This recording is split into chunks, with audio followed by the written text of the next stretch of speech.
Hello everyone, welcome to ZaranTech SAP Basis training course. In today's digital era, businesses rely heavily on technology to streamline operations. Whether you're a seasoned professional or just dipping your toes into the realm of SAP, you're in the right place. Let's dive into the fundamentals of SAP Basis. But first, let's clarify what SAP Basis is. In simple terms, SAP Basis is the underlying system administration framework that supports various SAP applications. It's like the backbone of the entire SAP landscape, ensuring smooth operation and optimal performance. Understanding SAP Basis isn't just about mastering a technical skill. It's about positioning yourself for success in a rapidly evolving job market. According to recent industry reports, the demand for SAP Basis expertise is steadily increasing, with over 80% of Fortune 500 companies relying on SAP systems for their day-to-day operations. Well, simply put, it's the foundation upon which countless businesses around the globe ready to streamline their operations, enhance their productivity, and drive growth. Whether you're an aspiring ET professional or a seasoned executive, having a solid grasp of SAP Basis can open doors to exciting career opportunities and ensure you stay ahead of the curve in today's competitive landscape. In this course, we'll cover everything you need to know to become proficient in SAP Basis. From understanding the core concepts and architecture to mastering essential administration tasks and troubleshooting common issues, we've got you covered. By the end of this course, you'll have the knowledge and skills to confidently navigate the world of SAP Basis and make a meaningful impact in your organization. But before we begin, please subscribe to our YouTube channel and hit the bell icon to receive regular updates from us. Now let us take a look at the agenda. Agenda 1, Introduction to SAP. 2, What is ERP? 3, History of SAP. 4, Concept of transports. 5, Non-ABAP transports. Let's dive in. So getting started with SAP, mainly this is the first day, and then we have around 14 days of content. I will walk you through the content after some time. So this is the disclaimer, and the presentations or the examples or images what we use in this one or the pictorial purposes only. So please do not share with anybody else. And it's with the great efforts we have prepared this content for you, and wherever we have taken from open sources, we have given the credits. Okay, it's a simple disclaimer. So for today, day 1, okay, so even though you have experience in SAP Basis, and still some of you have some questions or clarifications and theoretically or what SAP is and stuff. So what I'm going to do today is in the next 3 or 4 hours. So I'm going to give a course overview quickly, how we are going to plan for this next 15 days. And then we are going to talk about introduction to SAP. I mean, what is SAP? As a company and as a software or as a system. You might have heard about what is a SAP system and SAP company. You might get confused about it. So we will differentiate what is an SAP company, what it is all about, and what is SAP system. Okay. So, and then we talk about briefly SAP solutions. And when I say SAP solutions, it's not the entire SAP portfolio. And we talk about technical overview of the SAP system. Okay. And then we talk about the architecture. So, and the in generic landscapes, SAP system landscapes. Yeah. After that, the most important thing is the SAP basis administration. That is what you all would like to upskill or understand in deep. But to start with SAP basis administration, it is very important to understand these few basics. Yeah. About the SAP and its history, so that your fundamentals or the understanding about the product is clear. Okay, so that you can relate whenever you hear some functional terms or some jargons about ERP, S4, whatsoever. Okay, so if you have this background, how SAP evolved and etc., then it is easy for you to technically work on these systems. Okay, so introduction to SAP. So if you do you really think that learning SAP is hard? And then learning SAP is not hard if you know the right way to start and where to start and what to learn. And as per your role, if you catch that basic understanding, because if you look at the entire SAP, it's ocean. I mean, too many products, too many modules, too many domains. Okay. It's not hard if you start rightly from the basics, and it's all more or less similar. I mean, no matter whatever the domain or whatever you work, it will be very similar.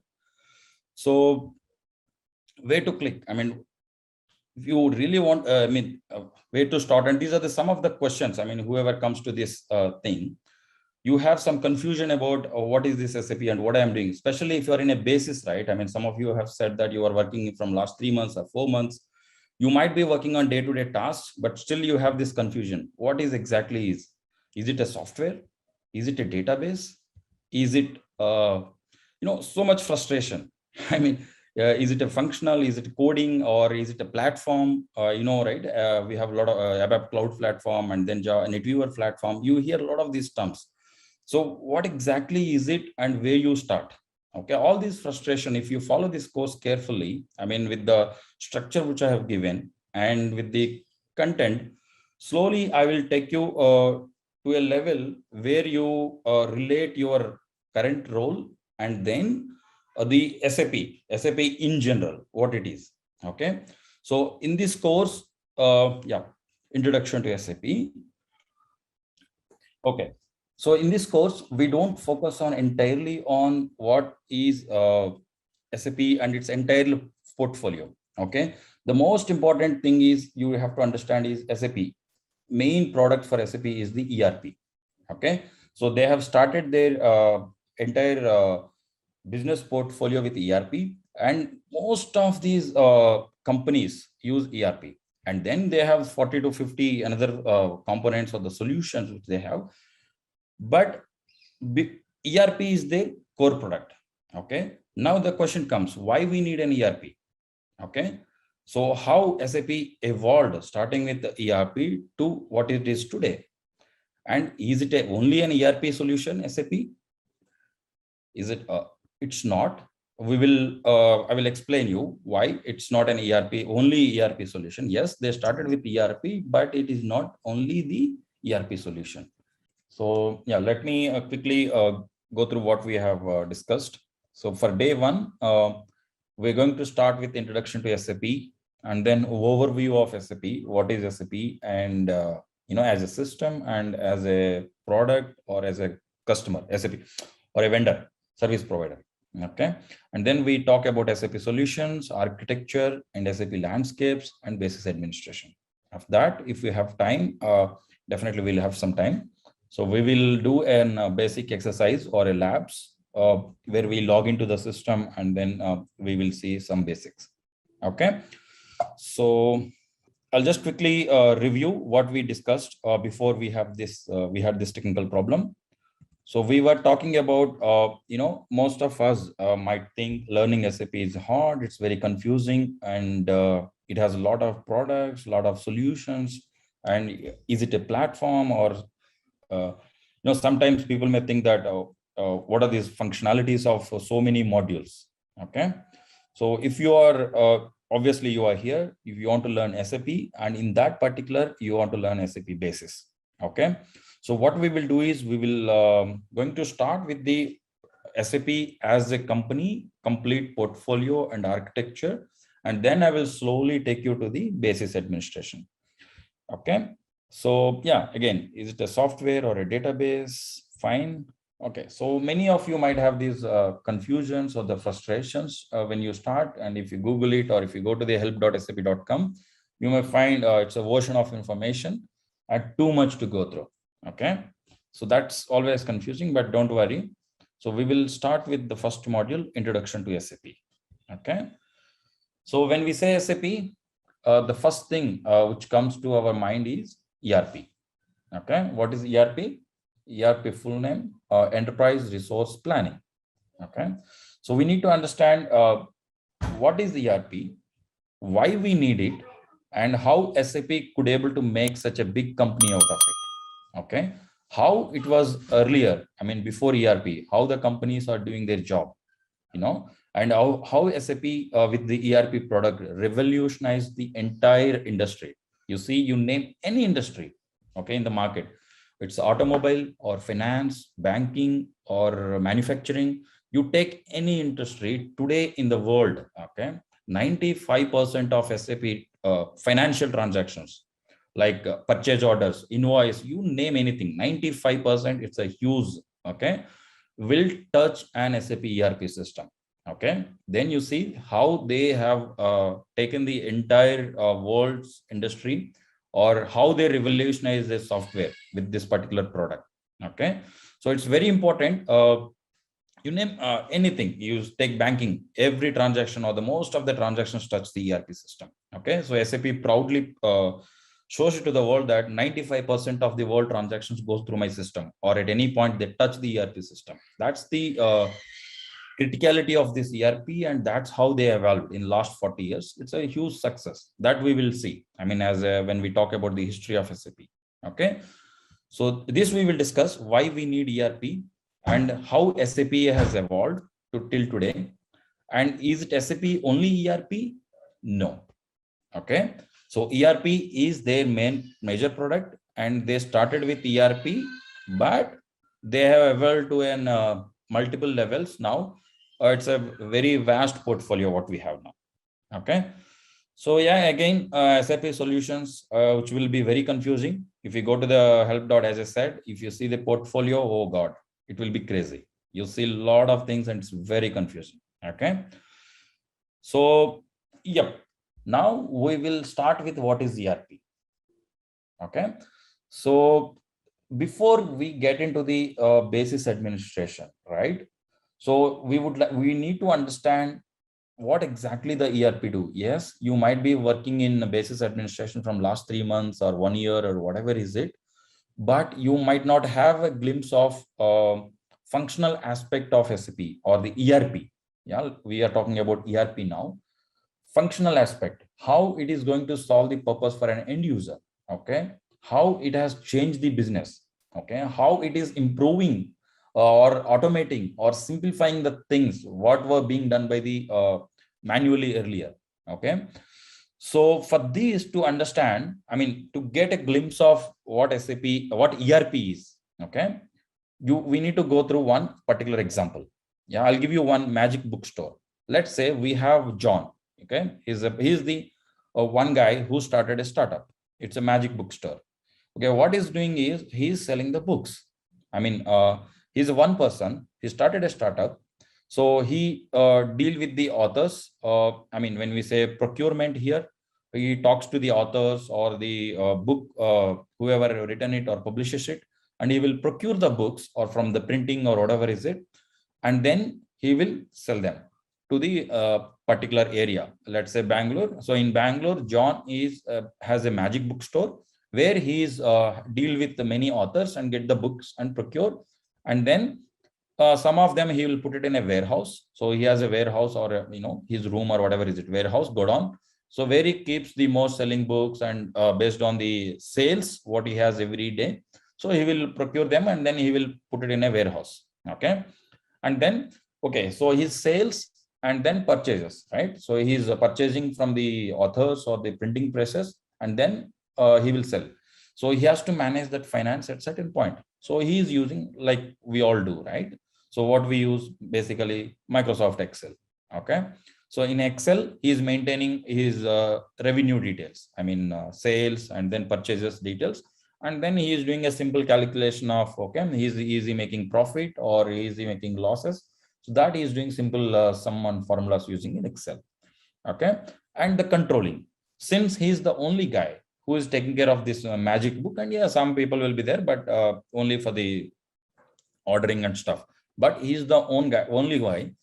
So he has the entire control over the system or his bookstore. Good. So he is the only guy who is taking care of this entire bookstore. Okay, now let's see. So yes, so he's making good profit, he's selling well, and he wants to expand his business. Okay, because if he wants to expand his business, what he has to do as a startup? So number one, he may have to start more bookstores, in a different region or a different city, from Bangalore to Hyderabad to Delhi or whatever. So he wants to start his bookstore because he got very popular in this particular location and he's making good profits. So for that, he has to sell more books, and then eventually he will make more money, more dollars or more money. So that's what. So he has got a thought that, okay, I am very successful here. Let me start or let me expand my business. Okay. So what he's doing to do now is Magic Book Chain.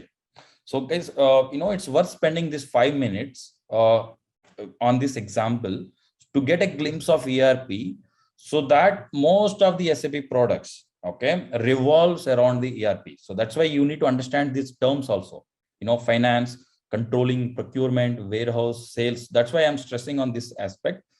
So once you have this understanding, then it is easy going forward whenever these terms or the terminologies comes. Okay. So now he is expanding his business. So he has recruited 4 people, Mary, Carl, and then just Bob.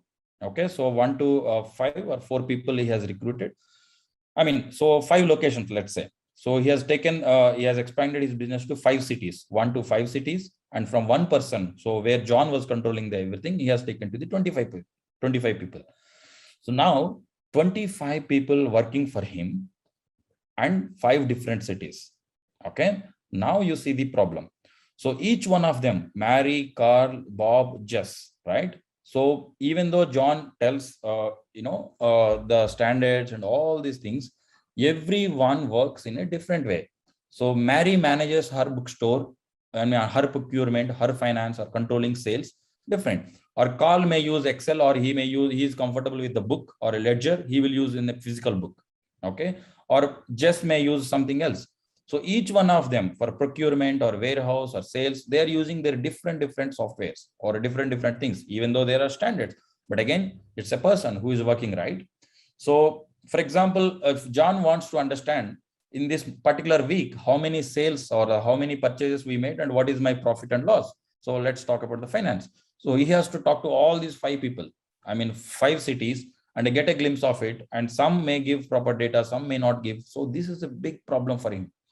So even though he has expanded, so he is not making money, what he expected. So he has expanded his business, and he has selling books, but not to the level what he was doing. And he is not getting generated the revenue, what is expected.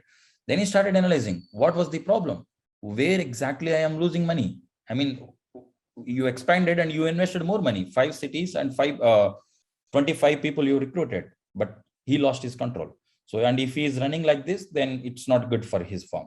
Okay. So when he started analyze, so he understood that there is a multiple version of truth. This is a very important term which you have to understand. So this is what ERP has solved for the many industries. That's what has led them to evolve to a level where I said 95% of the world financial transactions touch an ERP system, in a particular day, which means this is the biggest problem for any industry. You have so many departments: finance, procurement, warehouse, sales.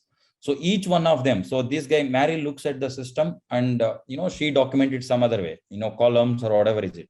So then Carl documents it something. So he orders his procurement in a different way. And this lady, Bob may do a warehousing separately. So at any point in time, it's very cumbersome, and John doesn't have control over his department or the people across the cities. Okay. Which means each one of them, for example, you are selling a book called Fountainhead. Okay. Which is the most famous by Ayn Rand.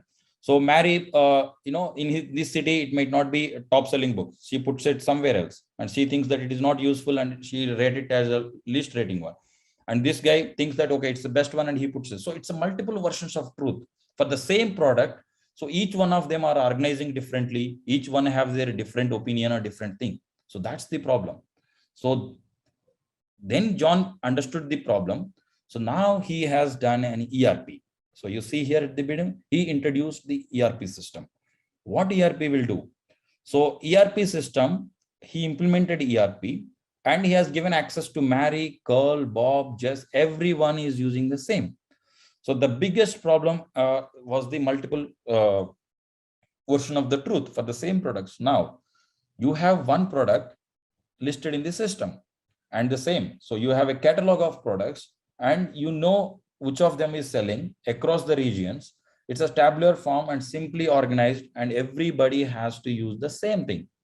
And John, for reporting, he doesn't have to talk to anybody. So he can log into the ERP system at any point in time. He can see, okay, which of my city is doing properly, which of my city is not doing properly, where I am having a warehouse problem, what all things I have to procure. So all this data is available in the ERP system in a structured way, and everyone see the same data without any individual's intervention or individual structure of organizing products or the data or whatever. So he has single version of the truth.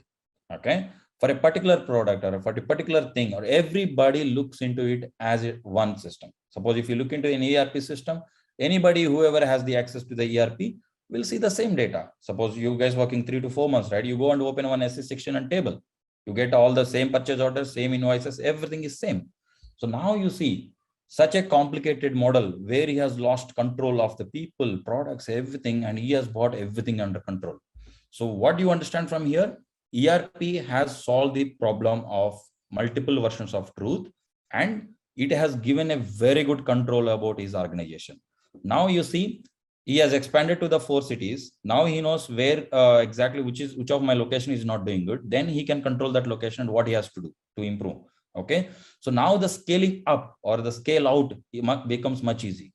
If you want to expand, so now from 5 cities to 10 cities you can expand without any cumbersome activity or engaging a lot of people, because your ERP, you just have to give them the access to the ERP system. Okay, see, this is what has solved the problem for many industries. ERP has solved it. So anybody who started their company as a startup, if they want to expand or grow, ERP helps them. Okay, that's how the companies were able to do a lot of automation and then expand drastically. So you take examples of Tata, TCS itself. You have Tata Steel, right? So you have Tata Steel, you have consultancy services, you have many Tata hotel management, right?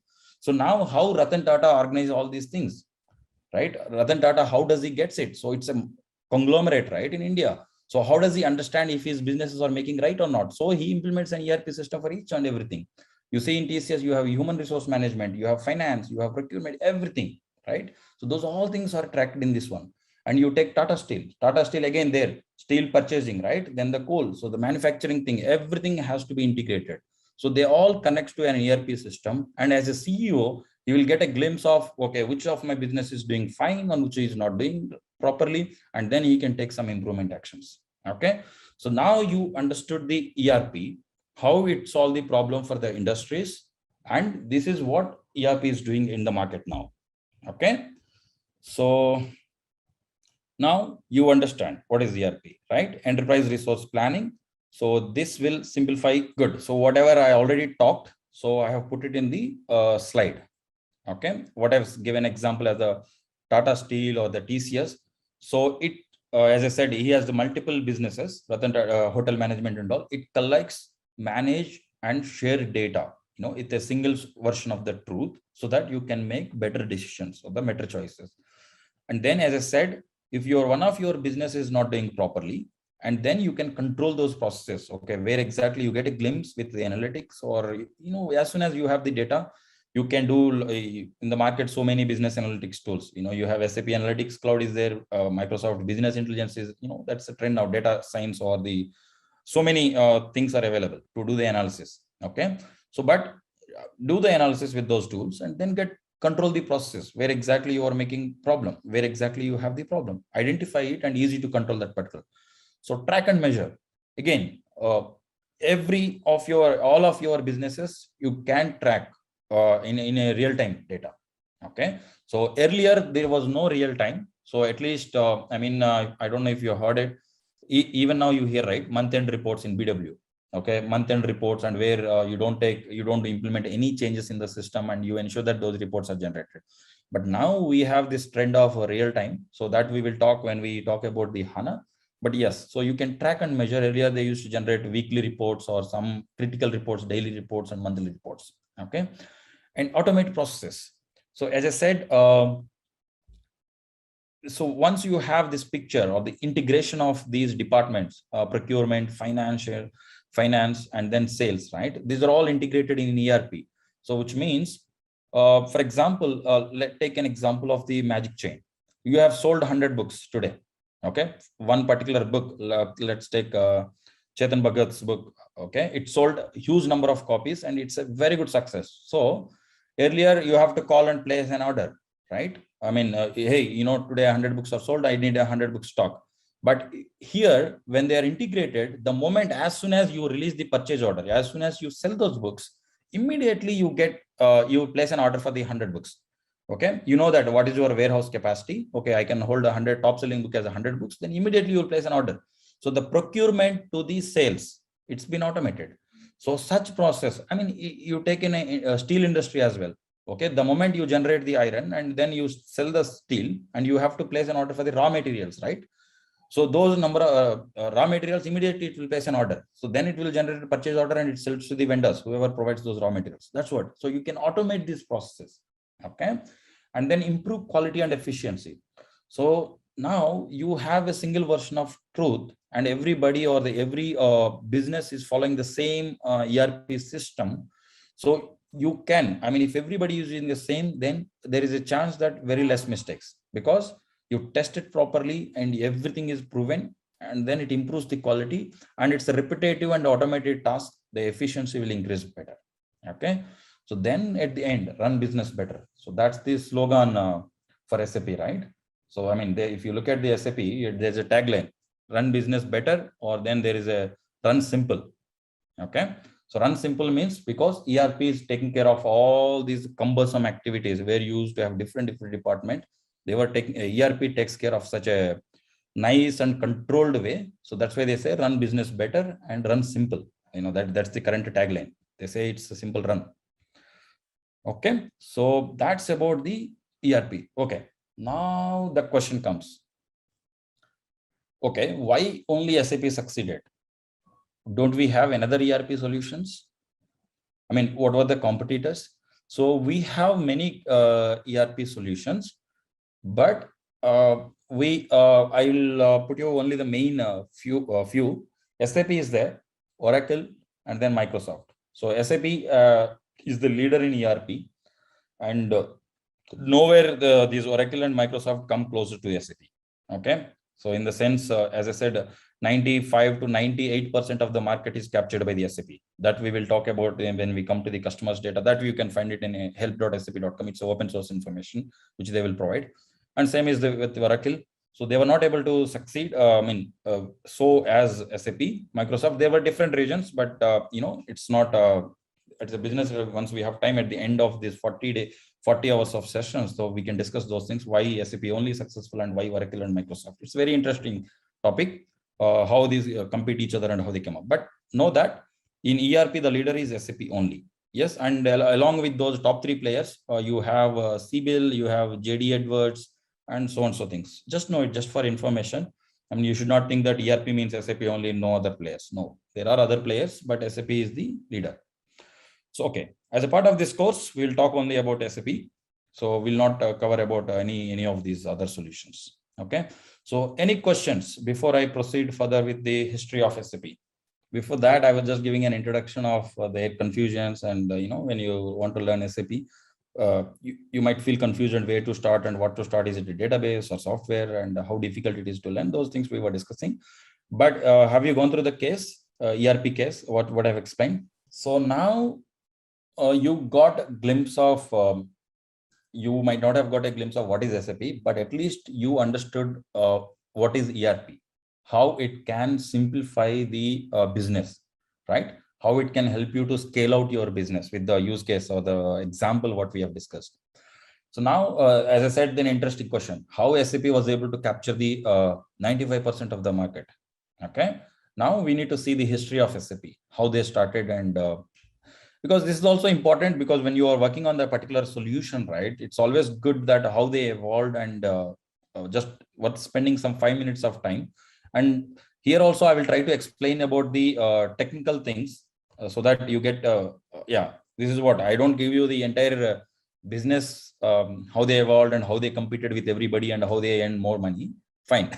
we can discuss, but the most important thing is how they evolved as a product, right? As a ERP solution, how they transform themselves once they started. That's important to understand, because you may have to work with multiple versions of these systems. Okay, suppose some customers, okay, why we have to understand this history, I'll tell you. Because now you might be working NetWeaver 740 or the latest system. Those of you who are working, I'll tell you, you might be working on the latest versions, right? There are some core industries who do not want to migrate. Okay, SAP could have introduced in 1972 one version of the system, and they want to be with that version of the system only. They don't want to upgrade. They don't want to migrate. It's not like us who will change our phones in 2 years or no. They don't want. Why? So big, that's why you may have to support those systems also. That's why you need to understand what were the SAP's earlier versions and what is the current version, what is the middle version also. So I'll give you example of an industries or customers. For example, let's take banking. Okay, do you think banking is ready to migrate? If you go and tell them that, hey, upgrade your system, no, they'll say that, okay, no boss, please, I don't migrate. Okay, banking, the most important, whenever you are migrate or update your system, the most important part is the data. So for banking, data is the heart, right? If you go and if you make some simple table entry, for example, with your name John has 1 lakh account in his entry, and if you make 1 0 extra, that's it, 1 crore it becomes. So data is the most important for the banking. So banking person will tell that I am happy with my solution, whatever SAP has provided, I'm okay. As long as it runs for another 100 years also, I'm fine. Fine. On top of it, I can improve my application logic or servers, performance, etc. I can work on it. But data, I do not want to touch it. So there are customers like that, okay, who do not want to touch the data because they're scared and it's the heart for them. And if they lose the data, that's it. I mean, their entire reputation, their company, and they will go bankrupt. It's banking system. If you lose the data, that's it, you're gone. So that's why you have to support those older versions as well. Okay, that's why I'm giving you the history of these products. So it's not for just information purpose. So you need to understand what they had, SAP. So in 1972, 5 ex-IBMers, okay, IBM guys. So they have started, they have producted one simple software product, okay, for different customer in IBM. So what IBM said is, hey, you close this project, it is no longer needed. Okay, because they had some other software or mainframes. IBM was doing the mainframes. We don't want this product. You start, you take, I mean, this is no longer needed, close the project. So these 5 guys thought that, no, we have developed such a good product or a good program or a good thing. So we don't want to give it up. We want to start it. So what they did, they talked to IBM. Hey, IBM, you want to close this product. Let's talk a deal. Fine, you give this product to us and then we will make a patent and we will start working on it. Then IBM said, anyway, closed product, IBM has nothing to lose. So what IBM did, you see in the world, most of the products or the startups who came up and today they have grown are, somewhere related to IBM, because IBM was the only guy who was then 100 years in the market that time. Even now they are there. Okay, but let's keep that way. So they took the product and they started their own company in Germany, in Waldorf. Okay, so which is the headquarters for SAP now. They started in a small bunk. This product, they took the patent and they've legally they have taken out from the IBM and they started. So in 1973, they started with R1.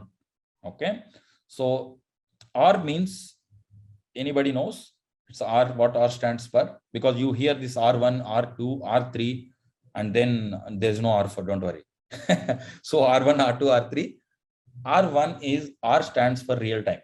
Okay, as I said in the magic book chain example, right? John has expanded his business to the 4 cities, but he is getting a real time data. What are my sales? What is my procurement? What is my warehouse data? Everything he can log into the ERP system and he's looking at it. So that's why it's called real time. So R1, 1 means 1 tier. So tier, TIER. Okay, and then 2 tier, R2, real time 2 tier. R3, real time 3 tier. So what we have in the market now is the R3. Okay, so this I will explain what is the tier 1, tier 2, tier 3 architecture. So simply you can see here. So R1 means presentation, application, and the database resides on the same host or the same server. Okay, that's the R1. And then in 1979, okay, these guys thought that, okay, if your database, if your application is having the problem, because it's a bottleneck. So your GUI or everything, your application, I mean the portal or whatever is it, the end user thing, graphical interface, and then the application, and then database running on the same host. So it is becoming a problem because too many resources being used on the same host. So what they thought is, let's break here. Okay, separate the database and application. So here you see 1979. So they have come up with a presentation layer separate. I mean, the GUIs you are using now and the Fiori interface or whatever interfaces you are using interacting with SAP, they have separated that section, and application and database they put together. Okay, so I mean, application computing and then the database are on the same host, and remaining part they have isolated. 1979. So that's where they came up with R2 architecture. And they have also came up with ABAP at that particular time. ABAP is a programming language used to develop these SAP products. Okay, so 1979 was the time they started with ABAP. 1992, they thought that, okay, still the industries are growing. So my application and database on the same host are also causing a problem. Let me separate it. So now you have 3-tier architecture, which is currently majority of them are using 1992 onwards. So presentation layer is different, application layer is different, and then database isolated. So all this is a 3-tier architecture. Okay. So 1992, and then 2004 they came up with SAP Business One, which is for the it's a ERP only, but it's for the small scale industries. This again I will explain SAP's portfolio later. So the SAP ERP or the NetWeaver also they have introduced in 2000. 2004 is the game changer for SAP. When they introduced this SAP NetWeaver, okay, and they also introduced ABAP plus Java. Okay, so until then they don't have this Java, so they have introduced Java also, which means they have expanded their capability or the open source thing, and many things can integrate, or many they have opened up basically to the market. So 2 things, ABAP plus Java, so that anybody can come and develop on their NetWeaver. NetWeaver is their platform. Okay, so they have created a platform like you have Google Cloud Platform, or where you can do servers and then coding and anything you can do over there. So that is what the platform is. So they came up with the platform NetWeaver, and they have introduced ABAP and Java are the main players over there. So main coding things if you want to develop your application. And a year after 2005, so SAP has introduced ERP, EHPs. Okay, so they don't want to develop ERP 1, ERP 2, ERP 3. So they saturated with the name, and they were happy with SAP ERP. So how do they release their versions? So enhancement packages. So the modifications or the functionalities they have released as enhancement packages. So you might have heard SAP ERP EHP 1, EHP 2, EHP 3, EHP 5. So what is the latest EHP? It's EHP 8. Okay, so when this slide was there, it's EHP 7, but EHP 8, what we have now, that's it. SAP has stopped generating or creating enhancement packages also after EHP 8. That is the latest one, ERP. So, okay, so the next version is SAP S/4HANA after ERP. Okay, that we will talk today. At the end of the session, we will talk about SAP S/4HANA, okay, which they've introduced in 2015. So yeah, 2015 SAP. So yes, 2009, 2005, they have released this ERP, and then EHP 7s, and the latest EHP is the EHP 8.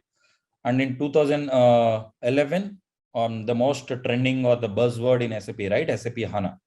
So in 2009, they have introduced HANA. So HANA is again is it a platform? If I have to put it in a clean words, platform. But database is its main component. Okay. So what is a platform and what is a database? So database is only a database thing, to store the data and to retrieve the data, column store, row storage, blah, blah, blah, to store the data.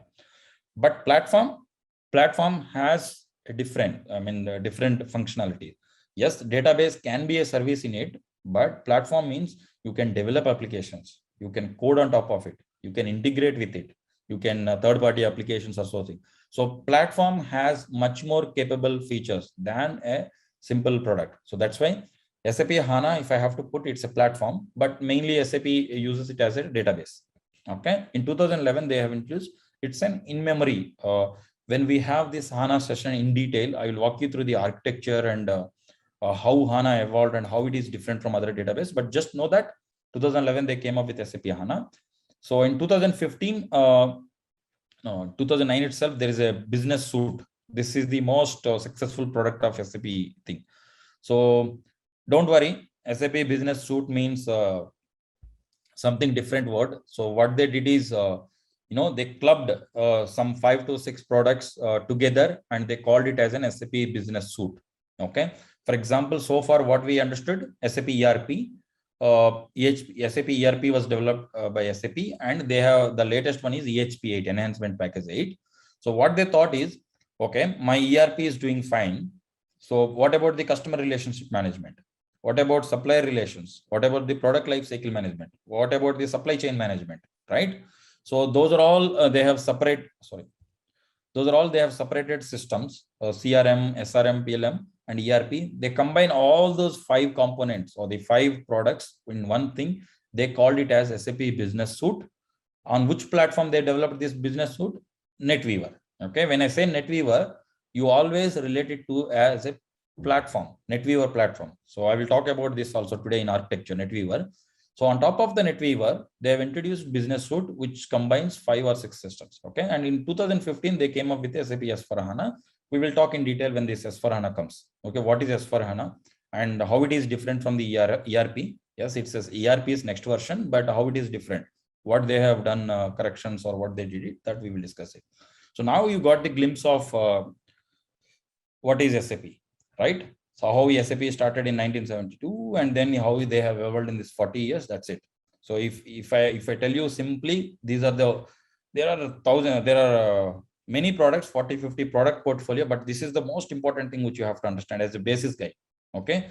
So they started with R1, they have an R2, they have a R3 architecture they have introduced. So these are the 3 tier 3 architectures, and then they have an ERP. Okay. And then up to EHP 8, they have released it and they stopped it after that. So they came up with SAP Business Suite. What SAP Business Suite? It is nothing but combination of the ERP, CRM, SCM, and other various products. And later they came up with S4HANA. So this is the timeline or the product line which you have to understand. So everything in SAP, revolves around these things. Okay, everything, 98, 99% of the things in SAP will revolve around it. And as a basis consultant, knowing this is more than sufficient for you to do your job in a best way, I would say, in a better and very nice way. This is the thing which you have to understand. You don't need to understand what is that, Fiori mobile thing or the cloud platform and those things. No. So even though the namings and different things are different, but at the end of the day, everything comes to you and touches the system, because no matter what you develop, right, at the end of the day, that has to come and touch the ERP or the business suite or the S4HANA system. You got it? So that's why it is important only for you to understand this product portfolio, how SAP has evolved. Okay. So now so before I proceed with the what is SAP? So now what all we discussed? So we discussed ERP. Okay. With the magic book chain example. And then we have also gone through the history of SAP. What are the main product portfolio, how they evolved till today. So now I come to the questions. What is SAP today? Okay. So yes, you understood the history 1972, how the architecture has evolved. Now we'll see. So they have this more than 40 years of experience. Okay. So they have around more than 30,000 of employees across the globe. And you see the customers, 293K customers, which is 293,000, which is a huge customer base. That's why when I say 95% of the world financial transactions today, one or the other way they touch the SAP system. Okay. That's the presence they have in the ERP domain. So they have 130 countries, they have their employees in 130 countries. Almost all countries, they have their company and then their employees working there. And they have these 190 countries, okay, in the customers basically. So which means across the globe, they have everywhere the customers, SAP customers. Okay. So yeah, I was explaining, right? When we say today, let's take today as an example. As I said, there are 3 kind of organizations, if we have to put it in a simple way.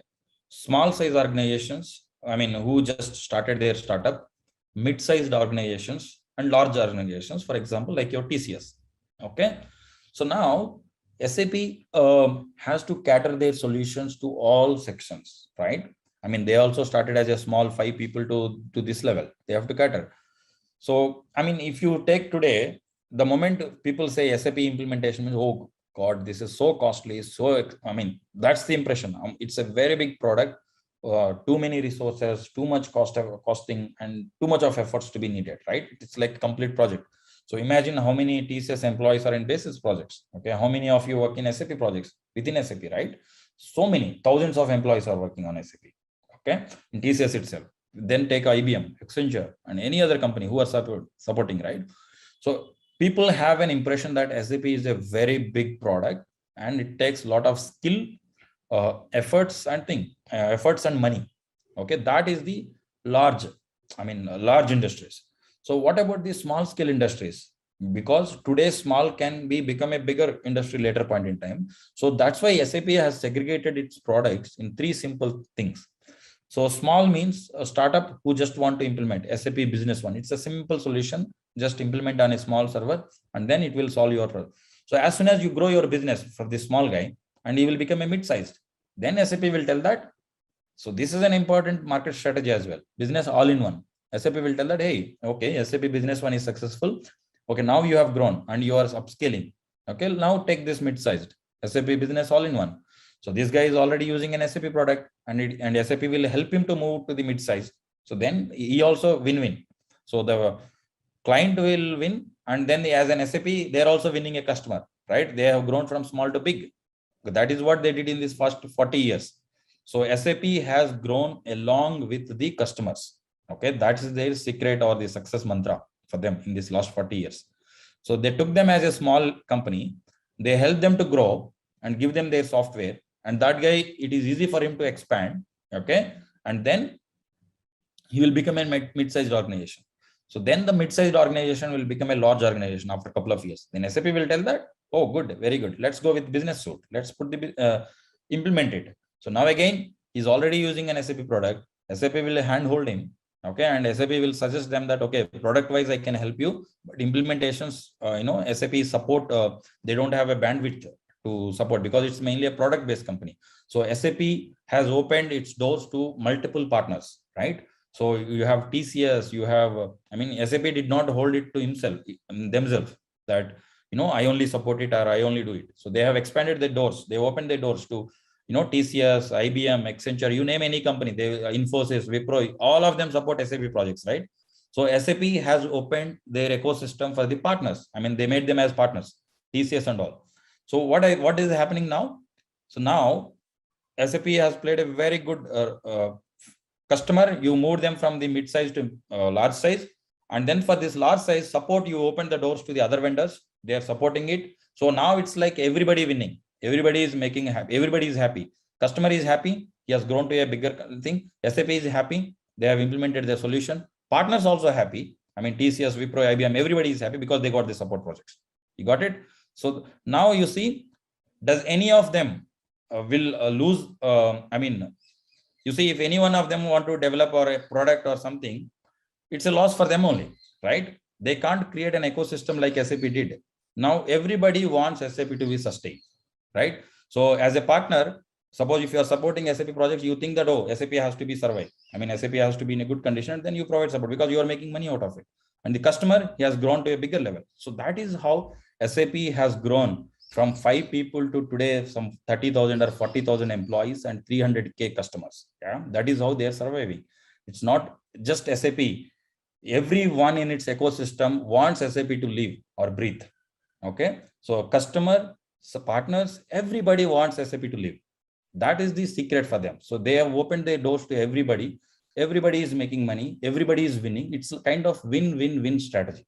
Okay, if I have to put it in a marketing. Okay, fine. Let's not too much get into the marketing thing. Now you understand. So small, mid-sized, and large. So whatever you as a basis consultant, you always work on this SAP business suite, the right side one, large. Okay. So all your TCS projects or any project, you will be put into this business suite only, not in this business all-in-one or business one, because they are small scale and the customer can himself manage it. Okay. So now here you understand the SAP's how they're catering their solutions. So now you will always be in the right-hand side, business suite as a basis consultant. So remaining very, very less, you will get support. Okay. Now, after we understood this strategy and all these things, SAP, do you think it's only an ERP? SAP is not only an ERP. Okay.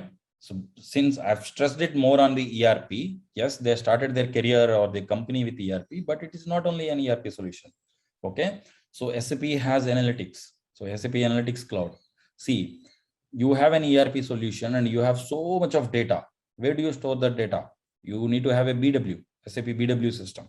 And then you have to run some analytics on it. And again, why do you want to go to Microsoft or somebody to provide you the analytics tools? Okay, he has their analytics tools are there. In-memory computing, as I said, real-time data, HANA, in-memory computing. And then now they have this cloud computing as well, SAP Cloud Platform. So, but these are all things you might not get too deep into it, but definitely we touch this ERP, in-memory computing a little bit. I mean, we have a session for 4 hours where we talk about how HANA works and stuff, and enterprise mobility. So mobile, these days, everybody wants to do this stuff over mobile. Okay. So SAP is not only an ERP. So now it has around 40 plus products in the market portfolio. All of them are integrated towards SAP ERP, but ERP is their core product. Okay. So as I said, yes, ERP is their core, and they all these another 40 systems will complement ERP. I mean, to run businesses better. Okay. Because with the increased demand, these mobiles, everyone wants to. So those are products also SAP has developed, and they all will integrate with ERP, and then that helps to run them better. Okay. So what all we discussed today? I mean, so far. So we discussed about overview of ERP. Clearly we understood with an example, and then we understood the history of architectures R1, R2, ERP, and then SAP Business Suite S/4HANA. Okay, and then we understood what is SAP and what are the solutions or what are the industries SAP cater their services. Okay, so these are the 4 important things we have understood so far. Next, we will go with the, I said, right, it's not only ERP, they have got 40 plus other solutions. I'm not going to go through all those solutions because it's relevant for you as a basis, guys. So I will try to put a platform, what are the important solutions and which you will be working or which are you already working. So you see here, so many. SAP Business One for small scale, S for HANA, SAP ERP, SAP Fiori. I'm just reading out some names. Okay. SAP SCM, SAP SRM, SAP BW, SAP Enterprise Portal, SAP Business Suite. You have so much, you go crazy if you go through all of them. That's why I was telling. It's very confusing for you if you start reading by yourself in an help.sap.com or somewhere. So that's where we have to structure, and we will focus as a basis consultant what is important for you. Yes. So these are the few important areas which you have to look into it. So SAP ERP, as I said, it's the core. So SAP S/4HANA, so it is nothing but an ERP system. I will explain you today at the end of the day what is SAP S/4HANA, but you treat these two as synonymous. I mean, if I ask you as a basis guy, for you all of these solutions are same. It doesn't matter what product SAP produces. That is the simplicity of basis. I mean, the best part of basis. So it doesn't matter what product it is, your role, your responsibility, your activities, everything is same, irrespective of the product. Only the functional guys and then the ABAP people will get confused about these products and different coding thing they may need it. But as a basis guy, for you, it doesn't matter. Okay. So SAP, irrespective of the system, SAP ERP, your administration is same. SAP S/4HANA administration is 90%. So there will be some 10%, when it comes to the Fiori, some different transactions and all. But as a basis guy, for you, if I have to put in one-liner, for you, everything is same. As I said, in ERP is like single version of truth, right? For basis guys, it's like simple. So first you remove that entire thing. If you want to grow your career in basis, remove that thing is, these many products and these things, first get out of it. For you, everything is same. Okay, you have got an engine or a mechanical engineer, you got an automobile, it's a tractor engine or lorry engine or anything, the components are same, right? Lever you have, but it's a bigger size, and then the engine size is bigger, that's it. So everything, the screws and all a little bit different, but the whole mechanical, the concept is same. Okay, the fuel combustion and then engine, it generates torque and power, and then the vehicle moves. But for lorry, they have their specifications like, IoT devices and blah, blah, blah, cars and all. But as a basis guy, just imagine this way, For you, all of them are same, but it just with some extra additional configurations or the integration scenarios. Okay. So, but we'll not talk about all of them here. So if you understand one or two products of this as a basis thing, it's very simple. So we will talk mainly SAP ERP and then BW a little to some extent, but not in detail. But as I said, basis guy, everything is same. Okay, SAP ERP. Okay, as I said in 2011, SAP 9, SAP has introduced SAP Business Suite. Okay, that's what they call this word. So remember this word, SAP Business Suite. Because they're no longer called an SAP ERP. So SAP ERP is a part of this business suite. Okay, and then so now slowly I am taking you to the what is currently you have a technically SAP, and then to the platform on which they have developed it. So SAP Business Suite, SAP Business Warehouse, BW, one of the product. So they all developed on the SAP NetWeaver platform. Okay, it's very important. What I said about the NetWeaver platform, I will talk later. But on top of this platform, they have developed Business Suite. Okay, so now let's talk about SAP Business Suite. So what I said in SAP Business Suite, we have ERP, SRM, CRM, Customer Relationship Management, PLM, and SCM. Okay, so these are the 5 crucial components for the business systems. I mean, all these are integrated. Okay, your customer relationship management data is integrated to the ERP. Sorry.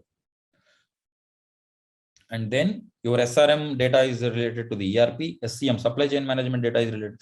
So whatever, they're all will help or complement ERP basically at the end of the day. Okay, so what SAP did is, oh, I have so many things, let's combine them and I release an SAP Business Suite so that it is easy for the customer to implement, right? So, hey, all your modules or all your functional core supplier, customer, everything, I will integrate and I will give it as a package. If I have to put it, SAP Business Suite. Okay, in that ERP and these are all part. Okay, so yes, SAP ERP is a solution system.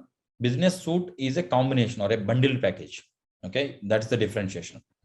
Now we will talk about SAP ERP mainly. So as given in the magic book example, right? So you see the main business components or the processes. What are they? Financial accounting.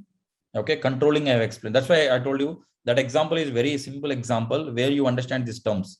Okay, warehouse management, books and all, sales and distribution. So real estate, for example, real estate is also important, right? You need to have a land to start your company. Okay, there also how much you are spending, how much land you need it, how much you have to expand, and cash management, how much cash I have, how many assets I have. So what is my treasury? So these are all the function modules, I would say. Okay, so function modules, they were all part of the ERP. So some are this space. So these are all financial and all, they're all common for all the industries. For example, majority of the industries, not I can't put it majority of the industries, but there are certain things like oil industry or the banking, they have their own specific requirements. Okay, for them the most important part is the for banking sector, cost and the data, I mean financial data. And oil and gas, from upstream to the downstream, from the wells to the how the oil is going, they need a separate module or separate structure of the ERP. Okay, for that SAP has started with the industry solutions for them specifically. So now we are going to close up this getting started with SAP. What we understood so far, what enterprise resource planning is, right? So with the magic book example, what it will do, it will do the improve quality and efficiency by doing these things, control processes, track and measure, and automating processes. And the most important thing is single version of the truth. Different cities or across the globe, everybody, whoever logs into the ERP system, they have the same product description, same thing. So it's a single version of the truth. Okay, as a CEO, you will get the live data, what is happening in my thing, so that you can control your thing. So what are the main competitors for SAP?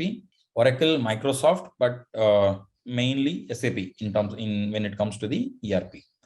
Okay, then what we discussed, history of SAP, right? How they have evolved from 1972. So what were the architectures they have? R1, R2, R3, right? This is the most recent one, and which you will work in day in and day out, I mean, in your SAP projects.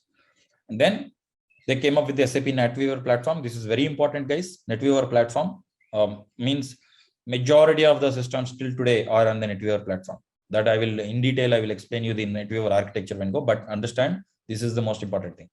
And as I said, small to the bigger ones, SAP will offer SAP Business One or Business All-in-One. You don't need to remember these two. It's, I mean, you don't work in a day in and day out, but just know that. So the most commonly used in the industries is today SAP Business Suite. Okay. And after that, SAP came up with HANA in 2011 and then SAP S/4HANA in 2015. So this SAP S/4HANA is nothing but next version of the SAP ERP. Simple, if I have to put it. So SAP ERP, they've stopped with EHP 8. I told you, right? The most recent enhancement package is the EHP 8. Okay. So yeah, and SAP, it's not only an ERP, it has more than 40 years of experience, and you know, these employees, they have analytic solutions, in-memory computing, cloud computing, enterprise mobility. You have a lot of things, but you focus mainly on the ERP solutions. And then we talked about SAP Business Suite. What it contains? SAP Business Suite, ERP, SRM, CRM, PLM, SCM, and others. These 5 components. So it's just that. So the complemented solutions of ERP are bundled together and then given as an SAP Business Suite. And the another one, so ERP, you know, you get transactional data, right? Too much of transactions, selling and purchase orders and all. So that data will be moved to the warehouse, business warehouse, okay, where you can do analytics or work on those data, right? I mean, to prepare reports or revenue, losses and profits, and that's why business warehouse comes into picture. Okay, so all of these things are developed on NetWeaver platform. Okay, so any questions, guys, before I go to the technical overview and architecture? Any questions, or can you please acknowledge that no questions? I will proceed further. So yeah, now you got a fair idea about the architecture, all these things. Now we will slowly get into the, so it's worth spending this 1.5 hours so that you have a clear understanding of SAP, right? Now we will slowly deep dive into the technical things. And then from today, from now onwards, whatever I'm going to talk, it's more relevant for your work. And it's like more or less core thing. Okay, let's start now. So as I said, the most recent architecture is the R3 architecture. Okay, so database at the bottom of this architecture, and in the middle you have application and then the presentation. Simple. Database is something which you stores the data, and then it makes the records of the data what you enter into the system, the purchase orders, sales, or procurement, or whatever is it, it stores the data. So nothing much to do. So it is hosted on a different host. And then application. So application is so database. Application is the middle section. So where your SAP systems. So let's say example, SAP ERP. See in the middle. So you have an ERP system.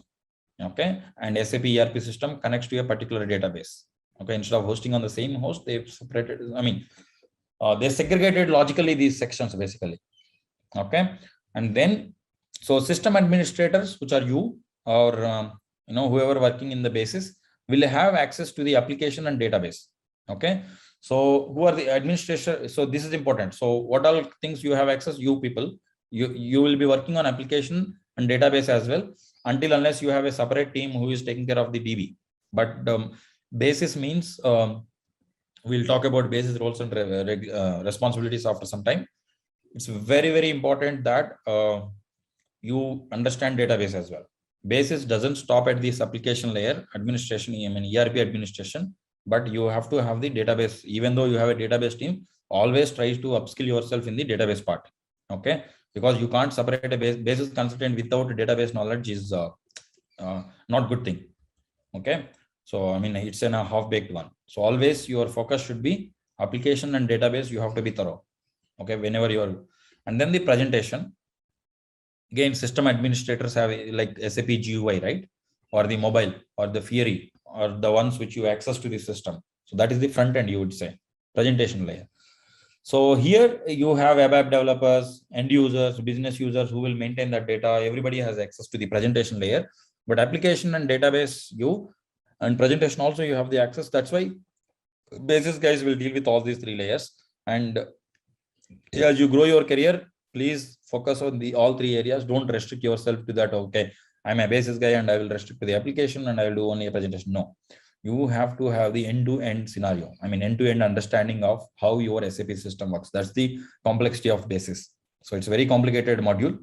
SAP Basis is the very complicated or the very technically demanding module within SAP. Okay, because it has no limits. That's why you have to see in a simple thing. I am giving 3 layers, but it's very complicated thing. So okay, why they have introduced this three-tier architecture in middle? So this one, application layer. So for flexibility, security, and performance. Okay, why we need flexibility? For example, your organization, the end users has increased, business has increased, or the industry has set up a new factory, right? So the data has increased. So if you have a one server, so that will either you have to increase the server size. I mean, it's not easy to increase the server RAM and CPU. Instead of that, you just put in another application server or another server, another server. So scale out, that is called. Scale up and scale out. Scale up is increasing the existing server resources. Scale out means one by one you keep adding. So that flexibility you have it. And then security. So, I mean, if you put all of them, these end users, by mistake, somebody assigns something and they can come here and they can stop the application, right? So application, you restrict the access or the OS access to only to the particular people. I mean, only to you or the administrators. Only authorized people can log into the server so that they don't tamper with the data. As I said, if you go to the table and if you make an entry change, if you add one more zero in the end, then it will become a huge amount, right? Or you delete, you can delete purchase order also. So only the authorized people can log into the particular server or the application. And then the performance, as I said, scale out. The more number of application servers you add, the more better will be the performance. The load balancing will happen.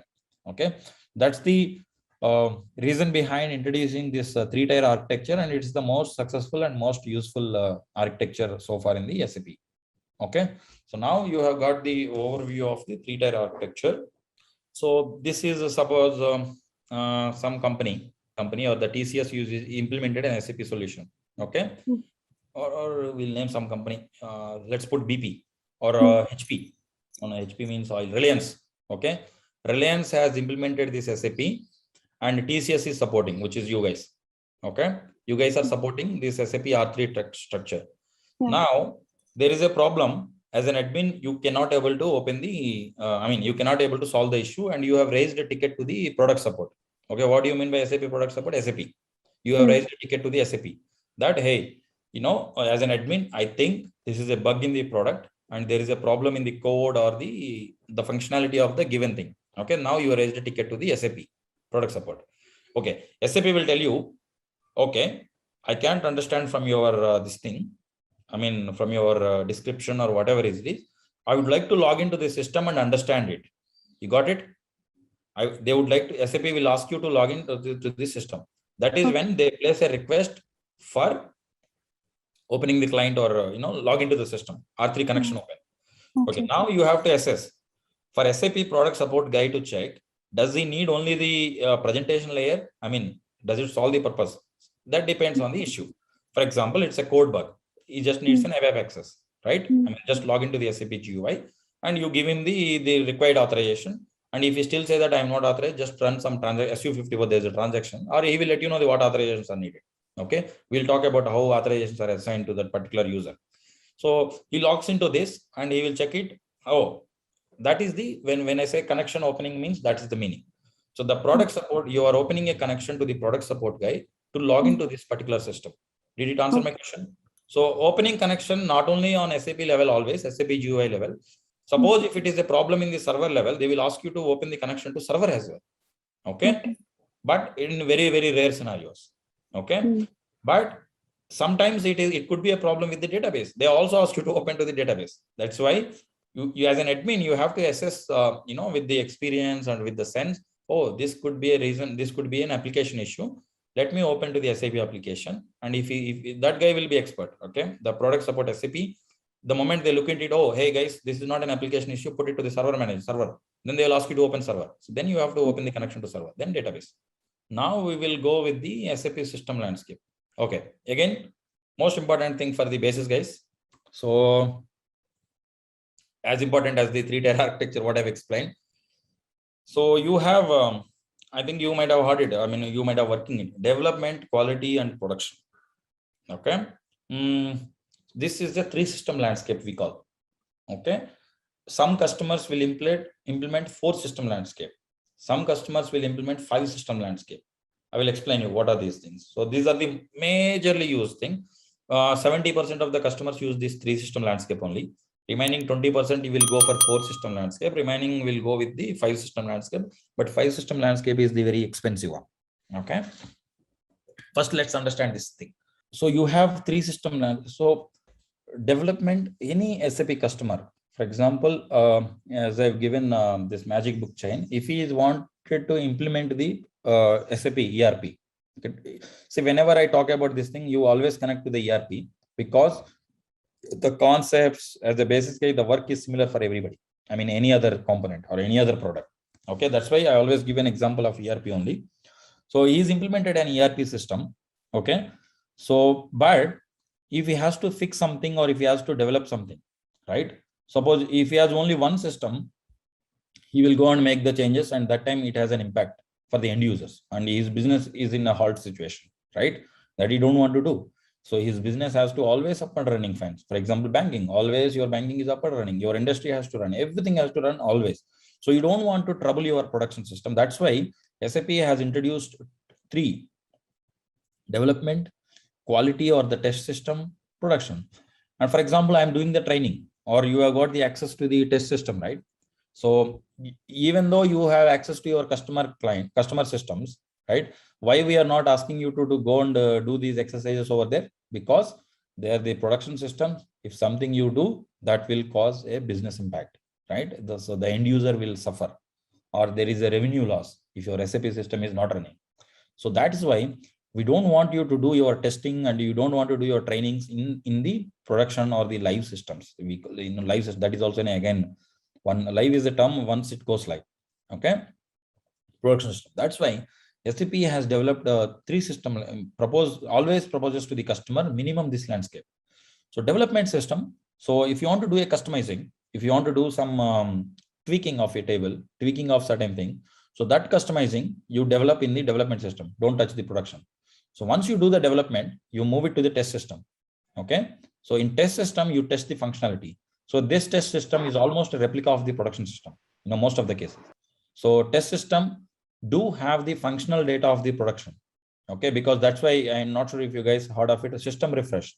Some people will do every 3 months once refresh. Some people will do every 6 months. Some people will do yearly once. What is the system refresh? You get the production data and you put it in the test system. Reason? Because whatever you are testing, it has to be a production-like system, right? Suppose if you are testing it in a different system, what is the use? That functionality that may not work in the production. That's why your production and quality of the test system always have to be majorly in sync in terms of the data, at least functional data. So your development will go to the test. Okay, let me go to the next slide. So your development will go to the test system. So you see this truck through transports that we will talk tomorrow, how this transport will be moved. And then once you test it, this functional data, so you do a testing. So let's say okay, SAP ERP example, as I said, this test system will have the functional data of the production. Okay, you test it and then you move it to the production. So since you have tested it in product and test has the data similar to the production, then your code most likely to work properly in the production. You got it? So this is the 3 system landscape. So what do I mean by the 5 system landscape or the 4 system landscape? Okay, some of the customers, okay, like for example, Nestle or BP, British Petroleum. So they're big customers. They have oil and BP is oil, and then Nestle is like chocolates, and they have a huge retail. So this manufacturing factories and everything. So what they think is, oh God, no matter whatever it is, my production should not get impacted. Whatever the bug the big fix you have taken to the production, my production system should not get impacted. I need extra layers of landscape. Okay. So for them, spending on the infrastructure is nothing. I mean, because as you know, for one system, you are keeping 3 landscape, right? Development, one system, test system, it's an extra cost for setting up this landscape. But for those guys, it doesn't matter, because if their production system is impacted for 1 hour, they have $1 million of loss. They don't want to get into that situation. So what they do is they will put one more system here. So left-hand side, sandbox. I think you might have heard it, sandbox. And then here, production, before production, they will put pre-production.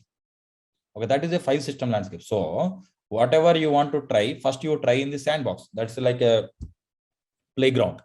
You do it, then you take me to the development, then you move me to the test, and then you move to the pre-production. Here one more system, so where you test again, and then you move to the production. So it's a 5-system landscape, but which you rarely encounter.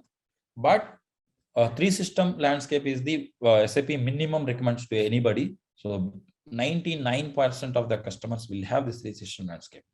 Okay, I mean 5-system landscape also has these 3 systems. I mean 3 systems, but minimum SAP recommends.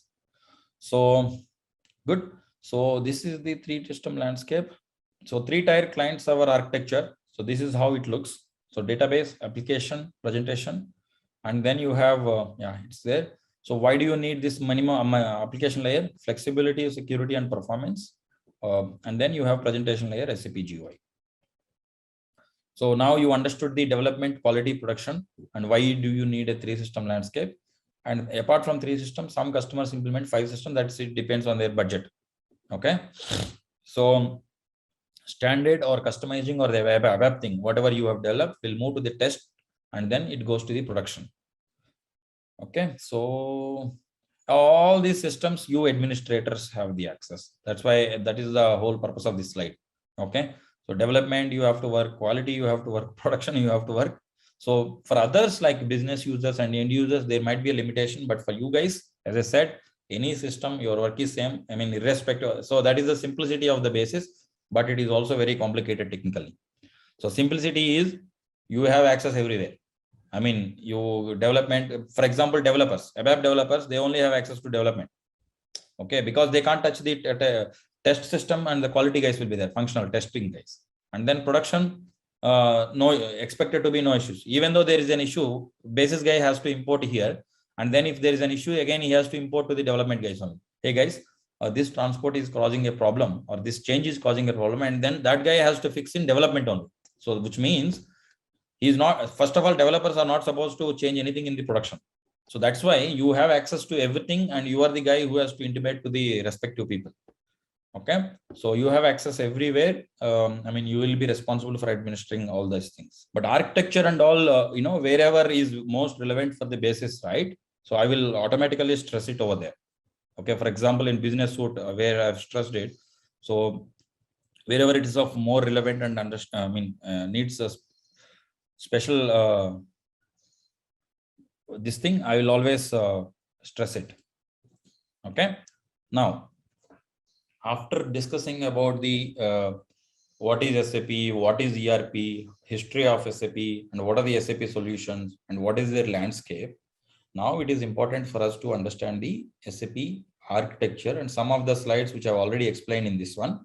But I will slowly take you to the NetWeaver. Okay, after that I will hope you are getting the flow, right? So what I am going to do now is SAP Business Suite I have introduced you. On top of it, on which platform it has developed? NetWeaver, right? On NetWeaver, so see, overview of SAP, you understand ERP, SAP Business Suite. Now I will take you to the NetWeaver. And from here, your core thing will start. So on SAP NetWeaver, everything is developed. Your business suite, product portfolio, ERP, everything is developed. So now we understand SAP NetWeaver's architecture. After understanding the SAP NetWeaver's architecture, we will understand the architecture of SAP system. Okay, what all ABAP-based systems or Java-based systems, and then we will slowly log into the SAP system. Okay, that's the flow I am following now. Now, this we have explained. Founded in 1972. What is SAP? So key features. SAP ERP is the main product for the. I mean, just recapping before I go to this thing. So SAP history I've explained. So what are the products they have developed, and just in a more representative or the technical facts, some of them for your reference purposes, I mean documentation purposes. So they have started in 1976, 72, and then slowly they have evolved R1 to R2, R3, and so on, so things. So technical solutions, I just explained. So business suite is the key, or the in business suite, ERP, CRM, SRM, and apart from that, there are 40 plus solutions they have. So as a basis, guys, for you, R1 to R3 architecture, and then business suite applications are more than sufficient. But anything is a similar, same way for you guys. Okay. So ERP packages, as explained. ERP 6.0, EHP 8 is the latest one. And these are the component, PeopleSoft from Oracle and JD Edwards. And these parts also I have covered. Okay. So this is in a different way of representation. So business one for the small scale or the basic functions, I explained you, right? Small, mid, and large scale. So by business by design, so software on design, it's a small size only, this also. So business all-in-one for a mid-size, and SAP Business Suite. This is the most important. All of you will work on this SAP Business Suite for a large-scale enterprise. Okay. And then, so some of the industry solutions, as I said, aerospace, there are specific industries, automotive, oil. So for them, SAP has its, they tweak the ERP and provide some solutions. I mean, for a table, structures and everything. So that's why they call it as an industry solutions. Okay. So this is a simple portfolio. So basic elements of SAP solution, as I said, business suite. SAP solution will be developed on the SAP NetWeaver, majority of them. Okay. I'm not restricting to this, but don't take otherwise. Everything is developed on SAP NetWeaver. No. So there are in-memory platform like HANA, there is SAP Cloud Platform, but 90% of the solutions, whatever there in the market, are on the SAP NetWeaver, and this is where Basis guys are working so far. So that's why it is important. Any SAP solution, majority of them are on the SAP NetWeaver. This we will discuss in detail. And then you have SAP Business Suite. As I said, it's a combination of ERP, CRM, and other or NetWeaver-based solutions. Okay, whatever they developed on NetWeaver, they packaged it and they sold it. Sold it. So these my SAP and these are small scale industries. They have already business all-in-one and all. There we don't work regularly, but just for your information, this part. Okay, so business suite just explained in the other. So these are all components are combined in that: CRM, SRM, SCM, and PLM. And then very good. Now we are slowly getting to the NetWeaver. So SAP NetWeaver, good. So key features. SAP is support, as I said, SAP Business Suite applications, ERP, SRM, CRM, PLM, everything is developed on the SAP NetWeaver. Okay. So as I said, what is SAP NetWeaver? It's a platform. When I say platform, what all things it can do? You can develop SAP products. Okay. And suppose you have developed an SAP system, you want to integrate with a non-SAP system. Okay. Or sometimes you may get request to make an RFC connection, a web connection or TCP/IP connection, or your mobile application. You developed something and you want to integrate with SAP. That is eligible, possible if you have NetWeaver. That's why platform means it is much more than an SAP system. So you can integrate non-SAP solutions to this solution, and you can develop the features using the ABAP or Java. So, and you can bundle components. Okay. So it has a lot more features. So these are the few key features. So you can develop applications, you can integrate and you can also develop the industry solutions. What I mentioned, aerospace, banking, oil and gas, which has a specific requirements. So those things you can develop. So that is possible with the platform. Okay. 1 second. So these are the key features of SAP NetWeaver. Okay. So see this slide, in future when you are, so why I put these slides is in future when you are applying for a certification or something. So, in a nutshell, I can explain you, but it is important that the terminologies, doing a job is different practically and writing exam is different. So in automobile, a car can be repaired by a guy who has not done an engineering, he with a practice, he will do that. But if he wants to write an engineering automobile exam, then he has to prepare for this one. So if you want to go for certification, but you have to understand this, technical terms, use case. If you want to build, as I said, so if you understand the term platform, then NetWeaver becomes much easier for you. It is very easy to understand. SAP NetWeaver is a platform. Suppose if you want to build composite applications, SAP and non-SAP applications. So NetWeaver can provide this feature, SAP composite environment, that environment name. In a certification, you may get a case. Let's say if you want to develop a non-composite, build different applications, what module or what part of the SAP NetWeaver you will use. So which is SAP composition environment. Data warehousing. As I said, if you want to store the data, what do you use? SAP BW. This part of the solution you use. So integrating and self-servicing content with the NetWeaver portal. For example, end user. So he will launch an URL and he will see the data. I mean, he will place orders over there. That is the NetWeaver portal. So that is provided by the enterprise portal. It's again a different product. I mean, see, these are the things. Building integration scenarios. Okay. Your ERP to the external world scenarios. How do you do? PO, process integration. Now they call it as PO. So SAP PI is the thing you use, and mobility, SAP NetWeaver mobile. So this is the like theoretical part.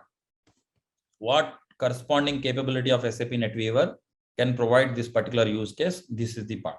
Okay, now you understand. So NetWeaver is a platform, so it can provide these many capabilities or these many features. Okay, so now hope you get some glimpse of NetWeaver. Okay, so if I have to put it in a clean slide, this is how I do. So SAP NetWeaver, it's a platform. It has security and identity management. So, security and identity management, earlier as Microsoft has this LDAP and others, security. This is also an important identity, who has to log into the system and who should access it. So that part also NetWeaver provides it, a provision to provide control the security. Okay, and then lifecycle management. So I mean, for example, ERP. How do I upgrade? When do I have to upgrade? What is my latest releases? So that lifecycle management is possible. And application foundation.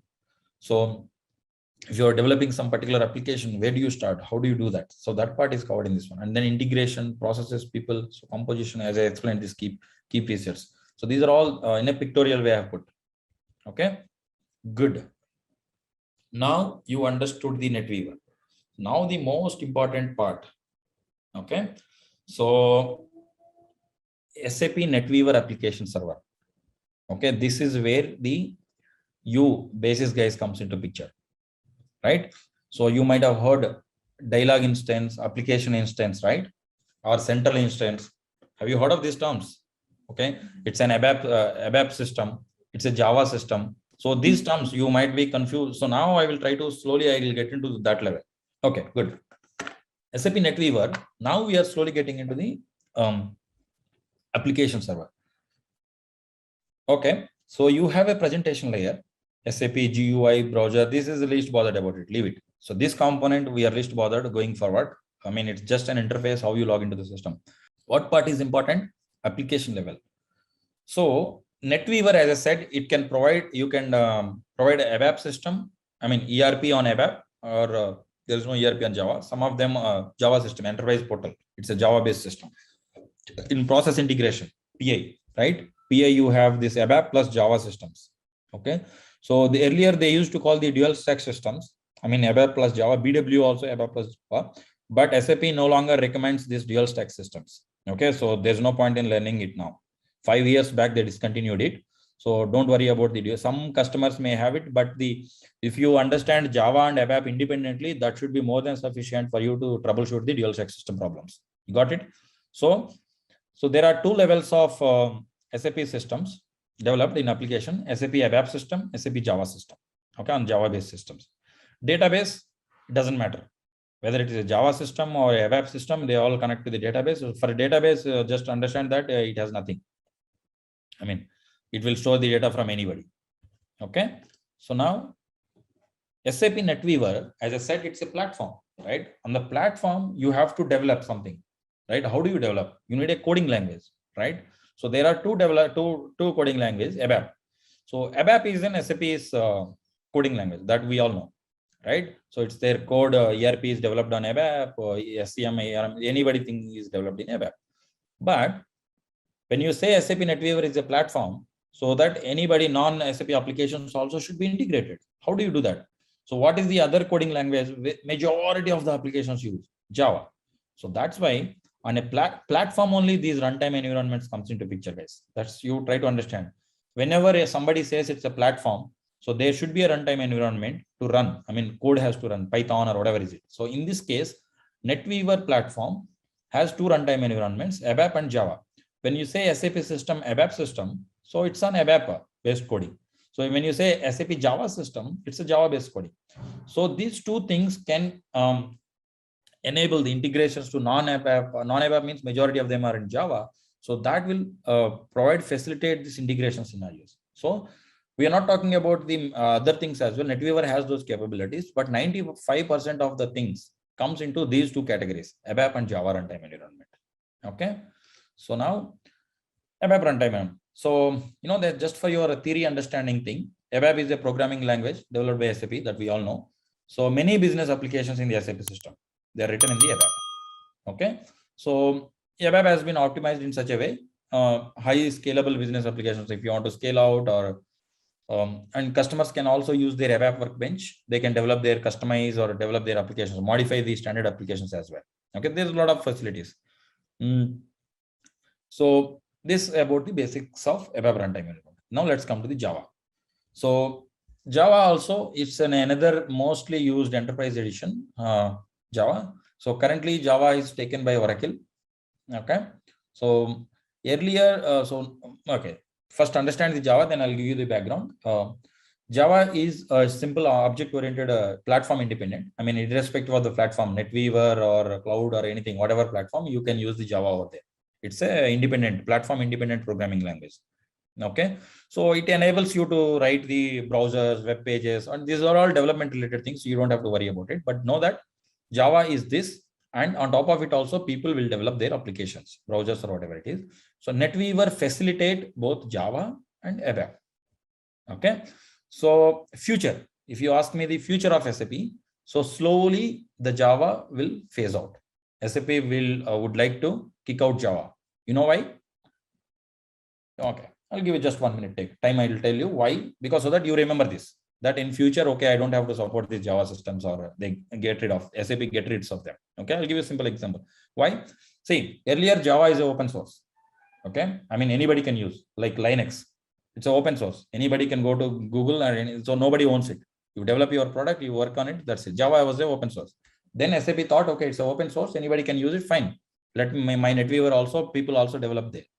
But the problem is Java slowly acquired by the SAP. Sorry, Oracle. Why Oracle? As I said in the initial, Oracle is a competitor to SAP, right? So, I mean, they both are competing each other in a ERP module. I mean, in terms of the database also, SAP came up with a HANA because to counter Oracle's DB, Oracle DB. So they both are competing from last 10-15 years. So what Oracle did is, okay, I'm not able to compete with SAP directly on the ERP front. Okay, let me do one thing. So all these components like Java, all these parties, third-party modules or small things, let me acquire. So Oracle has started this backbeating. I mean, they have acquired all these Oracle and Java, everything. Now what Oracle did, they started charging SAP. So if you want to use this Java runtime environment, you have to pay me. You pay me the license and you take it. And then they started charging exorbitantly. I mean, too much of money, too much of price, those licenses. That's where the problem. So that's why SAP started, okay, I don't want your database, Oracle, please, I will migrate to my HANA. You see majority of the databases are migrated already in last 4 or 5 years. Now you see HANA database or the SAPBasis. SAPBasis is also acquired by the SAP. So it's an SAP's database, right? So now you get a glimpse. Now you understand. So SAP will phase out this Java in future. So what is the counter? Fiori. So that is also in your course curriculum. One day we will talk about the Fiori. Fiori is going to counter the Java. So that's the marketing strategies, but understand this. But still today, majority of the components, okay, majority of them are with the SAP. I mean, systems both are with ABAP and Java, supported by NetWeaver systems. Okay, still there, but slowly in future, after 5 years, we don't see any Java systems, or SAP will come up with a complete Fiori gateway-based systems like that. Okay, so good. Now you understood that NetWeaver, 2 kinds of systems, ABAP and Java systems will be available, SAP systems, whatever you hear. So good. This slide is not important for you right now. So, I mean, so mainly client server architecture. This is again useful for you when you go for an certification. So hardware oriented view means you are a client and then you have a server. So sorry, they both are connected through LAN or wire. So then that is the hardware oriented. I am a client and I will connect you to the server. That's it. That is in hardware. But in SAP, the terminology of client and server is different. So client is somebody who requests for a service, and server is somebody who provision of a service. That's it. It's a software oriented. So Don't get confused when you hear the client and server and this terminal. This client means the one which you request the service, and the server is something which will provide the service. It can be interchangeable. So it is a more like a process-based architecture. So it's a process one. So leave about this client and server separately.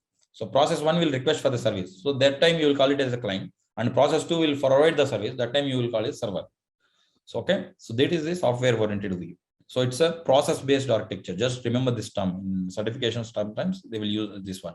So SAP is architecture is mainly based on the process-based. So process one will request for the service. Process two will request for the provide the service. So three-tier architecture I've already explained. So presentation layer. So just a recap. So because I'm going to slowly to the instance level, that's why I'm recapping again here. Presentation, application, and database. Explain presentation layer or the client layer, information purpose. If you are want to read it theoretically later. So and then database servers you have.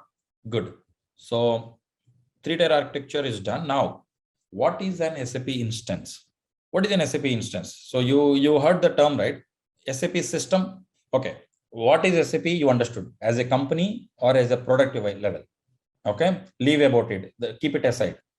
Now, we are slowly getting into the technical details. What is an SAP instance? Okay. Or if I have to put it, what is SAP system and what is SAP instance? What is the difference between these two? Okay. And in SAP instance, what are the varieties of instances? Okay. Don't get confused. I'll clarify all of them in a clean way. Okay. So fine. This is the most important, guys, as a basis, guys. Please pay attention on this slide. I'm going to explain very cleanly on this topic. As I said, presentation layer, we don't bother. So it's just a SAP GUI, the way you log into the system. Web browser, you don't bother. And this is the application level. Okay. And bottom, three-tier architecture, database level. Database level also, database is separate. Leave it aside. So here is the complexity or the important part. Application means we are talking about SAP application. Okay. Let's take ERP. Okay. So you have computer A. Whenever we say computer A, computer B, computer C, what does it mean? It's a server. Let's, for the simplicity purpose, I have put it as a computer. So it's a server A, server B, or computer C. Simple understanding. So you in an instance, so SAP system is comprises of all these components. That's an SAP system. Okay. So SAP system, you connect through the SAP GUI and then to one of these instances, and then SAP system connects to the database. It's a package. I mean, it's a combination of all these three interconnected SAP system. It's when I say ERP system. Okay. When I say instance, okay, so you might have heard dialog instance, primary application server, or secondary application server. Now that is the terminology I will explain next. So application level, these comes into play. What is central instance? What is central services instance? What is dialog instance? Okay. Central instance is something which contains your message server and enqueue in ABAP case. Okay. That's the central instance. Central services instance, it is in the Java case. They call it as a Java process, central services instance. What is the dialog instance? Let's say you have a CI, central instance, and then you want to scale out. You want to install the another servers to do the computing and logical thing. So you can scale out. So you can install another dialog instance, 3, 4, 5, 6, you can scale out. So some SAP systems has 10 application instances. So application instances, dialog instances, they called synonymous. Don't get confused. So they have, or application servers also. So the dialog instance and these instances are nothing but application servers. Okay, you can have up to 10 or 15 or whatever is it based on your load and thing. So that's the difference between SAP system is the connectivity of all these things, SAP system, and then instance is central instance has specific services like enqueue. Okay, and then we have the scale out scenarios, dialog instances and others. Okay, that's the difference. Okay, in the next I will talk about only this SAP application servers architecture. That time you will get much more clarity on what is going to happen in this particular application level. Okay, what is the central instances, what services it has. But now you just understand that, okay, in my application level. So this part is just try to understand for now. Yeah, sample system landscape, this I've explained. Okay, Now we are going to, we understood what is NetWeaver, what is the landscape. In NetWeaver, SAP system, SAP instance and things. What is the SAP S/4HANA? Okay, I told you, I'll explain, right? What is SAP S/4HANA? Okay, so it is the next version of the ERP. There were a lot of modifications done. So ERP can be installed on any database. Okay, you might have, so you can install it on a Sybase database, you can install on Oracle, you can install it on DB2. Okay, various databases are there. So ERP can be installed in any database, but SAP, what they did in 2011, I told you, right? They have introduced HANA. So SAP S/4HANA, what does mean by S and what is fourth and what is this S4 mean? Anybody knows? Anyone? What does this S/4 means? HANA, fine. It is on HANA. That's all right. I mean, a HANA database. So what I said is business suite I've explained, right? Business suite has what? ERP, SRM, PLM, or SCM. So it's a next generation business suite they are calling, which means it's not a next version of the ERP, next generation business suite. Okay. So S stand for simplified suite for HANA, they call exact terminology. SAP simplified suite for HANA. So that word is very, very important when somebody asks you in a nutshell, what is SAP S/4HANA? That simplified term is the most important thing. Okay. Why? Because you will easily understand what is this S/4HANA. So what they did is in ERP, there is too much of coding, unnecessary coding and earlier coding, too many lines or the rows. The bigger the code and the expensive is your statement to fetch something. So what they did is they simplified it, that coding. They have removed the number of lines. Okay. So, and then they have changed the, it is on the HANA database, right? It is powered by the HANA real time. So HANA is much more capable in terms of the RAM, resources, everything. So what they did is column-based store, right? So the select can happen faster in a column store. When we talk about the HANA, I will explain what is this column. But now just understand that using the capabilities of HANA and the user experience of the Fiori, what they did is they have simplified the code. If I have to put it in a very crude way, so they have simplified the code in such a way that it is much faster, excellent performance, and real time you can generate the reports and stuff. That's what they did with this HANA. That is why it's very important when you say simplified suite for HANA. So earlier we had SAP Business Suite, which had ERP and all. What they did is they have simplified it by adjusting the code, by removing the number of lines, by making it much more simpler and easily accessible, and using the capabilities of HANA. Okay. So when I say SAP HANA, so this is the thing. It's very simple. So I mean, you don't have to bother about anything. So it's just an ERP with reduction of the code, and optimization has been done. That's it. If as a basis administration, if you want to understand it, if you keep this in mind and read SAP S/4HANA, you will understand the whole thing, whole scenario. So in this SAP S/4HANA, what all we have? On-premise edition and cloud edition. Forget about cloud edition. So that only SAP provides. On-premise edition, some of the customers have implemented it. So cloud edition, no support vendors like TCS and others won't support this S/4HANA cloud until unless you are part of the SAP's team, SAP's cloud team. Okay. And then SAP HANA platform, as I said, it's also a platform. So it will run on the HANA as a database. You can do application extensions like integration with non-SAP application or stuff. And as I said, right, you pay attention. I told Java's history, right? What Oracle did to Java. They have acquired and they started charging. So what SAP is doing with SAP HANA, remove. You see, there is no Java here, Fiori.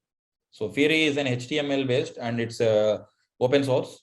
So SAP is using the Fiori. That's where you hear a lot of terms of Fiori and Fiori interface and all these things. So that it's in a nutshell replacing or countering the Java. Okay, countering the Oracle. So they have stopped supporting those things. So this is the SAP's so now you understood SAP's architecture, business suite, and then NetWeaver, and what is SAP system, what is this thing, and SAP S/4HANA architecture. So now we are going to talk about the NetWeaver architecture of the SAP NetWeaver application server. So as I explained clearly, NetWeaver is a platform where you can develop a web and Java, and it also has the integration capabilities where you can integrate the non-SAP applications. Okay. So NetWeaver, okay, NetWeaver systems means, so this business suite systems, right? all those systems can be installed on what all databases. So here you see, okay, this one will technically explain you. So user interfaces. So Java GUI, Web GUI, okay, and then Windows GUI. For example, SAP GUI, the one which you, and you also have a Java GUI. For example, people who are using the Mac, right? For example, I'm using a Mac and I always have a Java GUI. And then you also have a web-based GUI. So these are the presentation things. So NetWeaver provides these facilities.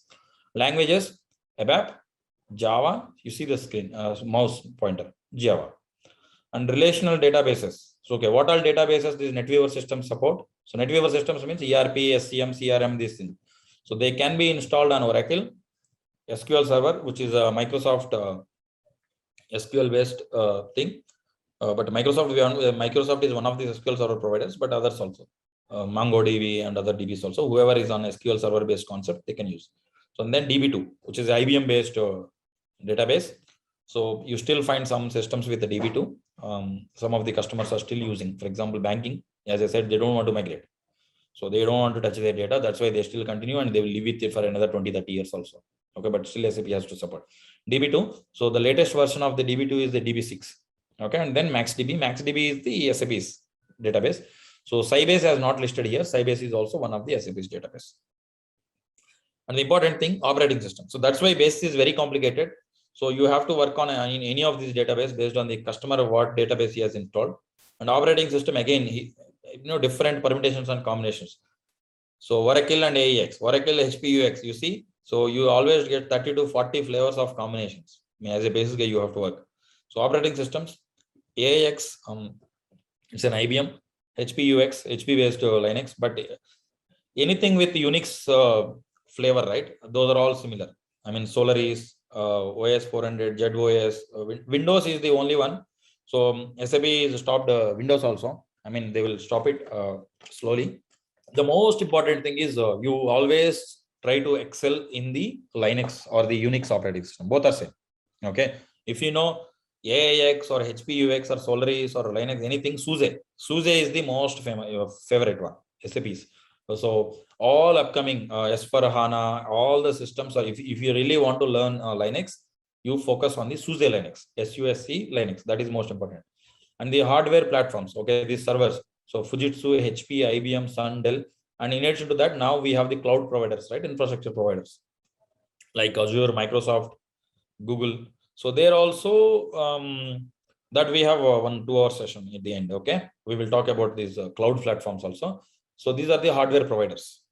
Okay, so NetWeaver or the NetWeaver based systems have these many combinations, or customers can implement in with this any of these following options, given options. So yeah, this is the most important thing, guys. The terminology, what you use. So 7.1 NetWeaver applications, NetWeaver 7.1 and higher. So there were some changes. So I think you still call CICA, right? Central instance, but central instance is renamed to primary application servers. So, but again, these terms are important, but traditionally when we are supporting the systems, you can use any name, what you want, central instance, still people call, but when you are writing a certification, you will get wrong mark. Okay. So 7.1, so currently they call it as the central instance, the PAS, primary application servers. So all the dialog instances, so the scale out or the extra additional application servers, AAS. So this is very specific. You will get a question on this for sure in certification if you are writing. Okay. So the Java dispatch, sorry, who's moving this? So Java dispatcher in the earlier Java systems, they are replaced by the ICM process. So the SDM, software deployment manager, what was using earlier, it's been discontinued. So the Java central service comprises a gateway process. So these are the key important areas changes. What happened with the 7.1 in 2015 with the latest architecture. Okay. So you always know about the latest architecture only. Don't go with the old, because the latest, if you know the old one, easily you can sync. Because if you know the old one, then latest syncing is very difficult. Okay. So go in reverse, latest to the back.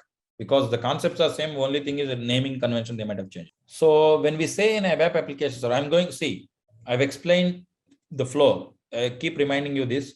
We understood SAP Business Suite, ERP, CRM, and other systems. They are developed on the NetWeaver. Okay. NetWeaver has an ABAP application server and Java application server. Now we are talking about the ABAP application server. Okay. So see, these are the processes you have in an web application server. Okay. So gateway, ICM, ABAP dispatcher. ABAP dispatcher is the work process. Dialog, D for dialog, V for update, B for background, S for spool. Okay. So the scalability you can do additional application servers, AAS. Okay, as I said, correct term. Additional application servers. So you see 1, 2, 3 here. So 3 is scalability. You can increase them. So central services instance, again, certification, these questions are very important. Central services, message, even in supporting also. So what does it has? Message server and NQ server. So if you stop this central services, that's it. Your system is completely down. Okay. So when you are working on, but if you stop one of these applications, see, you have 3 application servers here. If you stop one application servers, still the system is up and there is no end user impact. So ABAP, other 2 application servers can serve the purpose. But if you start the ABAP central services instance, you're done. I mean, your system goes down. So why this NQ server is so important, guys? Anybody? Why this NQ is separated? See, you have dialog thing, but why you have only one NQ server in this system? Why this is put it in the central services instance? One instance is specifically called as a central services, and why we have put it NQ over there? So good. So fine, I'll explain you. So NQ is something which will take care of the locking mechanism. You logged into the SAP system, and then you are making some changes. So while you are making the change, you don't want somebody to go and update something else over there, right? So you place a lock mechanism. The system will place a lock, the process make a lock mechanism over there. So NQ is mainly takes care of that locking mechanism, so that only one person can make change at one particular point. That's the NQ server. Very, very important thing. So if you mess up with that locking thing, then system will lose the track of what is happening in the system. That's why they kept this NQ server separately. And that instance where this NQ is residing, they called it as a central services instance. Okay. So this is very important. It is a high availability cases also. You might have heard cluster scenarios.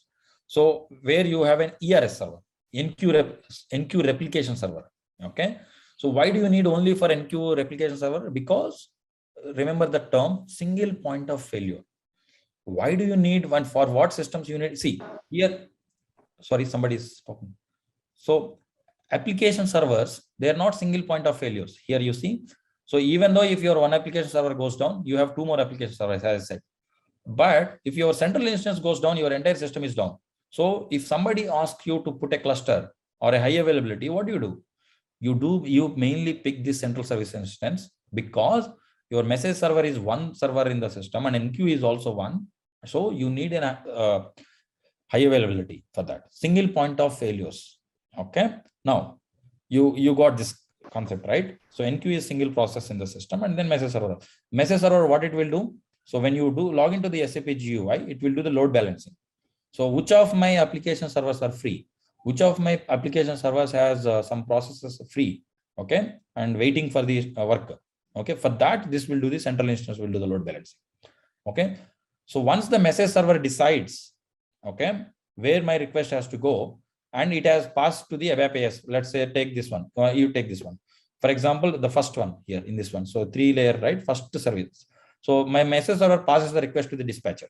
Okay. Hey, ABAP, you first one, you are free. Take this.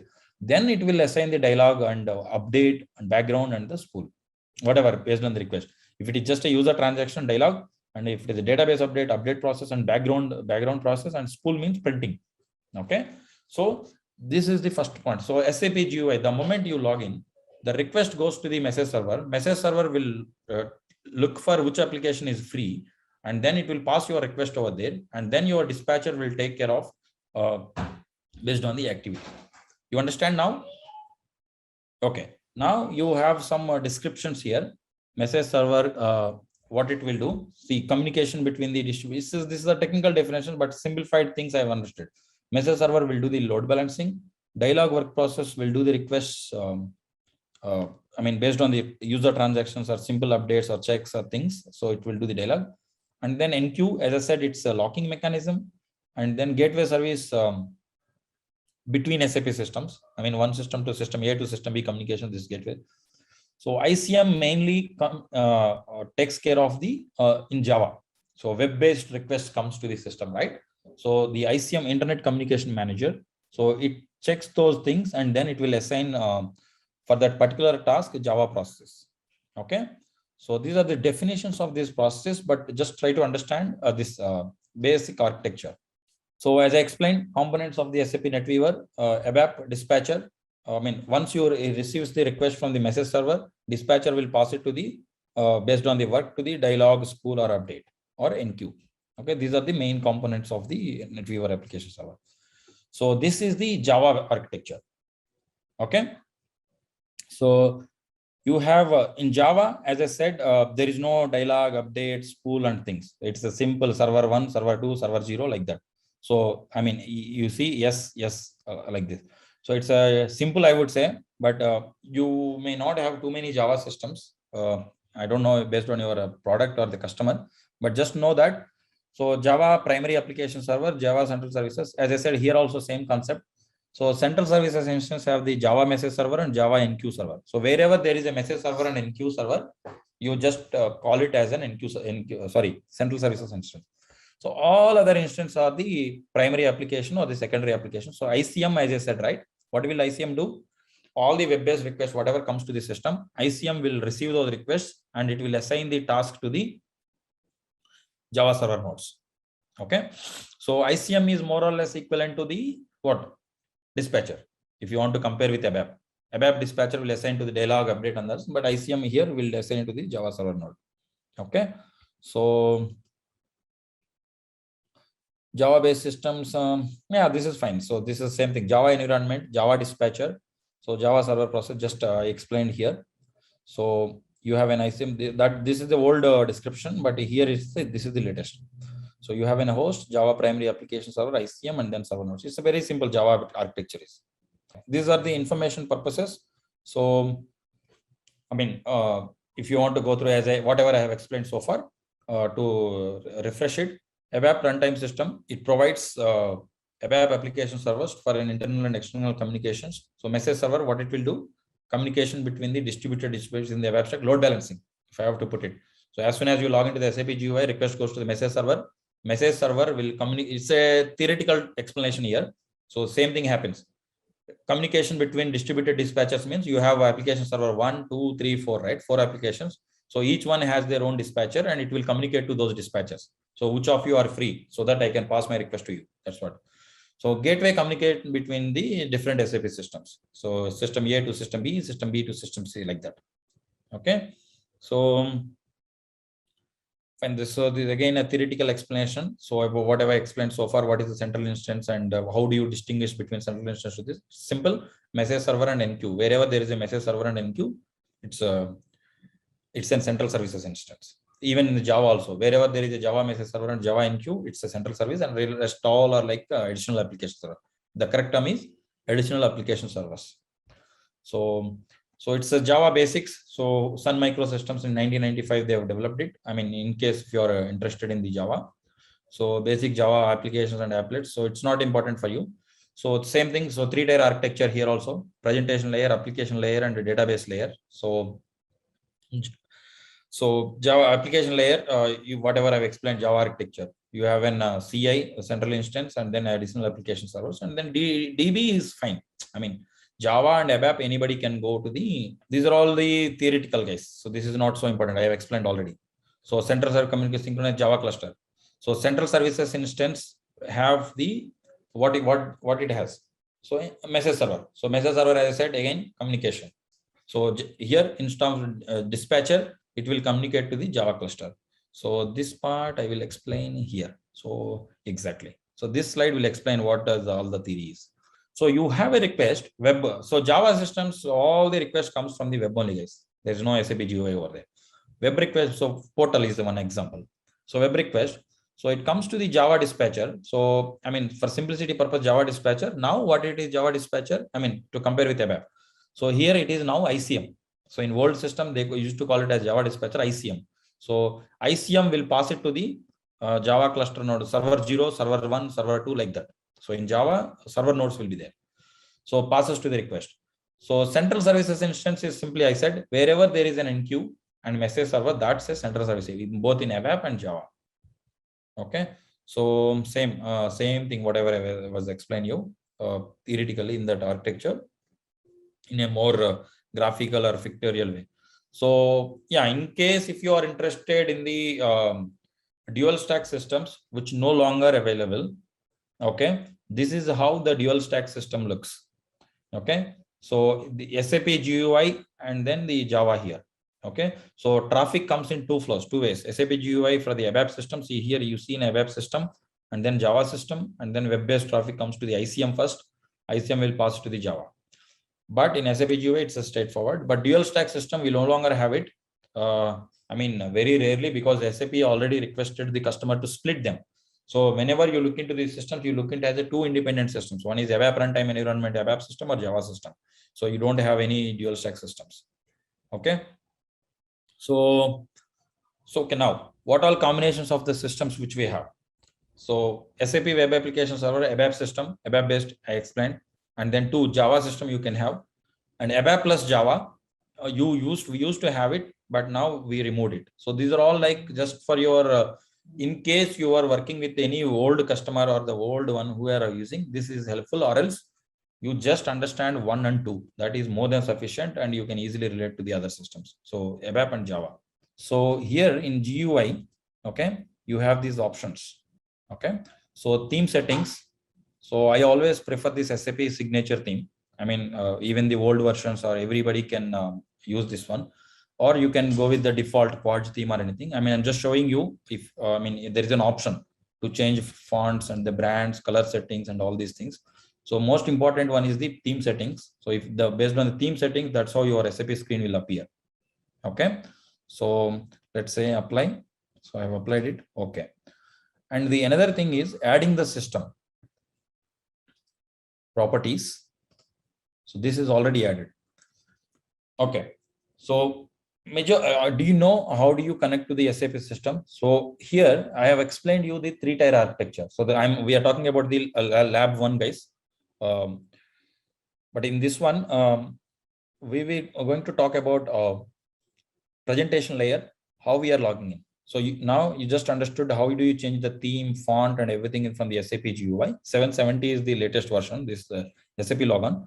So as a basis guy, why am I stressing on this particular GUI part is, even though it looks very simple, so some of the customers or the end users, sometimes they complain you that, hey, no, I'm not able to log into the system. I am not able to log into the system. You logged into the system and you check that the SAP system is up and running, all good. But the problem was they will be working on a older version of this one. So 720, 710, the SAP GUIs are discontinued. Okay, so they may work, they may not work. So they say that until yesterday it was working, today it's not working. So as a basis guy, you always have to tell them that, which instead of you wasting time in analyzing so much, first ask them which GUI version. So this problem happens, for the people who are working on the WTS servers and remotely they are accessing, right? For them, they are using old this GUI versions. So I've seen cases where the problem was with the GUI. So you always check them. So see, any SAP version, the recommended version is the N-1. I don't know if you have heard the term N-1. So which means, so 770 is the latest one. Always go with the 760. That's the best. Okay, and you use the latest, that's fine. It's up to you. But always the best is the N-1. As a safe side, you recommend for anybody to N-1 version. For example, if you are applying a kernel, always suppose the N-1 version, because latest version might not have been implemented by many customers, and SAP also may not have tested properly. But the best part is go with N-1 so that many could have been migrated, and in Google or help.sap.com, you will find the solutions for the issues. Okay, so it's important you are in the right this one. Suppose if you want to connect to an SAP system. So when I say system ID here, SAP system. So I've explained you the difference between SAP system and an instance. So instance or the application servers, they both are synonyms. I mean, they both are, you can call anything, but let's put this way. So system ID is the E68 in this particular system. So application server, you can give the server host or the IP, both should be fine. You are connecting to one of the SAP systems, one particular application server. So here he has selected as a connection type custom application server. So when you take the custom application server, so it will take you to this particular IP application server. If you take the message server, group server or selection server, I think he has not configured this SMLG in this one. Group server, you need to give the logon group. That is the message server group. So then it will do the load balancing. So this is what I was talking. The request will go to the message server. Message server will allocate the free application server. Okay. But in this case, we are directly connecting to the custom application server. So if you have a load balancing, always use the group server selection and then give the, let's select it. See. So here you have to give the message server details. This is what I'm saying. So you see, when you select the group server, when you put the message server, it will take you to the message server, and then message server will take care of the load balancing, which applications. But the custom application server, you can give directly. Okay. So now let's go to the network. So sometimes you have to activate the SNC. Okay. Secure network communication. So once they install the certificate, they will give you the thing what you have to maintain here. So P/something. So that data you have to activate and maintain that here. Then only the access will go single sign-on. I mean to say. I mean, you don't have to give the user ID or password when you are logging in. So single sign-on purposes, you always come here and activate secure sign network, and they will provide you the string what you have to maintain here. Okay. Code page, ignore language default, and encoding is ANSI for all the unique. So Unicode systems. So default ANSI for Unicode systems, and you have so many this thing. So I will explain you about what is this Unicode and what is this ANSI. So 99% of the SAP systems have the Unicode systems and this ANSI encoding. And SAP got rid of the non-Unicode systems, and they were migrated all the non-Unicode to Unicode also. Okay. But still some customers, as I said, banking kind of guys, they don't want to migrate. So they were still on the old versions of the non-Unicode system. That's why here there is an option, but here you don't have to do anything over here. Simple, clear. Now let's connect to the system. Simple. So it is asking for the client. So it's an EHP8 system. You see here, IDES ECC 6.0 EHP8. So today we talked about all these architectures and stuff, right, guys? From tomorrow onwards, I want you to focus more on the hands-on. That is more important. So it doesn't matter how much theory you know, and you can go through Google also. Theory you will get anywhere. But the thing is starting in the right direction and then doing the hands-on, because the more you work on the system, practical knowledge, I mean to say, the more you work on it, the better you will be able to troubleshoot the issues.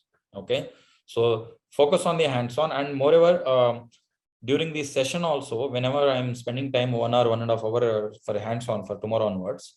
Okay. Theory, I will give you the glimpse and then understanding of the topic, but hands-on is the most important thing, because system, utilize the system, what is given to you for the next 14-15 days. So in the during the hands-on, I also give you some live troubleshooting scenarios. For example, if some user logs out or some user get killed or SM37 bag got failed, how do you troubleshoot it? When there were dumps, how do you check it? So I will improvise the hands-on also, and based on your level of understanding, and I will increase the difficulty as well. So can any one of you explain what is SAP Basis? No, server administration is a different thing. So here you see my screen. Server administrator is a different guy who will take care of the and then network administrator, then you have a database administrator, then you have a OS administrator. Okay. So if I have to put it in a simple thing, basis guy is a doctor. Okay. Or a general surgeon, general physician. Okay. So, but basis guys can become experts, subject matter expertise. Okay. SMEs they call. Okay. In that particular area or the particular domain, they can become, but basis guy is like a general physician. So first you go to the hospital, whom do you meet? First you have a problem. Whom do you meet? General physician. Then he will assess your condition and he will suggest you to the right specialist, right? Like, so in this case, I mean, sometimes it will be frustrating for you also. All the problems will come to you. I mean, this is something you have to live in day in and day out. Okay. If you are growing in a basis guy, I mean, I'm trying to put it in a very simple things, guys. So if you want to grow as a basis consultant, you should not live with the troubles. A doctor cannot sleep with the patient's problems. Okay. He can't get sleep if he keeps thinking about patient condition.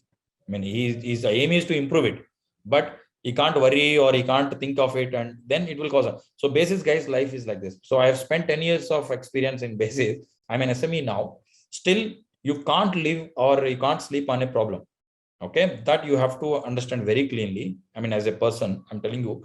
So all the problems in an SAP will come and land in your queue, basis guy. Okay, so every time all the problems looks to you that, oh my god, this problem, that problem, this is thing. So sometimes from the front end, sometimes from the application layer, sometimes from the DB, but at any point in time, all the problems lands into you. So you have to assess the situation. You have to assess the problem, do the basic troubleshooting. And if you think that it is a database, and if you have a L3 database, pass it to the L3 database after doing things. If you don't have DB, then you have to upskill yourself in DB. So if you think that it's an OS issue, then you pass it to the OS guy. Then if it is a hardware issue, pass it to the server. If it is a network issue, pass it to the network, right? Sometimes network restrictions. What examples? Firewall. If your firewall doesn't allow a RFC connection or the connection to the SAP GUI, what do? Nothing. So you have to request your network guy to open the connection or the ports, right? So at any point in time, the end users doesn't know anybody. They will pass the ticket to your queue. So you have to identify that problem and you have to pass it to. So if you keep worrying about that problem and you don't get sleep in the evening, believe me. So if you think that you had a big issue today, oh my God, I'm not sleeping. No, you have to give it up. Office is office, you leave it and go. So because basis is like this, every day, the moment you log into the shift, you find 1 or 2 tickets in your queue, which you don't have any clue. I mean, sometimes it will be repetitive issues won't happen. So if the issue is repetitive, then they will fix it, right? I mean, they will fix it. They will create a problem and then they will address it, put the change in the system, and they won't be. So always you keep getting the new issues at a basis guy. So that's in a customer project at least. So internal projects are fine. Know that. So basis consultant is SAP architect, system architect. So I mean, he's the best guy to design a system for a customer based on his requirement. You know, what application, what servers, Linux or which operating system to choose, what database to be picked based on the customer's requirement, what is the database size, and all these things. He can become an excellent system architect. Transport administrator, as I said, developers will develop the transport. I go and put it in the test system. Okay, test system, you have to put it, and then you put it in the production system. So the moment you import the transport, system is down. Who has to troubleshoot? Basis. So you have to bring up the system first to avoid the end user, and then you tell the developer, hey guy, your transport has got so and so problem, or I have to restore the system. You know, backup management. So backups, you have to take care of it. So it's like SAP DBA. So, and then security specialist. So you have to restrict the authorizations to the specific people. And batch means job monitoring. So these are all interface analysts. This is the most important. This is the most painful task. So these non-SAP interfaces or the non-SAP systems want to communicate to your system, RFC connection or TCP/IP connection. So these connections, you have to take care of these integrations, and then system administration simple. So these are your day-to-day job as a basis consultant. But once you grow, I mean, 5 years, 6 years of your thing, then you have the regular activities like upgrade of the systems, EHP 6 to EHP 7, SAP ERP to the SAP S/4HANA conversion. Okay. And then OSDB migration. Some guy wants to change the operating system Windows to Linux, right? And somebody wants to Oracle to HANA. So that migrations. So those are the big activities. So that will come as once you grow as a consultant and become a senior level.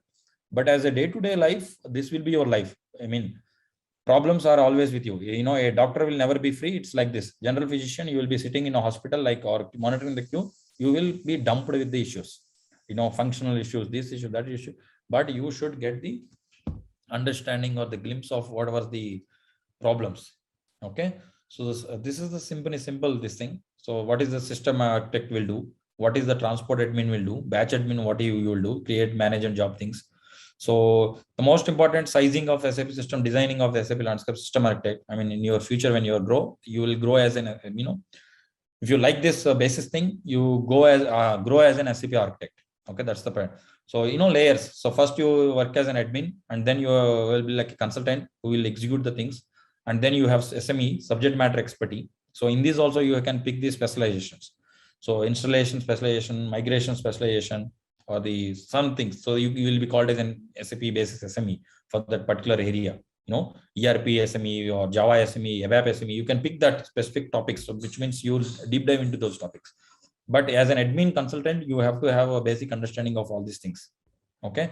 So a system administrator, what you do, maintain, currently might be majority of them are working, maintain system health, monitor the performance, and tune the system performance, setting some parameters that we will talk when we have this session. All right, let's test your knowledge. Here's a question for you. What is the primary function of the SAP basis component? Option A, managing user interfaces. Option B, handling application logic. Option C, administering the SAP system landscape. Option D, developing new applications. Take a moment to think, and when you're ready, choose the correct option. Remember, each choice holds a key to unlocking the answer. Good luck! Type the correct answer in the comment section. Hey there, ready to dive into the world of SAP Basis? Our course is here to guide you through it step by step. In this course, you'll learn all about SAP Basis. It's like a tool shed for managing stuff, from making sure we have enough resources to get them where they need to go. Our course covers everything you need to know, from the basics to advanced tips and tricks. It's created by experts who really know their stuff. Your instructors are seasoned pros who've been in the game for ages. They're here to help you learn and answer any questions you have. And guess what? Our students absolutely love the course. Folks just like you have found it incredibly helpful. The best part? It's budget friendly. This amazing opportunity to learn won't break the bank. Ready to become SAP Basis Pro? Sign up on our page now. For more info, head over to ZaranTech's website. Stay tuned for more updates. Are you all set? So don't try to log into the system now. So just focus on the concept. This is also very important topic, transport thing. So which you may do as a basis consultant day in and day out. So based on your customer projects, first, let's say if you are in an SAP, within SAP is your client. So there, this transport process might have been automated completely. But if you are working in a client projects, BP or any other client projects, there definitely you have to work on this transports. Yeah, importing of the transports and changes, you have to take it to the production. Okay, so it's a very, very important topic. So at times you may stuck in this process. So understanding the basics is very important. Okay, and also importing and taking these changes to the production is not so difficult. Okay, most of the times it's been tested, and if it gives an error, so you can always reach out to the developers. That is fine. That part is clear. But what is important is the basics of how do you configure this in a particular system. Let's say if I give you the development system, okay, I'm setting the context, guys. Don't think that I'm giving too much theory. Setting the context in a practical world. Suppose if I ask you as a customer, or if there is a new implementation, right? They are setting up their development, test, and production landscape. Okay. Hey, can you please configure my STMS? Right? So what do you do? What are the questions you may have to ask or clarify with the customer or yourself? How do you design that TMS configuration for that particular landscape? Okay. So what are the things you have to consider to set up such a thing? Okay. All those questions will be clarified in this session when we walk through this thing. Okay. So it's very important, this thing. And I will give you, this theory and understanding this, you get it anywhere. But the real time where you have to check when there is a problem. Okay. What you have to, the sense or the common sense where by looking at the error, what exactly and what location you may have to check. That common sense you will build after completing this particular module. Okay. Especially in terms of the TMS configuration. Okay, so there are some terms. I'm going with the presenter view today. So the reason is there are some important terminologies, okay, in this particular definitions kind of thing, which will help you. It is important for you to know exact definition of those words or these things, so that you will talk or when you are whenever you are explaining in your client meetings or somewhere, use those terms in a proper way. Okay, so let's start with the transport system. Okay, the first thing whenever you are doing this transport, right? So you see this slide. It is said majority of the customers will have this dev, QAS, and prod. QAS is nothing but quality assurance, and some people, I don't know if you have heard RTE system. Some will call as a just test system. Some will call as an RTE. RTE means regression testing. So it is the customer's definition. So based on, I mean, if it is more of like a too much testing, they do RTE, some will use a QAS. Okay. So the naming convention for the QAS system will vary based on the customer. Okay. It's up to them how they define, but the whole purpose is for the testing only. So this middle one. Okay. So the first one is the development and prod. So this is the landscape path. Many of the customers will follow 3-system landscape. This is. So if I tell you 5-system landscape, on top of this dev, there is a sandbox. Okay. Here sandbox will be there. And sandbox, development, QAS or RTE, or the fourth one, pre-production. Before going to the prod, they will have one more thing, pre-production. So today, if time permits, I will show you one 5-system landscape, the TMS configuration in one of the projects which I am working. So, I mean, that will give you a better picture. Okay. So since we are just taking a 3-system landscape, so transport directory. So what is this transport directory? Okay. So what all things it contains? For example, if you are working on any project or in your customer thing, right? In your customer project now, you have these systems. So after this session today, you go and see them. Okay, in your regular domain thing, right? In your regular work. So log into the system, because you're not touching anything. Don't worry about it. I mean, I don't think you will have access also to do that. So what you do is you go and check this directory, trans directory. So then you will get a feel of what I have explained today, and this transport concept will be completely clear for you. 100% you will understand how your client or your project has configured this particular thing. So if you take the trans directory, so you will have a trans directory which is common for all these 3 systems: dev, QAS, and production. Okay. So all of them have the same trans directory. You log into the dev system and see USR SAP trans, and then QAS USR SAP trans, production USR SAP trans. You check the directory.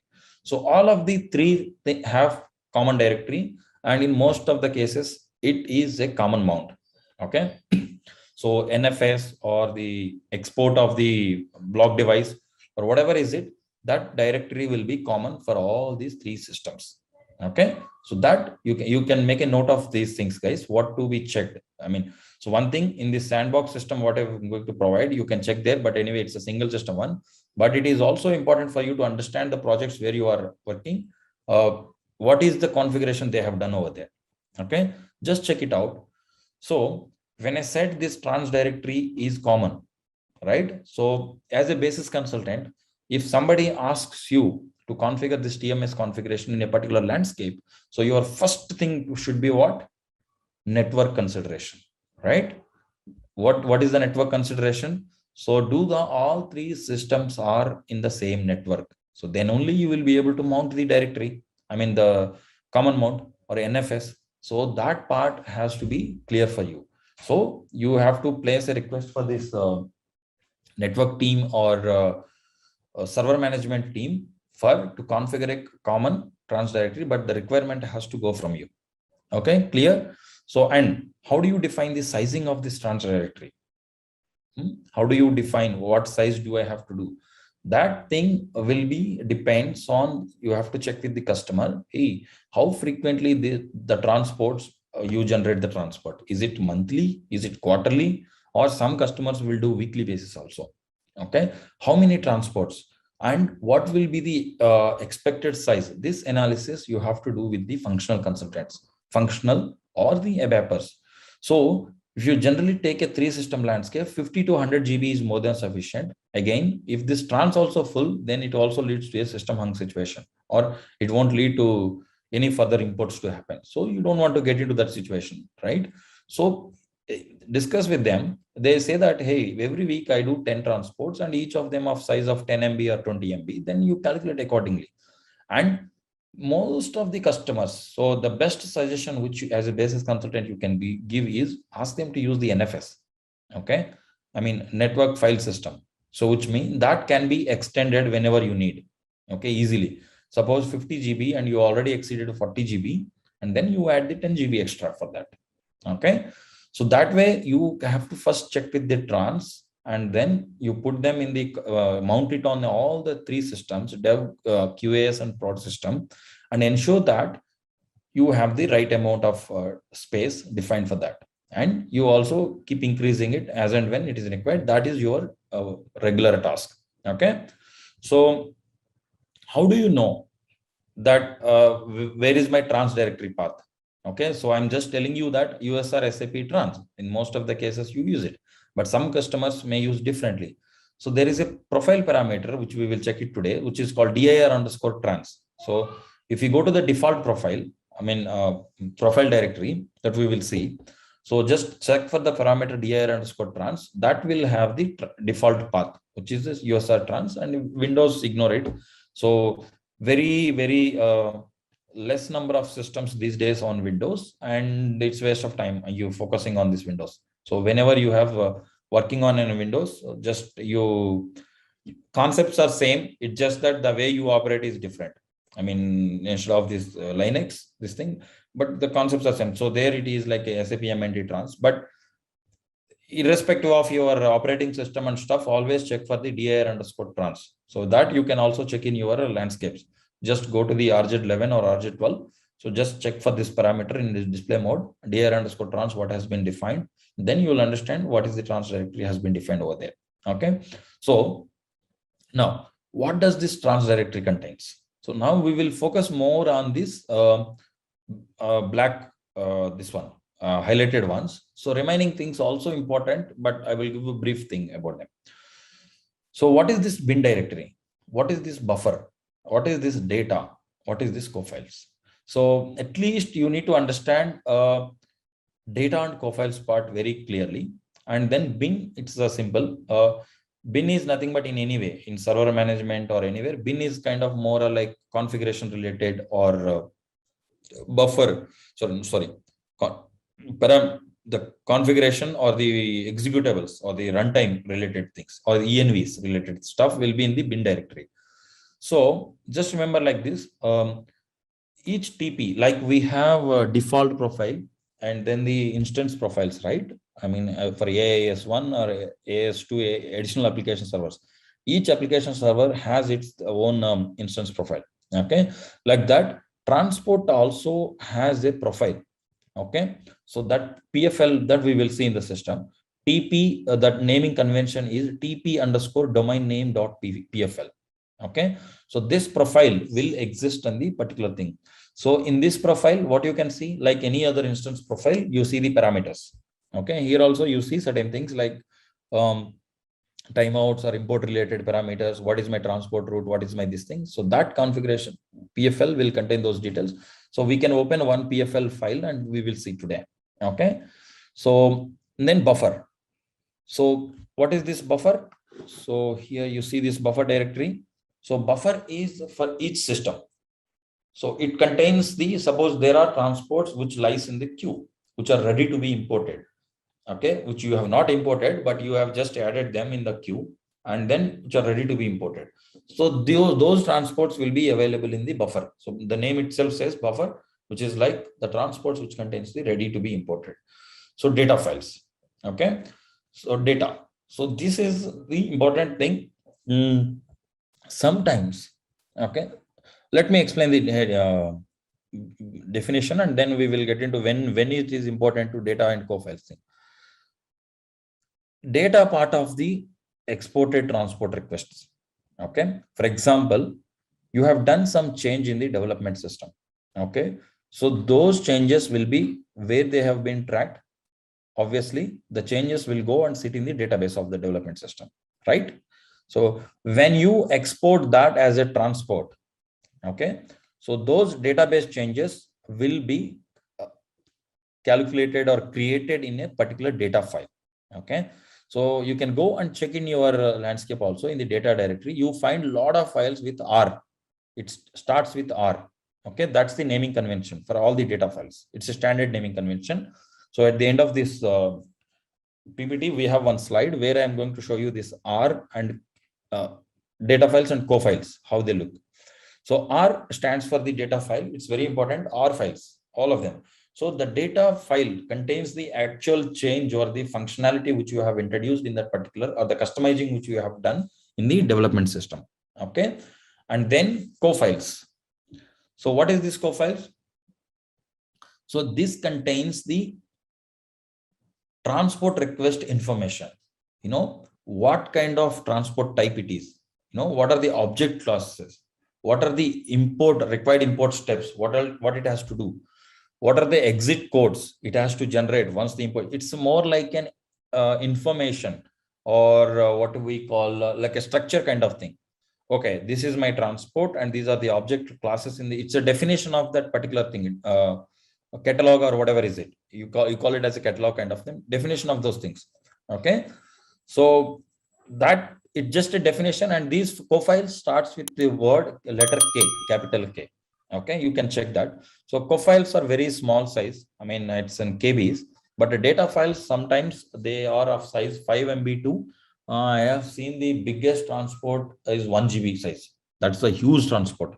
But in general, your transport request definitely not that much of size. Okay, so it is strongly recommended to have the customizing or these things in chunks or a sequence of transports. So sometimes you may get a request to do follow the exact sequence, 10 transports or 15 transports like that. So that time it is very important you follow the sequence, or else it will lead to a lot of inconsistencies and it starts throwing the dumps in the system. Okay. Now, for example, if a customer, now the next question comes to you. Okay, as a basis guy, transport directory setup, you understood what all the two things to be done. Number one, first thing you have to consider is the three systems should have access to this transport network requirements, and then mount this transport directory in all three. Okay. Number two, okay, how do you do the TMS configuration and then it will read it. Sometimes you may get a request, right? So the transport are not developed in this particular development system. Okay, so they have developed in some other projects or some other development system within the company. Okay, how do you get those transports to this particular landscape? Okay, so that times what do they do? So that time they will say that, hey, I have a system I have developed in this particular development system. I want all these development to go to this particular landscape, whatever we see here. How do you do that? So as a basis consultant, they ask you to do that. So what do you do? I mean, what do you ask for, first of all? Anybody knows? How do you get the development? So in this landscape, it's fine. If you develop in a development system, you track them in a transport request and then move it to QAS and then move it to the production. So now the question is, the developers do not want to develop here. They already developed already. So they don't want to repeat the same work again. Okay. So somewhere, some other development system they already developed, and they ask you as a basis consultant, hey, I want all these changes to go to this particular landscape. Okay. So first of thing is you have to bring them to this particular development system, right? So how do you bring them? So bring them to this development and then you import to QAS and production. So anybody knows? That is where it is important to understand. So the first thing is you ask them, hey, how many transports are there? Okay. So is it 10, 20, 30, 40? So sometimes it is a huge thing, right? I mean, if it is a huge development, if you take SAP as an example, SAP's development is a huge, within SAP. So because it's a development organization, it's a production company. So they develop, their core is development. For them, there is no production systems. Okay. For end users or the customers outside, production is the most critical one. For within SAP, development is the most critical one because they do development. So yes, that is one thing. Okay. If it is 2 transports or 3 transports, what you can do is you can simply get those, ask them for a data file and co-file. You can copy this to the development systems data and co-files directory. So this is where you have to place the R files in data directory and co-files in the co-files directory, or else it gives an error. That's where you have to copy properly to the right directory. Okay, that is one thing. Suppose if it is a huge, so some 10,000, 20,000 transports. So you think that it is not possible to do that. So that approach is different. It's like a client copy thing. So you ask them that, hey, you do one thing, you put all of them in one particular client in your development system. Okay. From that client in this particular dev system, you create one more client here. Okay. So create one more client and do a remote client copy. Then you get all the customizing, whatever they have done here. So, and then you verify, ask them to verify in this development system, your coding and everything. Once this is ready, then you can export them as workbenches or the cross-client customizing transports, and then you import to the QAS and production. That is the secondary approach. Let's keep it aside. So when we have this client copy and other stuff, so I will get to that thing. That is another approach. I mean, when you have thousands of transports like SAP, where the development is the core and too many things, so that's when you can copy the, you can do a remote client copy, and then you can do that tweaking here in the development system. But in general, in the production thing, you just have to copy the data file and co-file and put them in the right directory. Okay. So then another thing, a log, the grade one also, I'll give a brief thing. So this log directory is something name itself says. So whenever you see some issues with the import or some errors in the configuration, you always go to this log directory and look for the files, so you get some clue what is the problem. So sometimes the RFC connection might not be working, and sometimes authorization is missing for this data and co-files. Sometimes it says co-files missing. So it can lead to the, this all has to be with the SID ADM password. Sometimes it misses the authorization, right? Authorizations when you copy the files. Okay, that kind of errors it will throw in the log directory. Temp is nothing, temporary data and log files. I mean, during the import, whatever the logs or the temporary files it generates, it keeps in the temp. So generally, we don't touch this temp directory, and as a basis consultant, you don't have to check this one. EPS. Okay, EPS is the important directory. So anyone knows this directory? So this is important when you are doing the support package upgrades. Okay. So for example, EHP1 to EHP2 or EHP, or you are upgrading from SP update of this basis component or SAP APPL or these components one patch to the another patches. So you always have to keep those patches in EPS directory. It's a download directory. Okay. So SAP support packages, you always keep it over here. That is in an advanced level when you are doing these patches. Okay. So SAP names, just for namesake, information belong to the as per SAP EPS. So this is also comes when during the patching. Okay, what are the download packages you have downloaded, and those details will be captured in this SAP names. So the most important directories are the data and co-files. So which is in during the runtime or the importing, and bin is important if you want to look into the configuration of how your profiles defined and stuff. You can check that. Now again, transport sequence. So, I mean, so there are two things. Logically, anybody can explain with the whatever we discussed. Hey, development, you do it, and then this is the logical. So development to QAS, and then QAS to the production. Okay, that is fine. So, but yes, you have a transport directory common for all these three systems, Dev1, QAS, and production. So what exactly physically, how the transport sequence follows? Okay, when a developer create customizations, once he changes, he tracked under a transport, how does it goes to the QAS? Okay, that is important. So this is the sequence: physical objects, three system landscape, transport in the following three steps. Okay, so all the objects in a transport that are to be released or exported by being of database. Okay, for example, this is a development system. Okay, so they have to be exported, and then they have to copy it to the database, right? Whatever the changes you do, they will be tracked. I mean, in any system, once you do the changes, then that has to be saved in the database.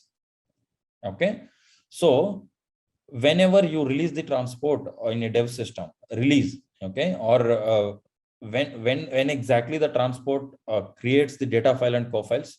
So it's not when you capture the changes in a transport. Okay, so you develop something in the development system, you have tracked them under the transport request, those changes are written to the database for sure. Whenever you say that I am good, this transport is perfect, and then when you release it, then it starts creating data file and co-file. Where does it create? In the transport directory. Okay, data file and co-file will be created in the transport directory, in the data directory and co-files directory. Okay, that happens only when you release the transport. Okay, sometimes the customer, one of the issues.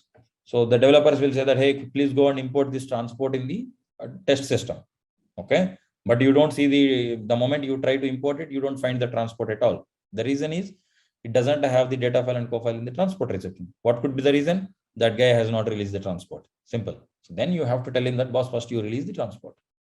Okay, you release the transport, it's his ownership, and if he is confident, and there are also some approval processes. I mean, there are authorizations defined who can approve the transport. Development lead mostly.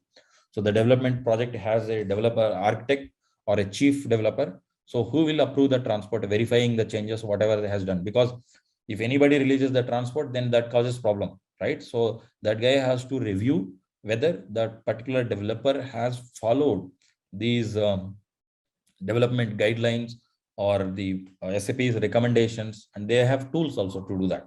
Okay, so those things anyway not part of you, but you just have a glimpse of what exactly they do, those guys, developers. So so they approve it, and then the data and co-files created to the transport directory.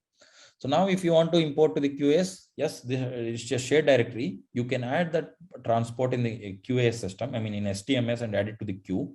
And then you just click on the import, and then it gets imported. So what happens when you import it? So transport, yeah, I'll ask you the next question. Let me come to this. What happens when you import? You understand in a physically, okay? Import means where does it go and write the change? It has to write it in the database, right? So I'm stressing on the part database, guys. There is one important thing you have to understand after this. So it go and writes in the database, the change, whatever it has happened. So that is what happens exactly physically when you import the transport. So, and then fine. So your testing is done. So what the testers will do? They will test it in the test system. Okay, perfect. Everything is good. Then once the testing team approves the transport, they will ask you on a predefined timelines to import it in the production system. Okay, transport is the one of the most powerful thing. You know, it can spoil your entire system. Okay, so once you import a transport, there is no way going back. Okay, the override is nothing but, I don't know who has answered it. Override is nothing but they will send the correction. Okay, so they will send because when you import, the change is going to be written to the database. Okay, once it is written to the database, you have to manually go there and delete that entry or something. Then it will lead to complete inconsistency. There's no way you can revert it. Okay, so the most important part is transport is not reversible once it is written to the database. So they can correct the code. I mean, they have to do like and manually they have to correct it, and they can send the fix in the next transport. Okay, so whatever it has messed up, so they can send a next transport and then they correct it. That's it. But there is no way that once you import it and you take it back. Okay, and as a basis consultant, you may face severe cases in, at least in quality. So suppose they give you some 20 transports to be imported into the test system. Okay, after import, then there is a severe scenario that a lot of inconsistencies. When I say inconsistencies, how do you know that there are inconsistencies? So once you import the transport, so what is the transport? These guys have done some changes, right, to the correct code. Okay, custom code or the modifications, or they've changed the table structure or whatever is it. What is going? So they changed the SAP's code. So what is going to happen when I say inconsistencies in the system? System starts throwing dumps. I mean ST22. Okay, I'm not sure if you guys have ever heard of the transaction code. We will check in the troubleshooting analysis, but have this context. When I say system is completely tossed up, so ST22, it keeps throwing errors like anything, dumps. Those are the above dumps. So then it says DBSQL error, it says syntax error, it says so many things. Okay, so which are all related to the corrections. You know, we can check it in the system later point in time. But when your system is completely led to inconsistent, that is what I mean. So which means your system is not functioning as expected because you have changed the structure of the code, or you have changed the ABAP code, and these transports are not proper. Okay, so I've seen one scenario. So when I've imported around 150 transport, the system led to a completely inconsistent. I mean, it is unusable. It started throwing dumps no matter whatever you execute, and the jobs failing, SM21 errors, so many things. So then obviously you are the doctor, I said, right? They will ask you to do something. What do you do in such case? So yes, you have imported a 100 transport to your system. System has led to the completely inconsistent state. What do you do after that? How do you fix it? Yes, basis guy has to fix it here. Okay, and only basis guy can do. because developers cannot develop those many corrections, 100, 200 corrections and send it to them. So which means they realize that, okay, test system has completely gone. So now we have to do something to bring it back. So the most basic thing, backup restore. Okay. So that is why most important thing, whenever you are importing something, you always have to check for the latest backup.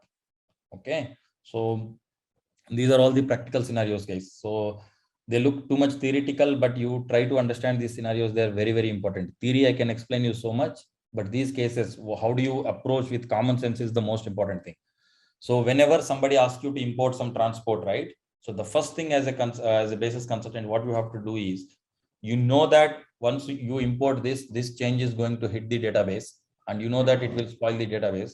So, I mean, it could be that they have tested everything, but as a basis guy, you have to see whether do I have my latest backup in the system, right? So do I have my latest logs available to do a point in time recovery in case if the never underestimate a transport. One single transport can spoil your entire system. Okay. So one single transport, suppose that guy by mistake has put, instead of defining a field name or the column name, if you put a star, right? You don't know that command what he has incorporated. By mistake, if he has put a star, some table and then star thing, you can't read that 10 pages of code also in that file, in the transport file. You don't understand. So by mistake, somewhere, if that guy put a star over there by typo or something, it will delete the entire particular table's column, right? So that's it. System leads to inconsistent. So then you have only one option, basis guy, please restore the test system, right? Test system back to the previous latest backup, and then you ensure that you do a point in time recovery. So there is an option. So, okay, so and so time I have imported this transport, exactly to that point time, you can restore it. That we will discuss how do you do this backup restore and all, but you know this. Okay. So transport never, that's why I'm stressing so much on these practical cases. So in most of the cases, systems are screwed because of the transports only. Okay. Wrong transports, or sometimes by mistake, I will talk to you, transport routes and then the transport layers. By mistake, they divert the traffic from one direction to the another direction, and then the accident happens. So that system will go for a toss.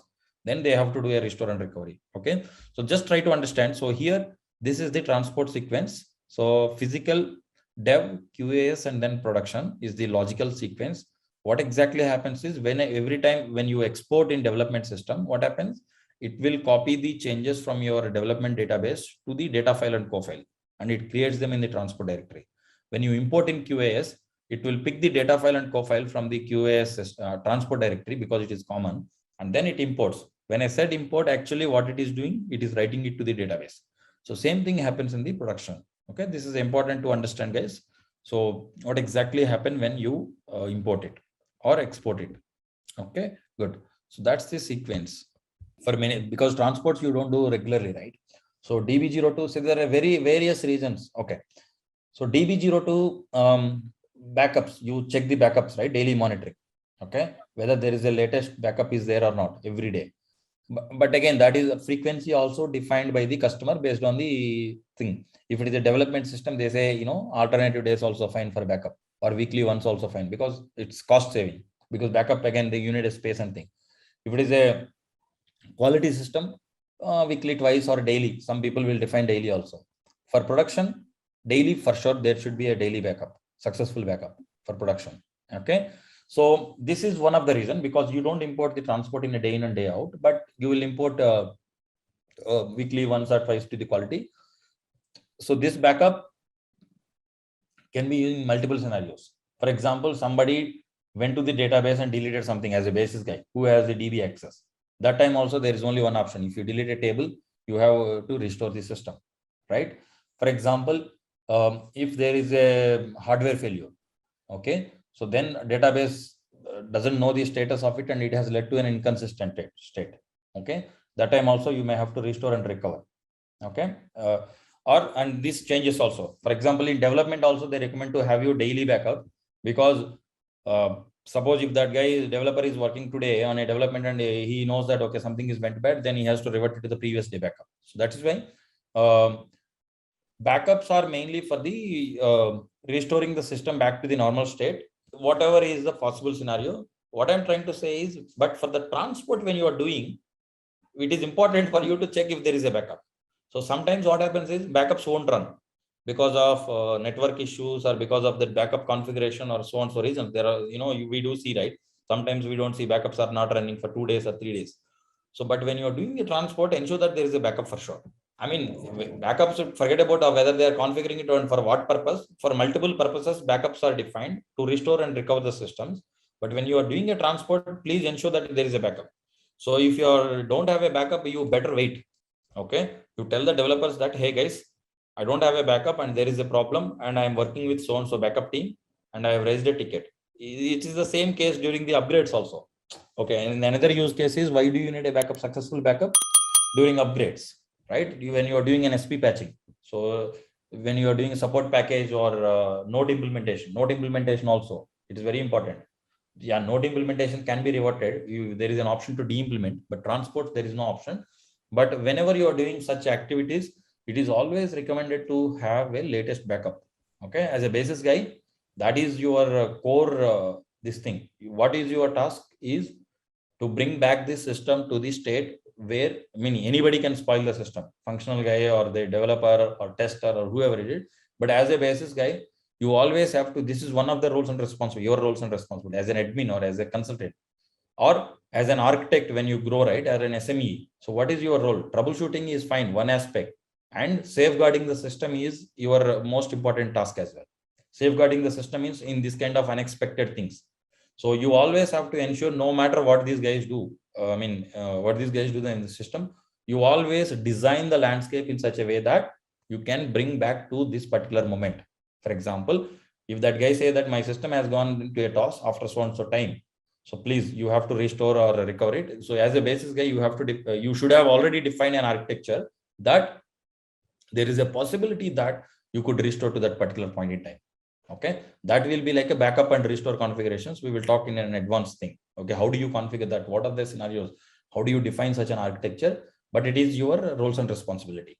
Okay, clear? So any questions before I move to the next slide? Good.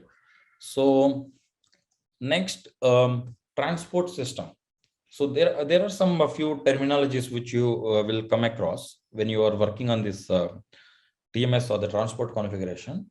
So number one is the transport domain, and then you hear about the transport group, and then transport domain controller. So the system which I have provided also, when we log into the system, it will tell you that it is a domain controller and what exactly is it. Okay, so good. So a transport domain. So here, if you see in this screen, let me explain you this screenshot, this screen. Okay. So I have this transport domain 1. Okay. And in this, I have a transport directory. You see the term transport group. And then there is a thing called TDC, sorry, which is transport domain controller. So these are the three important things which you have to understand. Okay. So TDC, let's say dev or test or production. And then you have transport domain 2. Again, here you have a one transport directory and then TDC, and then you have a transport group 2 and then transport directory 2. Okay. So the transport domain is nothing but it contains all the systems, SAP systems that you plan to manage centrally. Okay. From this particular transport domain, you can manage those systems. For example, you have dev, test, and quality. You can manage from that domain. And if you have other region systems, 3 more systems of the same landscape, but they're in a different trans directory or a different thing. Okay. They may have a different trans directory. Those also can be controlled from the transport domain. Okay. See, you take the transport domain 2 example here, this explain. I have the here transport group 1, transport group 2, or the transport DIR 1, transport. So transport group is nothing but the ones which are sharing the same transport directory. Simple, if I tell you. So all the systems, whoever are sharing the same transport directory or belongs to one transport group. So here you see the transport DIR 1, and then you have transport group 1, transport directory 2, transport. So why I am giving this domain 2 example is, for example, take an example of Asian Paints or whatever company, one customer. So he has systems across the regions. Okay. Few systems are in APJ, which is our region. I mean, Asia, Pacific, Japan. Few systems are in Europe. Few systems are in America. Okay. But they all belongs to the same landscape. So they all have each one has the different transport directories. Why? I'll tell you the reason. So APJ, they have a data center in Singapore. Okay. AMS or America, they have a data center in America. Europe, they have data center in Germany. Okay. So, and it is not recommended or it is not ideal to create a direct, network. So what I told, when you are configuring a the first requirement is network, right? You should have a common trans directory. Let's say you have three systems in each region: dev, test, and production. Dev, test, production in Germany. Dev, test, production in wherever America. All nine systems belongs to the same landscape, but catering to the different region different region factories or customers. Okay. So now the question is, one configuration you can do is you create one transport directory here.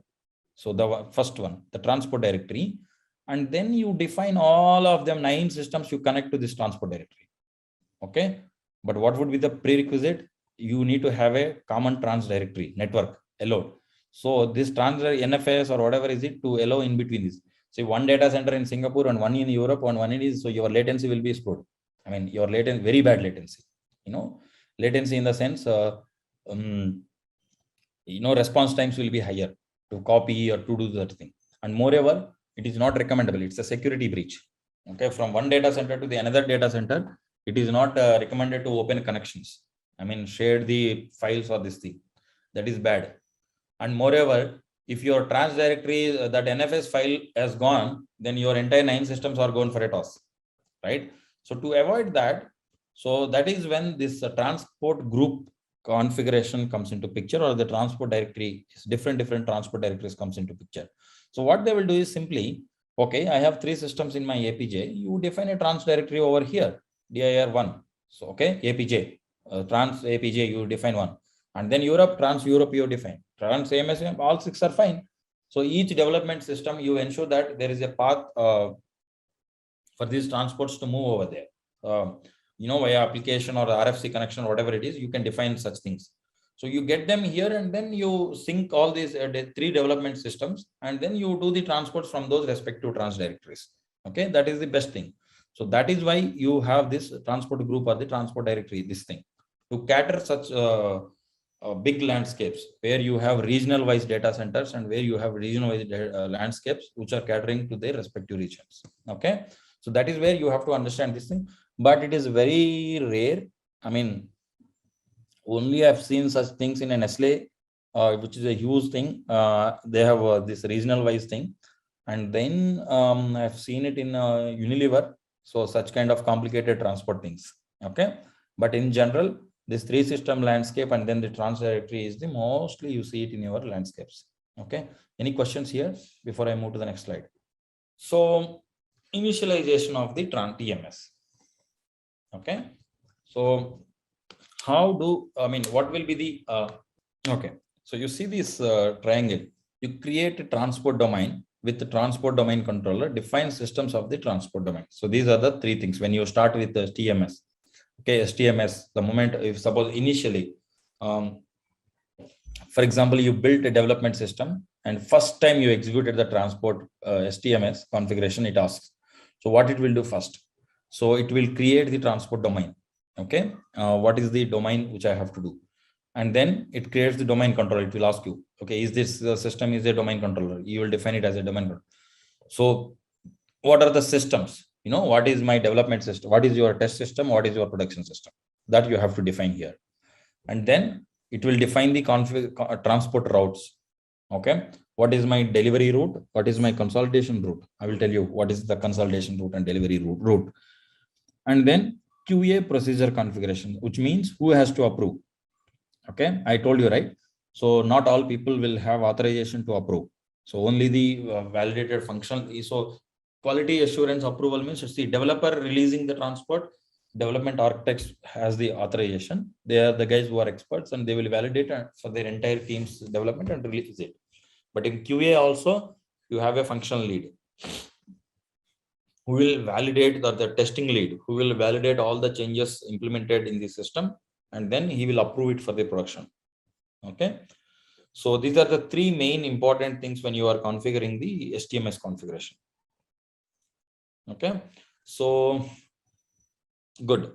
Now the important question, where do you configure this domain controller or this transport group or transport domain? What are the requirements? So domain controller is the one. So the transport domain controller I've told, right? What is the transport domain controller? So it is the one where all the TMS related controlling happens. Okay. So if you want to delete the test system and add a new system, you can do. If you want to change the transport route, you can do. You can want to change anything. You want to change some parameter, you can do. So transport domain controller is the most critical one. So that is where your entire TMS configuration, okay, is defined over there. Okay. So which system you use as a transport domain controller? Is it a development system or quality system or production system? Anyone? Which system can be used as a domain controller? Dev or test or production? See, when I said transport domain controller has all the TMS related control, right? So adding, deletion of the systems and import everything. So then it has to be the high available, okay, and high security precautions and high levels of maintenance. These are the two important things it should have. Okay. So then if you take it, production could be the best for the domain controller. Okay. So, but production nobody uses. Production systems always have the high availability and high security precautions and a high level of maintenance. Everything will be there, production. But no one uses the production as the domain controller because it's very risky. Okay, you don't want to do such R&D and then deletion, additions and everything from the production. No, auditing also there will be a problem because production you always have to go with the approvals and then the change implementations, and there is too much of complexity to do anything in the production. So to avoid that, and moreover, nobody wants you to touch US or SAP directory frequently until unless you are doing a patching and when there is a change request approved and everybody is agrees. Okay. So you don't want to do these kind of things from the production. So even though your production is a high availability, high security and a very good system, a suitable candidate for this one. But in general, in any landscape, development system is the domain controller. You can check it. So you log into your development systems in your landscapes, wherever you are working, just execute the transaction code STMS. See, here you say, it says you are logged into an domain controller at the bottom. Can you see? So this is the transport management system. So this is what I'm talking. So this is the EH8 system. And what is the transport domain? It's domain underscore EH8. So it is the naming convention will be like this. So this you can check it in your respective landscape, wherever you know. So, and if you want to know what all systems it has in this thing, just click on systems. So user profile, services, my objects, or you can check the import overview, work list, transport organization, system overview. Yeah, here you can click. For example, in this, it's a single system landscape. I mean, there is no other system. So if you have an test and production, it will show here EH8 and other system, and then it will also display the role of that particular system. Okay. So or display transport domain. So these things, display things you can do in your this thing also. So this is the domain and short description of this domain, and then management. Let's see, and then workflow engine. Okay, so this is the QA workflow engine is like a local domain only. It's an automatic user assignment. When I was explaining this slide, right, QA approval procedure. So configure transport routes. So transport domain controller, you have different transport domain, what you have seen. QA procedure configuration means this is what I was referring to. So who can approve this transport? Approved by system administration, to be approved by department, or to be approved by the request owner. So these are the three people have to approve if you want to take it to the next system. Okay, they always have to approve. So this you can modify, or the functional guys or developers will update this approval procedure. Okay, so and then go back. So you can do a quick connection display configuration. You can do that. Yeah. So you can see the status system is active, that green light whenever you see the before also. I mean, if we just go back. Yeah. So if it says status active, this one is the active symbol, and then this green. Whenever you have this, which means the system configuration looks good, which means the RFC connections and the mount directory, the trans directory, everything is accessible. Okay. So, or you just click on the display configuration. Oh, let me select it. Okay. So you see last changed by, so for example, somebody has changed some program, something in this configuration. You can see who has changed it, SAP start. So which means first time when this system was built on 27th August, the whoever has built it, yes. So I was telling you this profile, right? TP domain profile. So like you have instance profile and the default profile. So each transport configuration has this profile. You can check it in the USR SAP/bin directory. If you go there, you will find, or you can see the directories also here. So this is the domain group, and the transport group I was telling, right? This is the group underscore EHP8. Okay. So, and then RFC addresses, and user is the TMS ADM. It's the standard user for all the TMS related. It will do the, it is the user which they use. So trans directory, dir underscore trans. So you don't have to go to the instance directory to see this parameter. So you can see here, USR SAP trans is this one. Okay. So TP version is nothing but the TP is the program which will do this transport thing. So it is the T66 266 version. Okay. So just today's exercise also, I mean labs also, I have given this what we call similar exercise where you go and check the thing. I mean these kind of basic things, so that you will understand how in your landscapes or in this thing, or you just click on transport groups.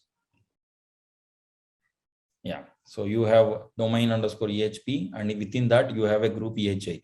As I said, there could be multiple groups for each region, APJ, America and Europe. So that time you have APJ underscore EH8, AMS underscore EH8, or UR underscore EH8, 3 transport groups. That definitions you can see over there.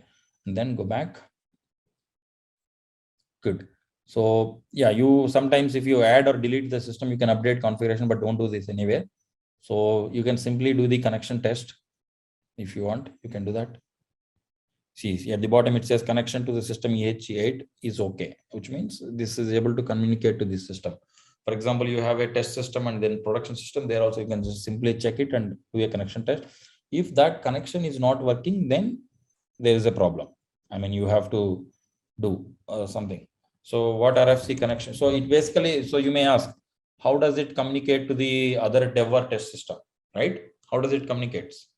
So the simple thing is RFC connections.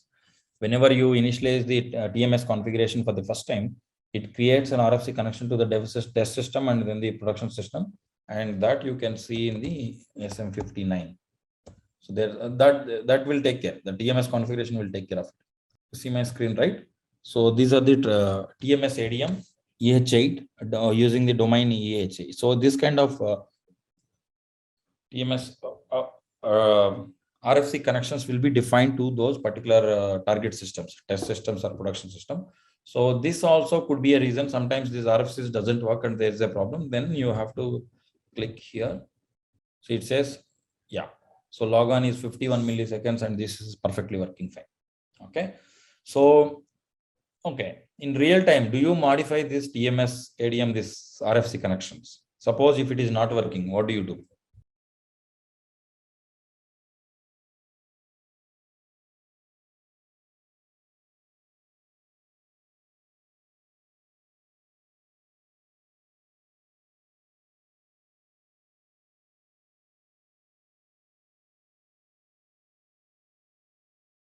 So there will be other ways to troubleshoot it. Okay. I'll tell you why. That's why I asked this question. Like any other RFC connections, right? These above connections, this test 000, T9, these connections you can modify always. Okay. I mean, those are fine. But these connections are automatically created when you do a TMS configuration. You got it? They are the auto-generated STMS, auto-generated RFC connection.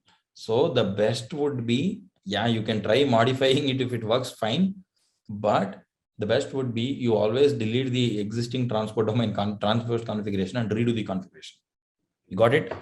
So it will you again so you delete the transport configuration. That you can do, but you don't do it in any other systems. So TMS, in mostly these things will never fail.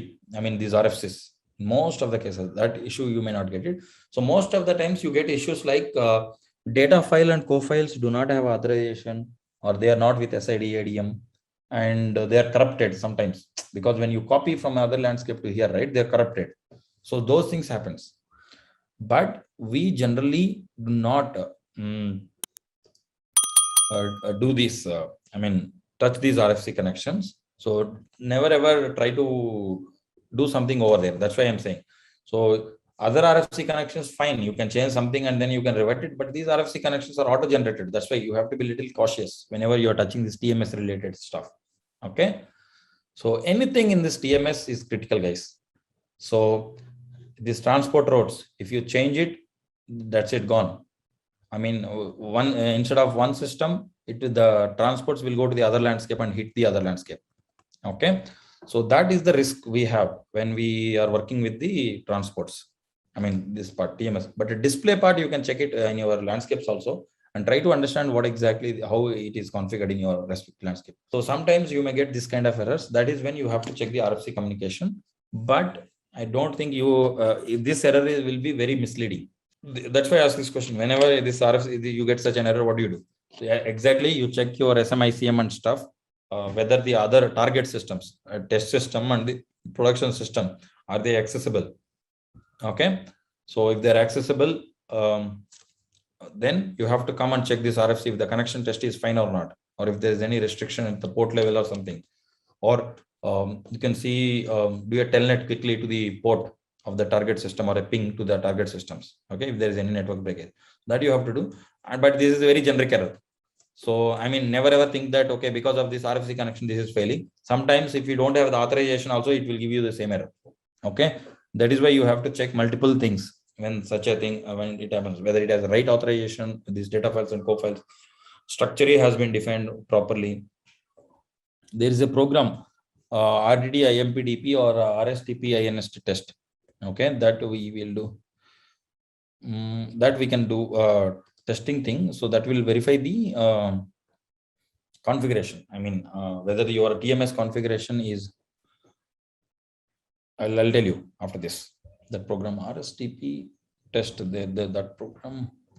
Okay, I will let you know that program. So there is one program. Tomorrow I'll let you know.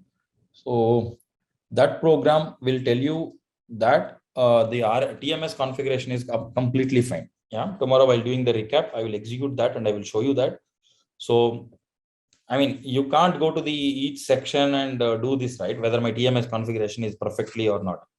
Okay, so that is a time consuming. So if you run that program, so it will tell you that exactly where exactly the problem. Okay, if it is authorization missing, it will tell you that authorization is missed, and if it has some RFC connections are not working, it will tell you RFC connection not working, and if the systems are not defined properly, it will tell you the systems are not defined. I'll show you tomorrow. Okay, that report. It's very important, very good report. As a basis guy, you always by heart it. Somehow I forgot this one, or in this system it doesn't exist. So I'll try to import that report to this system. Okay, in general, whenever somebody is building the system, that report will be imported as a post check during. After you do a system copy or system build, right? There are post checks. Those reports will come automatically. Some of the reports. Okay. So now we'll have what all things. Okay. Good. Creating the routes, transport routes. So as I said, it's like a traffic signals. This transport routes. So you have dev, quality, and production. So there is a development route, and then sometimes it's a consolidation route, and then delivery routes. Okay, let's understand about development routes. Okay, the development is most important.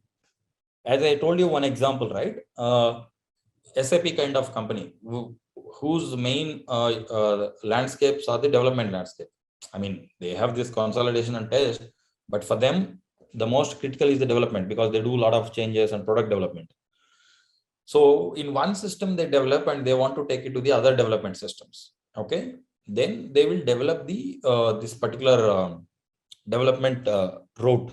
Okay, so in that particular route, all the development systems are developed. So one single development system, they do the development, and they will pass those changes to the all the development system via a transport route of development route. Okay, and then testing also from all these development systems. So you don't have to have 100 test systems. Define 2-3 test systems, and then you define a route to that. Okay, these are my, it is like traffic signals, my test system. And then production also, you have a production system, which of them have to be it. So that route has to be defined carefully when the STMS is configured. Then only from so and so system, source and target, through that route will go to the exact systems what you have defined. Okay, by mistake, if you change the route, that's it. The systems will go and deploy in another system, and that will be problematic.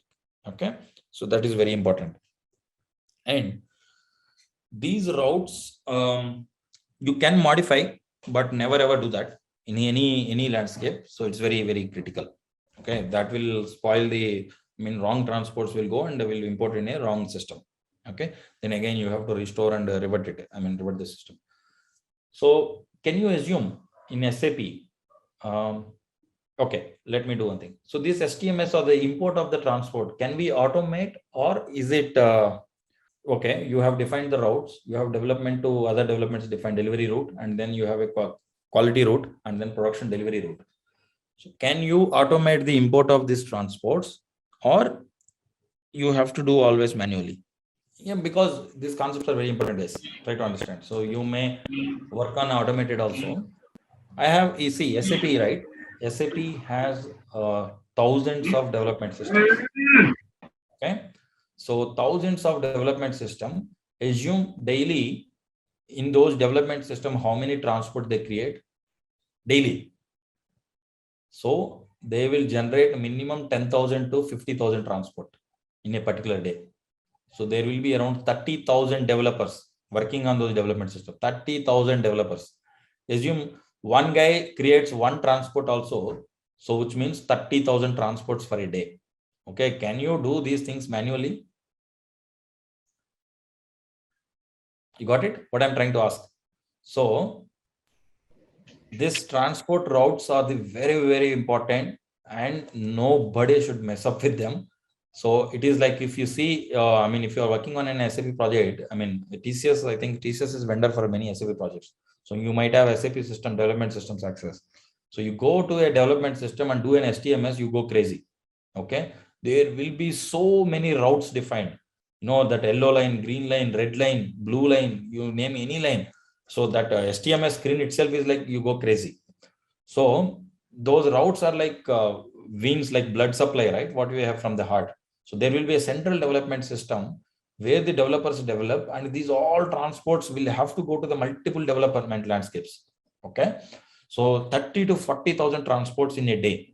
It is not a small amount. So if you have to do manually, then you have to recruit at least some 5,000 basis guys. So it is not possible to do manually. So they do automatically. Okay, that is where this transport route concept is very critical. Okay, you define the systems. What is my source? What is my target? What is the path this transport have to go? That's it. You establish it, and then you define a, they write a program in the system that you keep going. So that's it. As soon as they release, they will come to the, so you can schedule also in STMS. Okay, as soon as you can schedule, and they will schedule the times, and they don't schedule everything at one time, because again, it causes latency and the network problems. Okay, your system might have a less number of CPU RAM, and then it will go for a toss. So they will do every 1 hour, 2 hours, 3 hours, the transports will be scheduled. So they keep going, keep on going, keep on going. Okay, but if you take it, so that's why you have to understand both the things. If you take a customer landscape, okay, where customers like Nestle, BP, or Asian Paints, or whatever is it, there you don't have these many number of changes or these many transport. Where the most important thing is, in those cases, controlling of these transports. By any chance or by mistake also, automatically the transport should not go and hit their production. That is what their control is most important. That is when they ask basis guys to import. They don't automate, even though there is a scope for automation, they don't do it. So they want control in every phase. Okay, when a developer gives a transport, they want to control in test system, validate it, and then release it. Then base guy will go and import it. So they want to have that feel, because anyway there will be some 50 to 100 transport in a quarter. So they don't want to take that risk of automation where there is no control and nobody monitors. Okay, hope this is clear for you guys now, right? So yes, you can automate the transports and you can schedule them to import, but within SAP, I mean, as a development organization, they have these automated. But when you are working in customer projects, where they always go with this manual thing. Okay, so now you got the glimpse of how important these transport routes. Okay, where their use cases. So creating routes, so simple. When you click on this, you have consolidation and the delivery route. So it's just that from which system you are taking and what is the transport layer and the consolidation system to which it has to go. And the delivery system also, source system, delivery system is nothing but a production system. Okay, so you can take this consolidation system as a test system here. Okay, you can assume that. So delivery route is just another import route. The target is the delivery system for the delivery route. It is just a naming convention, guys. I mean, source to the production through this route. I mean, like through this road, it will go. That is what it is trying to say, this explanation. Okay, so transport process. So release and export. First thing, so as I said, in a development system, as soon as you have okay, so guys, take a 5 minutes break quickly. Okay, so then we will reassemble and then I will recap this entire this transport thing. Okay, and also we will try to do the assessment today here itself. Okay, and then I will walk you through the labs. Is that clear, guys? And then we will see, and be ready with your laptops. 5 to 10 minutes break. Okay, be ready with your laptops and the credentials which I pinged you, please try to log in. Okay, good. So I just show you one landscape. I mean, the systems which we have as training purpose is a sandbox IDEA system. I mean, it's not possible to create multiple. I mean, it's not possible to create a production kind of environment. That's why you don't see too much of this STMS thing. So I'll give you, I mean, so that for your understanding purpose, one system where multiple things. Okay, I logged into this particular RDQ PI system. You see domain PIS and it's a domain controller. Follow me, guys. Okay, so if I want to see the systems, right, systems overview, see so many systems, all of them are green. Okay, which means all of them are active. So you see system SID is this, and then you see the type TMS system type. You click here, non-ABAP system. It's a Java system. That's why I took one PI so that you see development and ABAP and non-ABAP also. You get a clear picture. So, and then you put a place here, it's a controller. So, which means domain controller. So, and then you see backup domain controller. So, in such kind of critical systems, right, where you have an option to create a backup domain controller also, but not many of them do it. So, I mean, in case RDQ or the development system is down, so then the RRQ will act as a domain controller, backup domain controller. It's just that while you are doing a DMS configuration, you just have to tick which system you want to configure as a backup domain controller. You can give another system. So what this guy did is, here, development is the primary domain controller, test system is the backup domain controller, RRQ. Okay, that's how they define. You got it? So, and then this one, it's a virtual system. What do you mean by the virtual systems? Which means these systems are not at live. So they will come in future. Okay, so they have created the configuration and be ready with the everything. So once these systems are ready, they will go and update the instance number and those details in these systems. Let me not touch it. It's a production landscape. So they will update it, and then these virtuals will become the actual systems. Okay, so production systems, they are yet to build. So for now, they have created the virtual. Okay, just understand that aspect. That should be fine for now. So these are the groups. So here, see, he has multiple groups: group A1Q, group ABQ, group RDQ. That's what. So that is fine. Each group has its own trans directory. Okay. So now the another thing is what you have to might be interesting for you is the transport routes. All right, let's test your knowledge. Here's a question for you. Which of the following is not a key component of the SAP Basis system? Option A, database. Option B, operating system. Option C, application server. Option D, web browser. Take a moment to think, and when you're ready, choose the correct option. Remember, each choice holds a key to unlocking the answer. Good luck. Type the correct answer in the comment section. So if you guys understand this one, it is very easy, guys. So development, but don't try change anything anywhere. Just you can see it always. So this is the development, and via this transport route, so they will come to this particular system. Okay, and then 001 client. Okay, from this client to test system. This is a test. Okay, they call it as RTE. Some people will call it as an RTE. I told you, right? Regression testing or QAS. So RRQ is the development, RDQ is the sandbox. It's a 5-system landscape, guys. So it's very interesting. See this. So now if you understand this, then you will understand 3 system easily. So it's a sandbox. Okay, RDQ. So and then you have this development only. Development. Sorry. Development. So it's a development. From development to the RTE system. RRQ is the RTE system. Okay. So delivery route, this is a delivery route, and it comes to the which client? 001 client. They will come. And from RRQ, they will go to the pre-production. You see here, PP means pre-production. Pre-production UR, pre-production AMS. So they have multiple regions. So all go to the 001 client and hit there. Pre-production is 5-system landscape. Sandbox is removed from it, but 4 systems you can see: dev, RTE, and then pre-production. You see this one, this yellow ones, pre-production. And from this pre-production, it goes to the production through this 001 client. And these are all virtual targets because they have not yet built these systems. Okay, once they built, and they will replace this one. So this is how your transport routes and then the transport layers looks. Okay.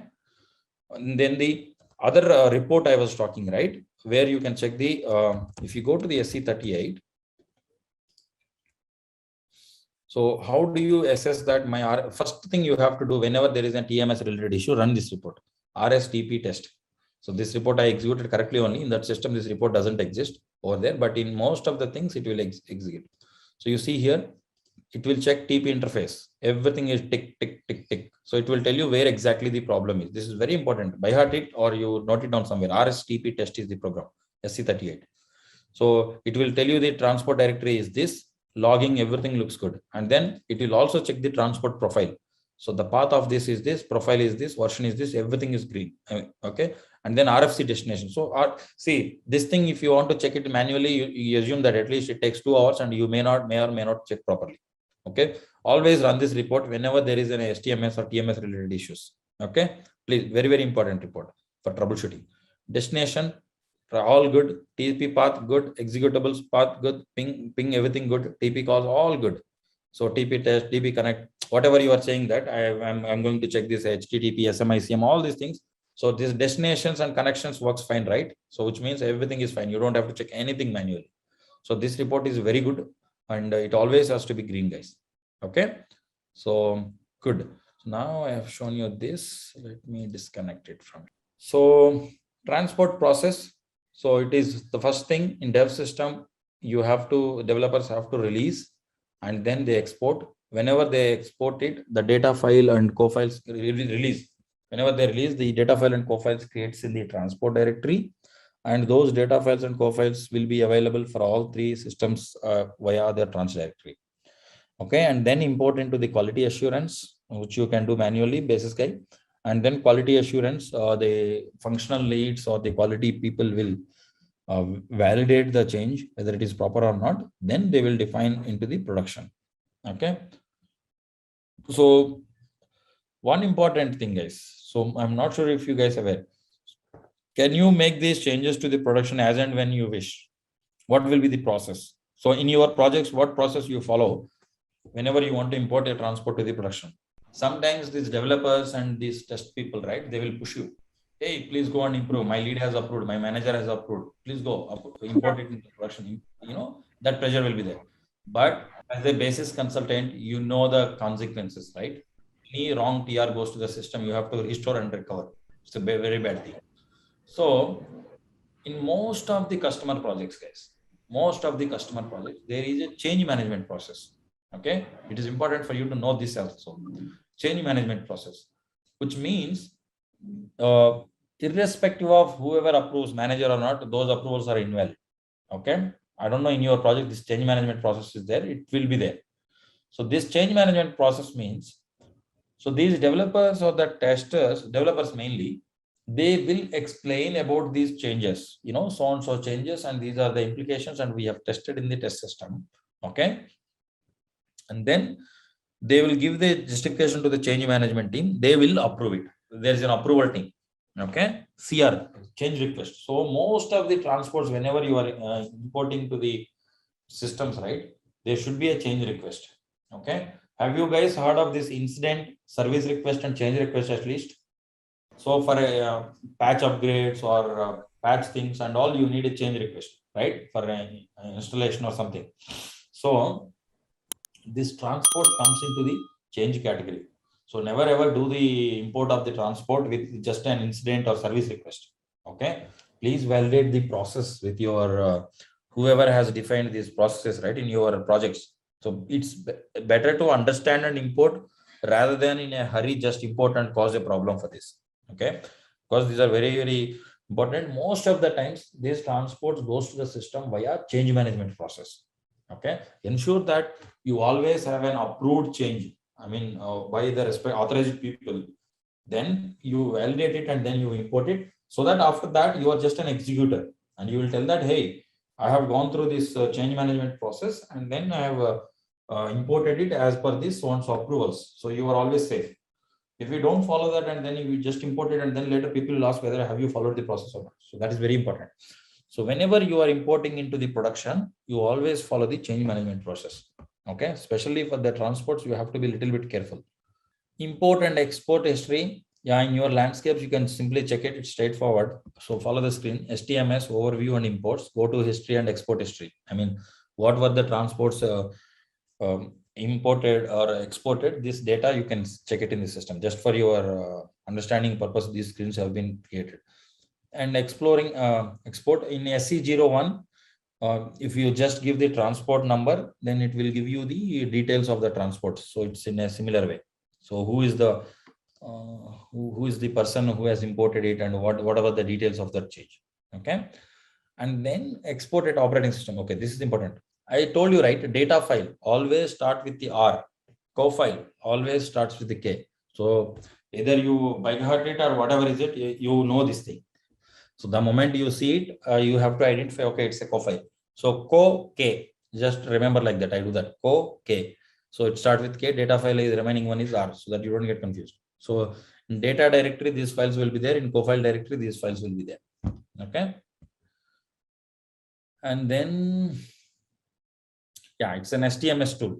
Okay, it's simple. So RDT, IMPDP, you don't use it. I mean, it's very rare, but no need to do anything over there. So only the SME or experts will try to troubleshoot it after that if there is some issue with that. Okay, just know that there is a program RDT, DMPDP. Whenever there is a program import errors or something, then we execute this particular report. Okay, so yeah, this is to just to let you know that there is automation. So there is an option in STMS. I mean, you should not do that. We always do it manually, even though majority of the people do manually. But there is a time and date of the import. So we can do that periodically, when and what time we can import it, this thing. Okay. So these are all for your exercise purpose. I mean, how do you import it? Suppose if somebody asks you to import it, you just follow this sections. Okay. So import request and select the request. So I'll explain here. I mean, but because we don't have this transport request to import into the system, but you note this down, this slide number or somewhere. In future, if somebody asks you to import it, you follow this sequence. So here you go there and then import. So you transport number you give here. Okay. And then target system. It's a test system. Suppose if it is a test system. So in this case, it is FT3. And as I said, target client 001 or this one. So start date, immediate. Just see these options, guys. Just try to understand these things. So it's very simple. STMS import and immediate means if you click on execute, it will immediately execute. And then I said start date, right? Planning you can do at start time, what time you want to start, and planned start and no start after. And sometimes you want to exclude during a peak hours. Okay. For example, APJ system. So morning 6 a.m. to afternoon 2:30 a.m. they will be very busy. So which means you mention this time, and apart from that time you import it anyway. So that you can do. So after an event, this is also important. So sometimes these developers will create an events. Okay. So which means after so and so code corrections have come to the system, you proceed with importing so and so things. Or after completing so and so job in the system, you proceed with importing of this system transport. That you can do that. Okay.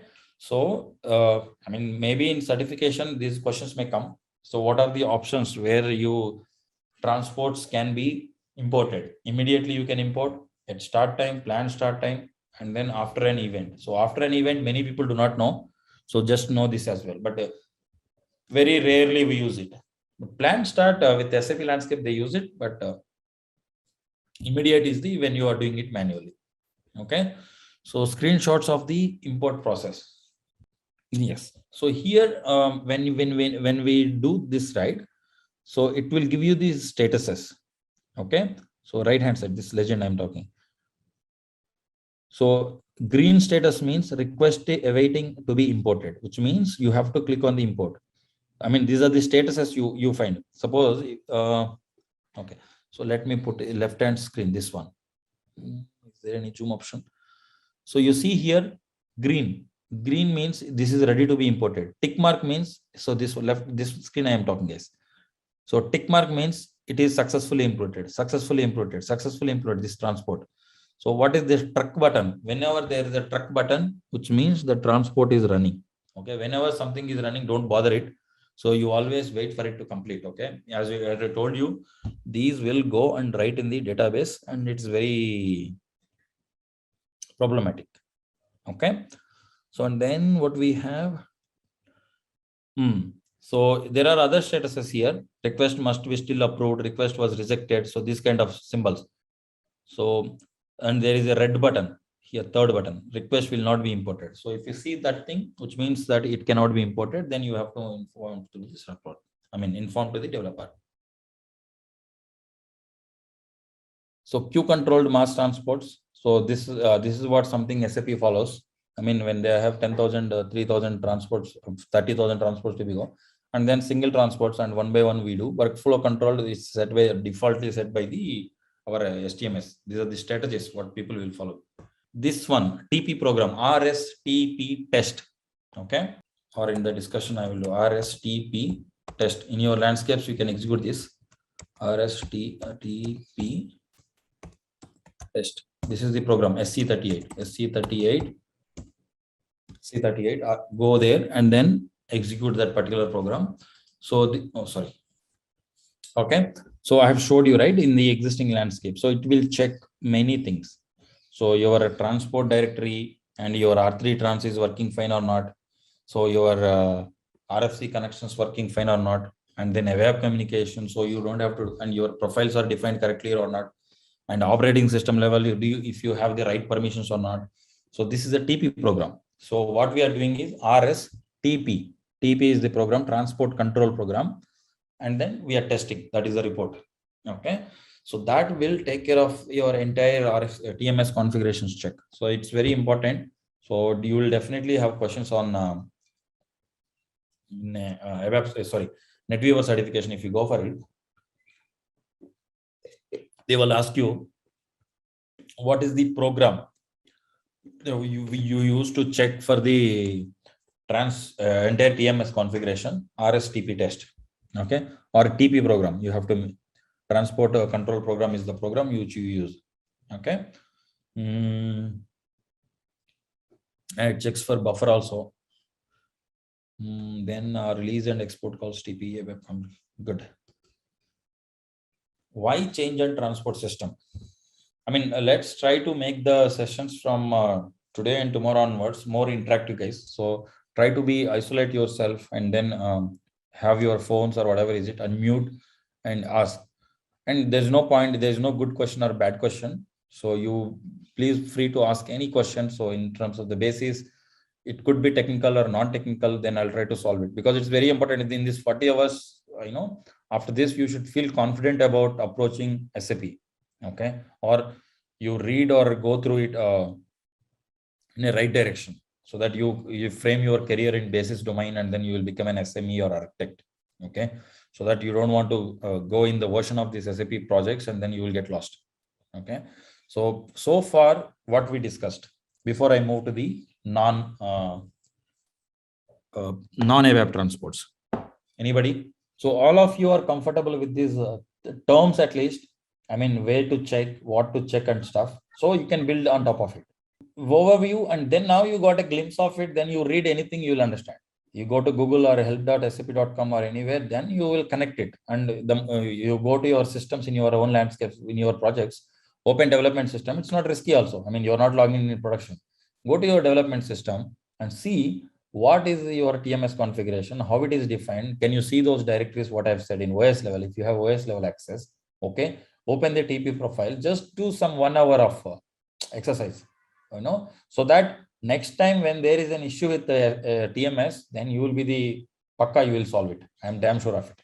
Okay. But for today, after this, you go through these things and then tomorrow you come up with some questions on it. Okay. So far what we have discussed, okay, are all ABAP related. Okay. Transports. So these transports, everything is developed in the ABAP system, and then they were captured in a transport, and that transport is we are taking it to the production. I told you NetWeaver platform, right? So it has a capability for non-ABAP as well, right? So, and you have Java systems also, Java runtime. Okay, how do you manage? I mean, we don't have any such systems now because we do see very rarely this kind of configuration. But theoretically, I will cover you so that if you find a system, then you get some background of it. Okay. So there is a CTS, change and transport management system. Okay.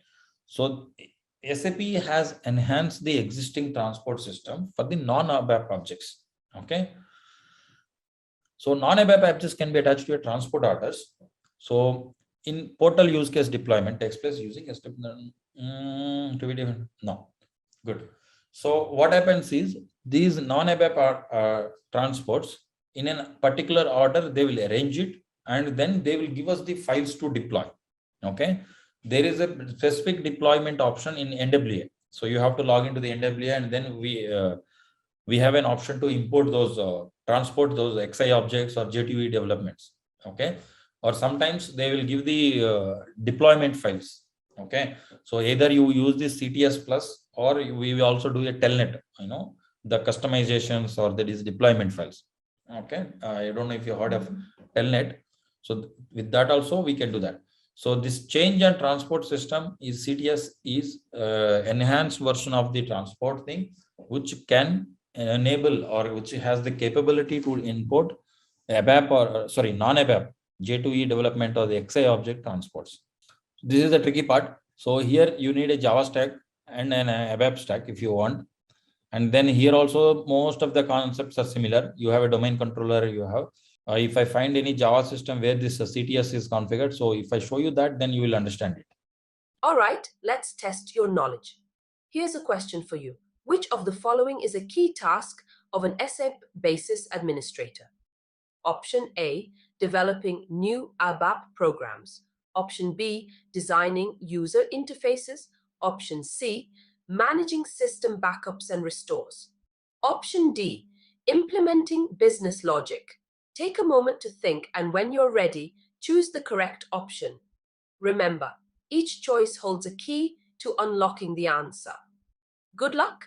Type the correct answer in the comment section. Hey there, ready to dive into the world of SAP Basis? Our course is here to guide you through it step by step. In this course, you'll learn all about SAP Basis. It's like a tool shed for managing stuff, from making sure we have enough resources to get them where they need to go.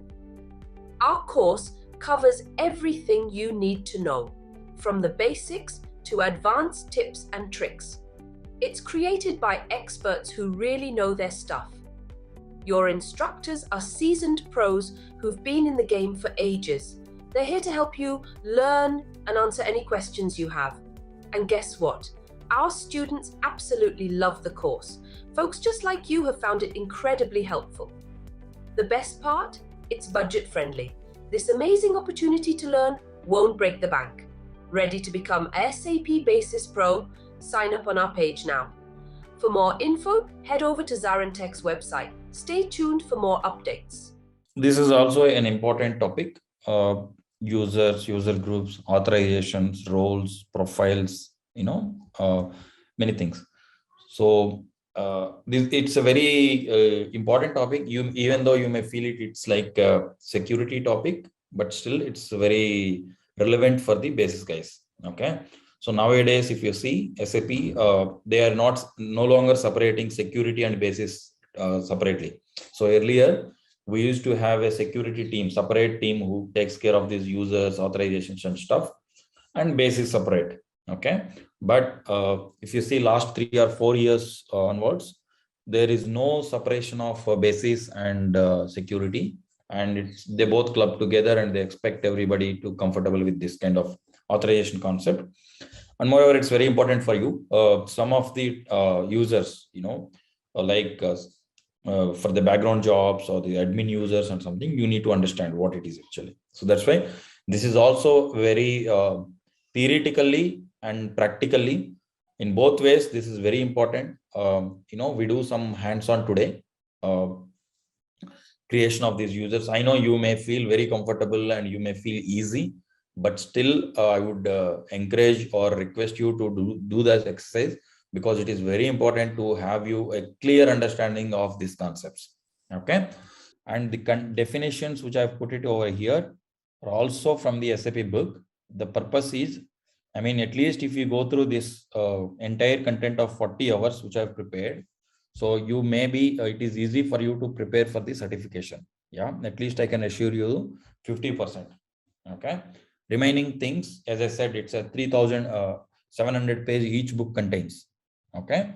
So each book has the 700 pages. It takes a lot of time for you to read, but in this 40 hours, I will try to cover the screens where you get the questions and where the important topics. Okay. These screens exact replica, and the content is also exact same from the SAP books. Okay. That is why you just try to read this content, or whenever I'm trying to explain, I will put these explanations or the definitions in a clean way, so that you don't have a different, because you have seen the questions, how tricky they are. Okay. And it's also not about the questions. It's also about the using the correct terminology when you are presenting to somebody, or when you are talking to your client as a basis admin. You should have a clear understanding of the concept and the definition of it. Okay. So let's start with the user administration and fundamentals. So when we say user administration, okay, so let's check the diagram first. Okay, so what all users you can think of? Yeah, can you please tell me what all users you came across so far? Have you? So some of you have already logged into the SAP system, right? So what SAP users you are using in your day-to-day work? So okay, these are the application users or the front-end users. Front-end users. So so it's a 3-tier architecture, right? I said. Okay. So, what users you are talking about is the SAP GUI, or where you do on the front end. So what about the application server users? Have you ever logged into the server?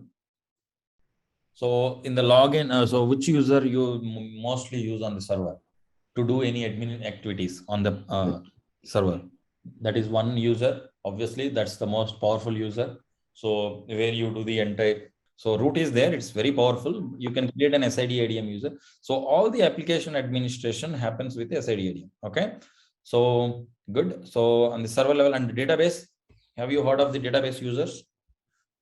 Any database user you logged in? Or SID. Exactly. Okay. One user. Or SID. And have you heard of the schema user? So, and then you have this system user. So that is again for the system admin. Okay, good. So you have some understanding of these users. So let me elaborate. So SAP GUI, which is front-end users. Okay. So who are all these guys? Front-end users. So the guys like developers, testers, and you as admins, and then end users. Okay. So there are many users, we call them, let's put it as SAP users. Okay. So let's take that as a front-end users, all of them. And then you have the operating system users. So operating system is only you as a basis consultant have the access. Okay. So no one else will have that server access. So that is where I told in the initial days that all three layers in a three-tier architecture, a basis guy have the complete picture. So that is why there is no limit for you to learn. I mean, you can learn anything and you can become an SME in any of these areas. Okay, from the application side or this one. So in the server side, yes, SIDADM is the most powerful user, and along with that, there are some other users. Okay, for example, administrator user in Java case. Okay, where you do the patching and stuff.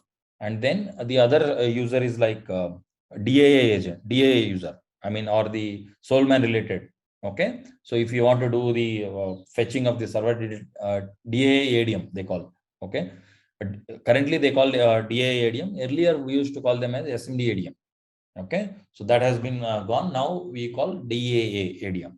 So which will collect the data from your server through host control, and it will pass it to the solution manager system, which solution manager is nothing but, if you don't know, it's a monitoring system. I mean, mainly you use the solution manager to do the diagnosis of the problems or the root cause analysis, and to fetch the data, how the system is performing, how it is performance. So to provide such a data to the who is the solution manager, there is a different agent which we installs with the DAADM. So once after this, we will see in the system how many system users we have configured. Or you can just go to the server and give a more/etc password, PASSWD. You can see the users what are listed over here, application server users. But for you, it is important to understand only the SIDADM. Okay, and it's how capable it is. Okay, and then database server. So in the database layer, you have so many DB users, but as a basis admin for you, the most important one is the system user. I don't know if you ever logged into, so HANA Studio, and then this mainly in HANA. So system user is the one of the powerful user. So with which you can stop the system DB, I mean to say, you can stop the DB, you can take a backup of the system, you can look at the logs, you can change parameters. For example, HANA parameters from memory increment or decrement, or tuning those INI files, where you want to change the backup directory structure, etc. So those parameters, change backups, and then stopping and starting. So you can do with this system user in database server.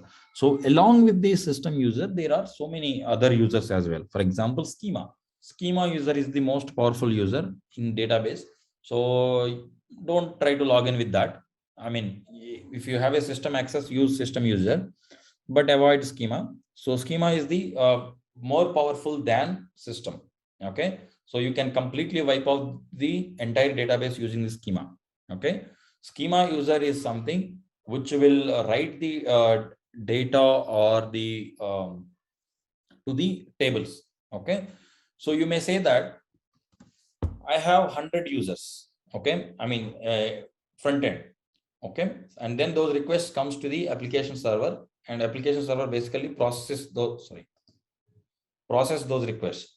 So does it mean that all these 100 users, whoever logs into the SAP GUI, will go and write in the database? No.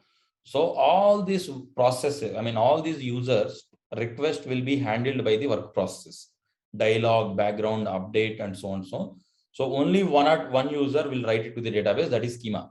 Okay, that's why I say don't. So I mean, these all 100, 200 users who are doing the application logic will not go and sit in write on the database. So all their requests will be collected by this work process. From work process, that data, one particular user, schema or in different databases, different users are there. I will talk when we have these database concepts in day 12 or day 13. I will give you a clear picture of what is that user and how it is going to pick the data from these work processes and then write it to the database. That I'll explain over there. But here, what you need to understand is Not all the front-end users, 100 or 200, will go and access the database. Okay. So from application, that work process will cater the service to these users. That's it. So as an end user, work process will take care of his work. And one user collects all this information and write it to the database. Okay. Concept of these users. Okay. Now let's try to exactly meaning of this user. Okay. The term user usually means user ID. What is the user ID? User ID means the ID which I have provided you. TCS user 1, TCS user 2, TCS user 3, like that. So up to you if we have 12 users. So usually means that particular user ID. So people log on to the operating system or a database or SAP system using a user or password combination. Obviously, you need to have a user and password combination. Okay. So as I said, operating systems, which is operating system users, I mean SID ADM and then DA ADM and these users have a different authorization concept. Okay. Databases also has a different authorization concept. For example, schema, system, and then backup users also there. And there are different in a HANA, if you see, there are 30 to 40 schema users. I mean, whoever is working on that particular domain, they create one particular schema and they will put all the tables under this thing. And there is an XSA admin. So in database, XSA admin means the guys, so the developers can directly access the database. So without coming from the SAP GUI. So in HANA, as I said, it's a platform. And sometimes the developers, HANA developers may need access to the HANA database directly without going through the application, because they develop some functionalities on the HANA platform. For example, reporting or models preparation and so on, so things. Okay. So that time they directly access to the database using the that particular user, whatever is again. So what you need to understand here is, so the front end users, which goes through SAP GUI, and the operating system users, which SID ADM, and the database users. So they all have a different authorization concepts. Okay. So the front end users has this, TCS user 1. If you go, roles and authorizations are different. And then the SID ADM has a different authorization concept at OS level, that is. Okay. That concept and how do you put permissions and what authorizations you have to give there. That is more relevant to the operating system, like 77777 permissions or 755. I will show you. Okay. Those authorization concepts. Even for the DB also, it is different. So DB also, what is this? Read access, write access, or update access. I mean, if I have to put it in a simple thing. So in database, what all things people can do? Mainly three things, right? Either you read with a select query. Okay. Some people, some users, suppose you are fetching the data from the HANA database, and then you are preparing some reports in a third-party application. So that time I don't want to give you the complete update and write access, right? So that time you just give him the read access. So he will do some select commands on the HANA, and then he will fetch the data and his application populates the reports, third-party applications. So that way, that authorization concept is a little different. And then write. So some guys will keep pushing the data from their mobile or, some application where people more like media. So where they will snap or they will track something and immediately they want to put it in the database so that it will be available for everybody. Okay. Such cases, only write access is more relevant for them. So like that. So so all these three layers have a different authorization concept. Okay. So as I said, if the third one, if a user or password combination is created in a SAP system, so this does not mean that you can possibly log into the operating system, right? With that user and password combination. I told you, all the thousands of end users or the users who are in the front end GUI are not logged into the application server or server level or database level, because that has a different user and different combination of users and passwords. It is possible that identical so same user like TMS ADM, SID ADM user I can provide in the front end also. I can provide in the application server. That is possible. It's a minor comment. That's what definition purpose. So we got it. All three layers have different authorization concepts or the different way of handling the user request. So as I said, the user requests are processed by the work process. That is what here mentioned. User requests are SAP work process. These work process all use a common user. So that's what I mentioned, right? Not all these users go and hit the database. Common user to access the database. Now the next important question. Okay. Now for this topic, let's remove the for now application server and database. So we are not covering the bottom two layers. Okay. So in this today's class, we are only talking about the front end or the SAP GUI through which you log in. So this application server related ones, when we have this OS concepts, operating system concept, that time I will explain you in detail what all the users, how the directory structures, and what permissions you have to set, and how the authorizations you can segregate there. And same when we are talking about Sybase database or the HANA database, I will explain you in detail the user authorization or user management concepts over there. So for now, today's class, so you just understand the basic concept of this user administration, and then we will focus only on the first part, front end. Okay. Now you may ask the question. So in any system, you have clients, right? I mean, 000 client, and then you have 001 production client, and client numbers varies from customer to customer. 001, 002, 003, or 100, 200, or 800 client which you are logging in, right? So different clients you have in a system. Okay. So again, what is client and how these clients are segregated? I mean, how which client to use, and what are those roles and responsibilities of that particular client. So I will explain you, I think in day 5 or day 6, we have a session, a dedicated session on the client. Okay. For example, now you try to understand that we have only 800 client in our test demo system, which we have given you. So that is the production client. Just imagine like that. It's a production client. I mean, where you work. 000 is the admin client.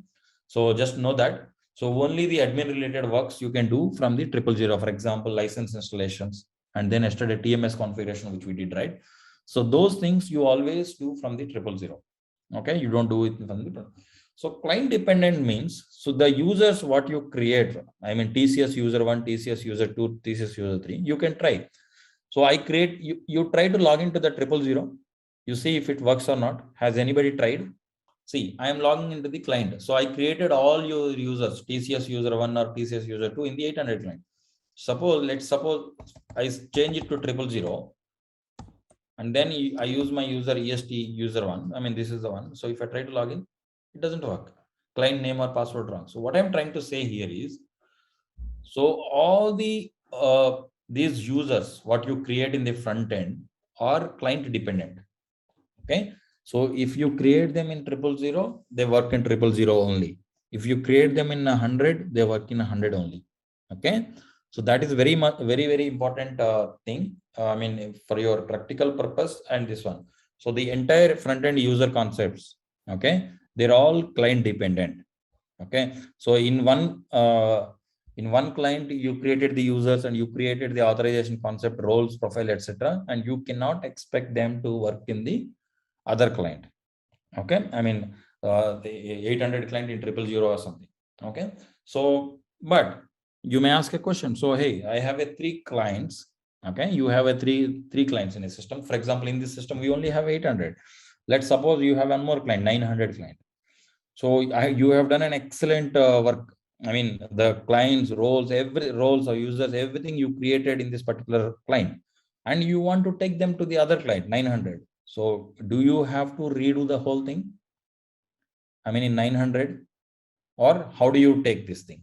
How do you take the configuration or the roles which you have created in the 800 client to the other client? You can do a client copy to the new client. That also we will explain over there, but just to get a glimpse. So, I mean, I'm trying to say these users and these concepts are client dependent, and only in that particular client you will be able to log into that. And if you want to take it to the other clients or copy, you do a client copy, or you have another possibility. That is also important. You can record these roles in a transports and you can import it to the other system, or you can make this. Sometimes you can have an option to make them cross-client customizing. Okay, which means for all clients, those roles or something, those roles or profiles will be available for all the clients. But users, you have to create in each client. It depends on your use case, or you do a client copy with there is an option where you copy only user master data. Okay, I mean users and then this part. Clear? Now with this slide, what you understand? Front end application and database users are there, and our focus is more on the front end users. Okay. So these front end users are the client dependent. Okay, that is the most important thing you have to do. All the user requests, what comes to the system, I mean, you log in with TCS user, right? So that will be processed by the dialog, work processes based on your request. If it is a background request, background process will take care, update will take care, and then spool will take care, like that. I have created you a particular user, okay, TCS user one. So how do you put the protection methods? How do you put a protection? Whether that particular person, okay, the TCS user will be able to do the action or not. Okay, so let's take this example. You have user master record. So user master record, nothing but if you go to the SU01, I will show you after this one. I will explain you. So if you go to the SU01 and you give the username, then you will find multiple tabs. That is the user master record. I will show you. Or let me explain you this user master record first, and then we will get back to the previous slide, users and authorizations. So then you can easily correlate to what I'm going to explain. So let's do a display of this user. Okay, so this is the user master record. So this is last changed by the Naveen for this user, my user, on 6th of so and so. So here you see documentation, and then address, logon data. So and then SNC, defaults, parameters. What parameters? So I will explain you in details what all these things. Roles, profiles, groups, personalization, and license data. So this is the user master record. Okay, for this particular user, you get the entire details of this particular user. Who is he? What is going to do in your system? Okay, so now minimizing option. Why is it appearing? Okay, good. So this is what I was explaining. So you see user master record on good. So these are the sections I have shown you, right? In SU01, address, logon data, SNC, defaults, parameters, groups, personalization, license data, profiles, roles, and so on so things. Now let's see the each and every one's definition. What are these things? So address. So address, it's a, the name itself will tell that what does it contains? Address data. So logon data, so password and validity. So I mentioned some of these notes also. I mean, if you want to get a clear understanding of more details of how this logon data and the rules and regulations, what passwords to be used and how you can configuration, that you will be in the logon data, and validity of the user from how long to how long, that details will be available. And then SNC. This is important thing, guys. Secure network communications. So this is used to do an SNC. This is what I am referring to, this section. Okay. So see, SNC is not active on these application servers. Unsecured is logon is permitted for specific users. So if you enable this one, so there is a parameter called SNC/enable. You just check it in the system, or you see it. Let's say that SNC. Okay, see this parameter SNC enable. So this parameter I'm talking. So this parameter is 0, which means this has not been set in the system. That is what the SU01 is telling. Okay. So as a basis consultant, this is important for you. SNC configurations, you will get it day in and day out. Okay. So SNC is not active on this server because SNC parameter is disabled. And so this SNC name, okay. So secure network communication, if they define you the SNC particular, there will be one string they will give you. Okay, when you are configuring the SNC, you will understand there is a string you have to generate. So that string you have to place it over here, and SNC parameter has to be enabled, and this SNC configuration needs a restart. Why? Because you are changing the parameter. SNC enable parameter from 0 to 1 you have to set. So first you have to set that parameter, and then you have to copy some crypto files. There is a procedure I have given in the note. So where it explains what exactly you have to do if there is an SNC needs to be configured. So most of the customers will configure this because it's a sandbox, it's a test system. So you don't have this configured, but most of the customers will configure it, and they will provide you the SNC string, what has to be configured over there. so that only those particular people will be able to access through single sign-on. So I think you might have heard single sign-on. Anybody using in your project single sign-on, SSO? I mean, without user and password, you log into the system, SAP system. Have you tried? What I'm telling you is, for example, we are logging into the system using my TCS user 1, TCS user 2, right? So you don't have to give the password again and again. So the moment you are with the company laptop, so obviously your company will give you the laptop, not to the client laptop, or from the client WTS or client network. They all has to be in the one network. Client network, there is a single sign-on configuration just to avoid this password giving password, and or else there is a problem. You know, you can share your user to anybody, right?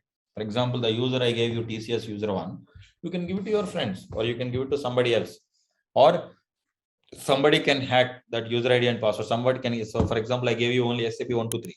I mean, if you set such a loose password, somebody can try it and then log into the system. Okay. So, I mean, I'm elaborating the use cases also in SNC because it's very important for you. I mean, remaining things are very straightforward explanations. So anybody can log into the system, right? So with that user ID and password, or you can share, or I mean, they can guess the password and log in. So that's a high risk for the customer. So once you log into the system, then you can do anything. I mean, of course, there is an authorization concept, and okay, I'll tell you how that will be also restricted. But yeah, he can do certain things at least, whatever he has the authorization. So to avoid that, what the companies will do, or the clients or the customers will do, is in their systems, they will enable this SNC. So which means single sign-on they configure. So there is a certificate. That certificate is installed in the your laptop. I mean their laptop, and that laptop is issued by the company. So which means that SAP system access is possible only from that particular SAP laptop, or from a remote desktop. For example, you use for some customers, you log into the remote desktop, right? Windows. So from there only the servers are accessible. If you come out, they will not be accessible. So in that particular remote desktop or in that particular laptop, they will configure, they will configure that, okay, this is my certificate, and check for this certificate in that particular laptop. And in system also that certificate will be available. And they will, both will do a handshake. Oh, this guy using this string, okay, this guy matches to my this thing, fine, let me allow him. Fine. So you don't have to give any user ID password. Just click on the system in SAP GUI. It will take you to the system, and then it will give you the authorization as per the roles and profiles, whatever given. So now you understood SNC. So SNC is a secure network communication. So if you want to configure SSO, or for example, if you want to establish a communication bit from system A to system B, okay, instead of using the user ID and password, you can also use this to communicate using the secure connection. So some older versions, this SNC tab doesn't appear. Okay, don't worry about it. So for more information using the security network products, you can always check this particular note 66687. So up to date, this will give you the latest security information on this one. So defaults, there is a section called defaults, right? So defaults is nothing but some of the default sections. Suppose you as an user, TCS user 1, if you give a print, right? Print, you always want to, I mean, you are printing an invoice. So you may think that why would I need that print always go in a A4 size, right? But so if you are a customer, you are doing a petrol bunk and then you are giving a receipt, right? So that receipt has a standard format. I mean, some 2 centimeters by 2 centimeters or some standard format. So those defaults you can define here. Okay. So when that particular user gives a print, and then it always goes, and in the language also. For example, that's why this flexibility in SAP system, that's why they are very much successful, guys. So it's such a simple. For example, in India, I'm in Bangalore. So it's simple. And the receipt, you can just, for this user, you select Bangalore user. Okay. You always give the print with that Bangalore user. You set the defaults like, okay, this is the printer and this is the long language. I mean, Kannada language or whatever is it. But here it's a country wise. So, and then simple. So whenever from that user Bangalore, if you print it, it will print in the Kannada language only. So the receipts like that. So that flexibility is there. So that is the defaults. Okay. So, and then the parameters. There is a section called parameters you see in the middle here. So user specific fields for these SAP systems. So there are certain things. I mean, you can set that particular user, maximum, you need to have a minimum in these many digits, or no, this user should be able to do it. I'll fetch you some use case when we are doing the exercise. I will do one thing. So there you can, for this particular user, you can set those values. Okay, you can give the extra kind of authentication kind of thing using this setting. I mean, a functionality. It's not an authentication. So you can give some more lenience for this particular guys by giving these parameters values. So roles, these roles. So it is just that what authorization this particular person has it, and then with which you can log. And then profiles. Profiles is nothing but a combination of these roles. I mean, they will create it as a profile. SAP all. SAP all is the most powerful profile. All SAP system authorizations you have, so that you also have it. And then groups is like, groups I will explain. After this slide, there is a slide where we talk about this groups thing. Okay. And then personalization. So personalization is nothing but when you log into the system, right? I mean, at the moment you see, so this particular thing, so easy access menu. See, as a basis admin or a basis consultant, you are comfortable with the transaction codes because it's your day-to-day life, like ST22, SM66, SM54. So these transactions, you will remember it. I mean, whether you like it or not, because you do it in and day out, so you remember it. But this has to be monitored, or the administrator, I mean, who will work on this system? So at the end of the day, the factories or the end users, right? The human resource people or the employees, end users, basically the petrol bunk, whoever is giving the receipt, or the inform account sections.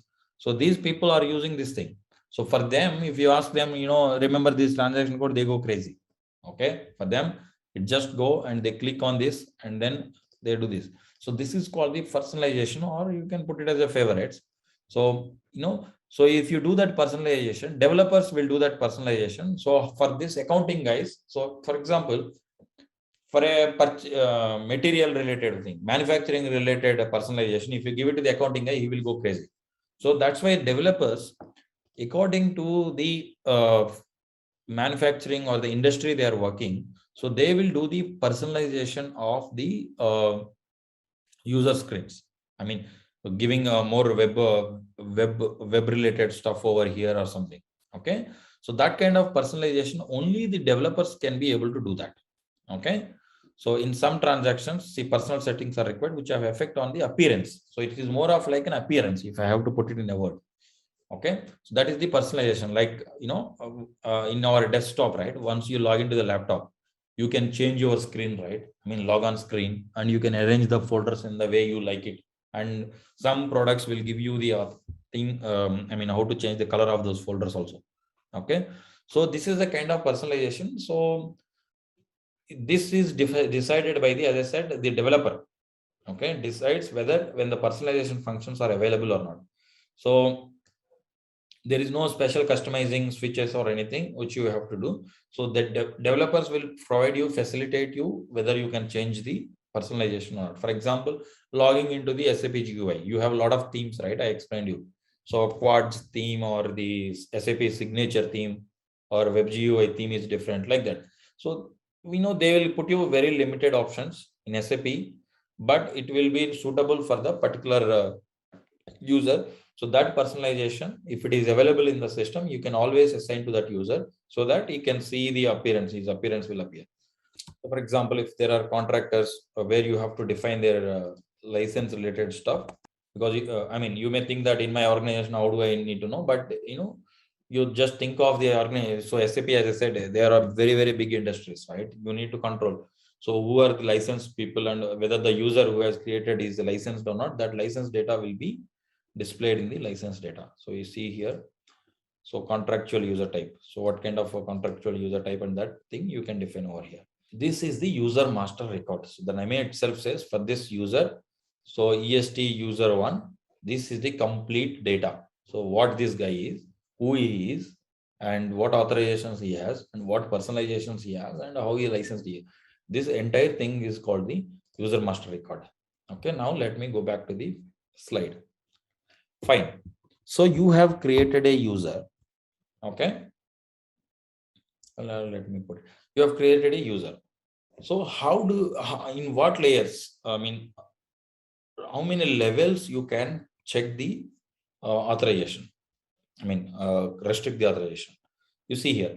So this is the user master record for one user. User master record, just now I explained. It's nothing but the user ID and what all the data available in the system. And then you have an user master record thing. So two levels of protection or the you can establish. Number one, first of all, whether the transaction has to be called or not. Okay. So if you execute the, let's say SM66, so you know all of you this transaction code, right? So I called this SM66, so it will show you all the work processes in all the instances in the system. Okay. So see, many of them are waiting. Fine. So now one layer of protection, whether I can call the transaction. So first day somebody complained, I am not able to execute these transactions. It is giving an error for me, right? That is the first level. So you can block the entire access to the transaction. Number two. So second level is, okay, you can log into you can access the transaction, but you will not be able to do anything.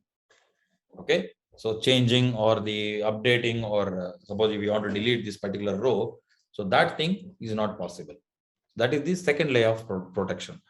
So may a transaction called? Yes. So if it is called, authorization for actions and data during the transaction. So that is the second level of protection. So here this diagram explains. So let's do this thing. Okay, let me put it in big screen. So when, okay, as I said, first of all, allowing the transaction, and the second option, whether he can execute the particular, I mean, whether he can read the data or we can work anything on that is another important thing. Okay. So now, once he logs in, so first thing, authorization checks. So this has to be done. So please try to understand, guys. So this is easy topic, but it is important to have a clear picture. So a user comes to the system. So two levels of this thing, transaction permitted, or number one, it checks. As I said, if it is not permitted, it will directly throw you an error. I will tell you, if it gives such an error, how do you troubleshoot? I mean, what roles, what authorizations you have to assign. Okay, you don't have to assign SAP all to everybody. So there's a transaction called SU53. Immediately in that memory it is stored. That I will explain you later. So you will know that which authorization is missing for the transaction. Then immediately what you can do is you can assign that transaction to you. Okay? Or we can create a user and we can try that. So authorizations assigned. And then to do the read the data or to change anything, whether the right authorizations assigned or not. That is important. So these are the two checks, authorization checks it will do. So then examples of objects which are requiring. So these are the just authorization checks which will do when a user try to do. So customer master record or the user master record. So these are very, very important things. I mean, you don't want to give this access to anybody. Okay. So which needs more protection. Examples. So for example, if you have an SAP all access, you can do anything. I mean, you can delete my user. I can delete you user and you can delete my user. So that you want to restrict only to the basis guys or the admins, that authorization. I mean, modifying the user master record, which I mean the user IDs, and then the customer master record also, customer data. I mean, what all factories I have and how many regions it has there. So such data, you don't want to give access to anybody. And then lock entries also. So lock entries, if you delete, then it will lead to an inconsistency. And then the company code, company data in the system. So these are the very, very important aspects. I mean, where you need a lot of protection. And maybe in the SAP internal systems and SAP systems, you may not find such a critical level of authentication, but in customers, these authorizations are very, very important. Okay. I mean, you cannot simply give an SAP all access to anybody. Okay. So it is very, very risky. Okay. So before I move to this dialogue, sorry, now we'll go to the user types. Okay. So to add here, how important is to give the right authorizations and the segregation of these users. So you may think very silly or simple. Hey, just a user, just create it and give it. But this is very, very powerful. I'll tell you one example. That I was working in one of the client, BP, British Petroleum. It's a very big client. Okay. So what happened? One guy, by mistake, has assigned SAP all to one user. Okay. That user did not do anything, just assigned. Okay. He just assigned. I mean, he did not touch the data, or he did not do anything. By mistake, it happened. I mean, he is a basis guy. Happened. So, but after a day, somebody got to know. I mean, I will tell you how they got to know. They have a mechanisms, how they get to know. When there is an SAP all is allocated to any user, then they will get to know. Okay. I mean, there will be a mechanism in the customer projects. I mean, immediately as soon as SAP all is assigned, it triggers a mail to your CEO of the company. Okay. So it escalates to the managers. It sends a mail, hey, so-and-so user has been allocated SAP all access. Okay. So it's very, very critical. I'll tell you. So he has assigned one SAP all access. That's it. The whole project, or the almost 50 to 60 people got fired because of that action. You may think it's a simple SAP all access, and then immediately he removed it. You may think it's such an easy way, 1 minute task. Oh, he assigned by mistake and then he removed it. That's it. But and he didn't do anything in the system. So, but why? Why such a serious action? Can anybody explain? Why it is a very, very serious offense, assigning a wrong role or a powerful authorization to a particular user? Whether you do it or not, right? Every SAP system has a legal auditing contract. Okay, every production system. That's why I said there is a change management process. You have to be very, very careful when you are assigning. So why I am telling you this example is, you are the basis guys. You have a very powerful access. So with the powerful access, and you will have a powerful powerful responsibility. Okay. So don't ever, by silly or by, it's just a simple thing. Don't ever do. Nothing is silly in basis. Simple. Try to understand that. I'll tell you why. Why that's a serious offense. So it's a production system. Number one, in production system, there is a SOX auditing. Auditing means, so every day or every alternative days, there is a report runs. Okay. What are the authorizations? And that will go to the government, not to you, not to me. So the company, British Petroleum, you see your TCS also, Tata Steel, whoever is implementing the SAP products, right? SAP implementation, ERP systems are the productive, they have to go through the auditing, and they have to represent to the legal courts, okay, stating that our systems are compliant and we are not doing anything illegal. Why Satyam Computers went bankrupt? Okay, why Satyam Computers CEO got arrested? Okay, you heard, right? Financial fraud. How do they do the financial fraud? They log into the system and they change the data. Simple. I said 10, you add one more zero. So your revenue is 1 lakh per day, and you just add one more, your revenue increases to 10 lakh. So in the share market, your revenue is growing. So then people invest. Then you are frauding the people, right? So that's why every production system has to go through an auditing. I mean, SOX auditing. There are companies to do that auditing. I'm telling you, KPMG, EY, PwC. There are companies who will do the auditing in these SAP systems. Okay, there are protocols they will follow, and they have to present to the government that my SAP system. Or how do you trust a banking? HDFC and Infosys, they can anytime delete the data and tell that, hey, your data is not there, you have not deposited. How they are compliant? So this is the thing. So this is, we are talking about the matter of money.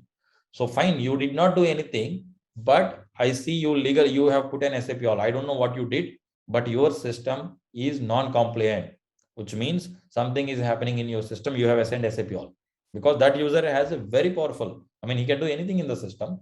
You may tweak the data here and there, but I can't do the whole checkup of your system. But you have violated the government norm or the government policy, and the BP will get penalized for that, some million euros.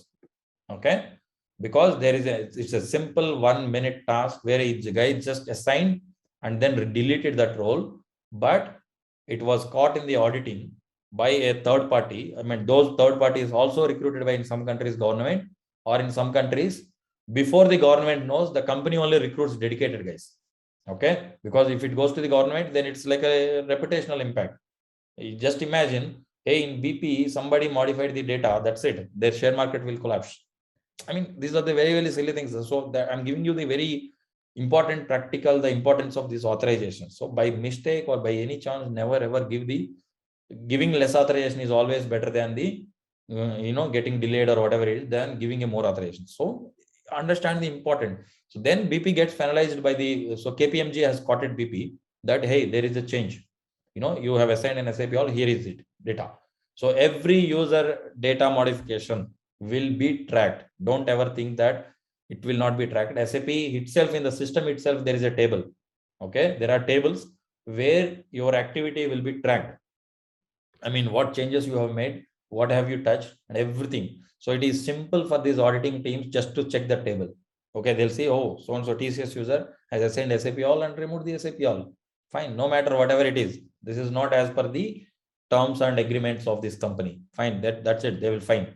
So for that assessment, so if you change something, then the fine will be more. If you change nothing do, then there will be a fine. So some million euros. It's not 1 lakh or 2 lakhs. They'll charge a hefty amount because your system is not compliant as per the government rules and regulations or the financial rules and regulations, right? Every stock market, every company has the rules and regulations. So everybody has to obey. So the Satyam computers, and they all did what? Same thing. So they logged in with some user and then they changed the data and they have shown the wrong data. Financial, I mean, if I have to put it in a very nutshell.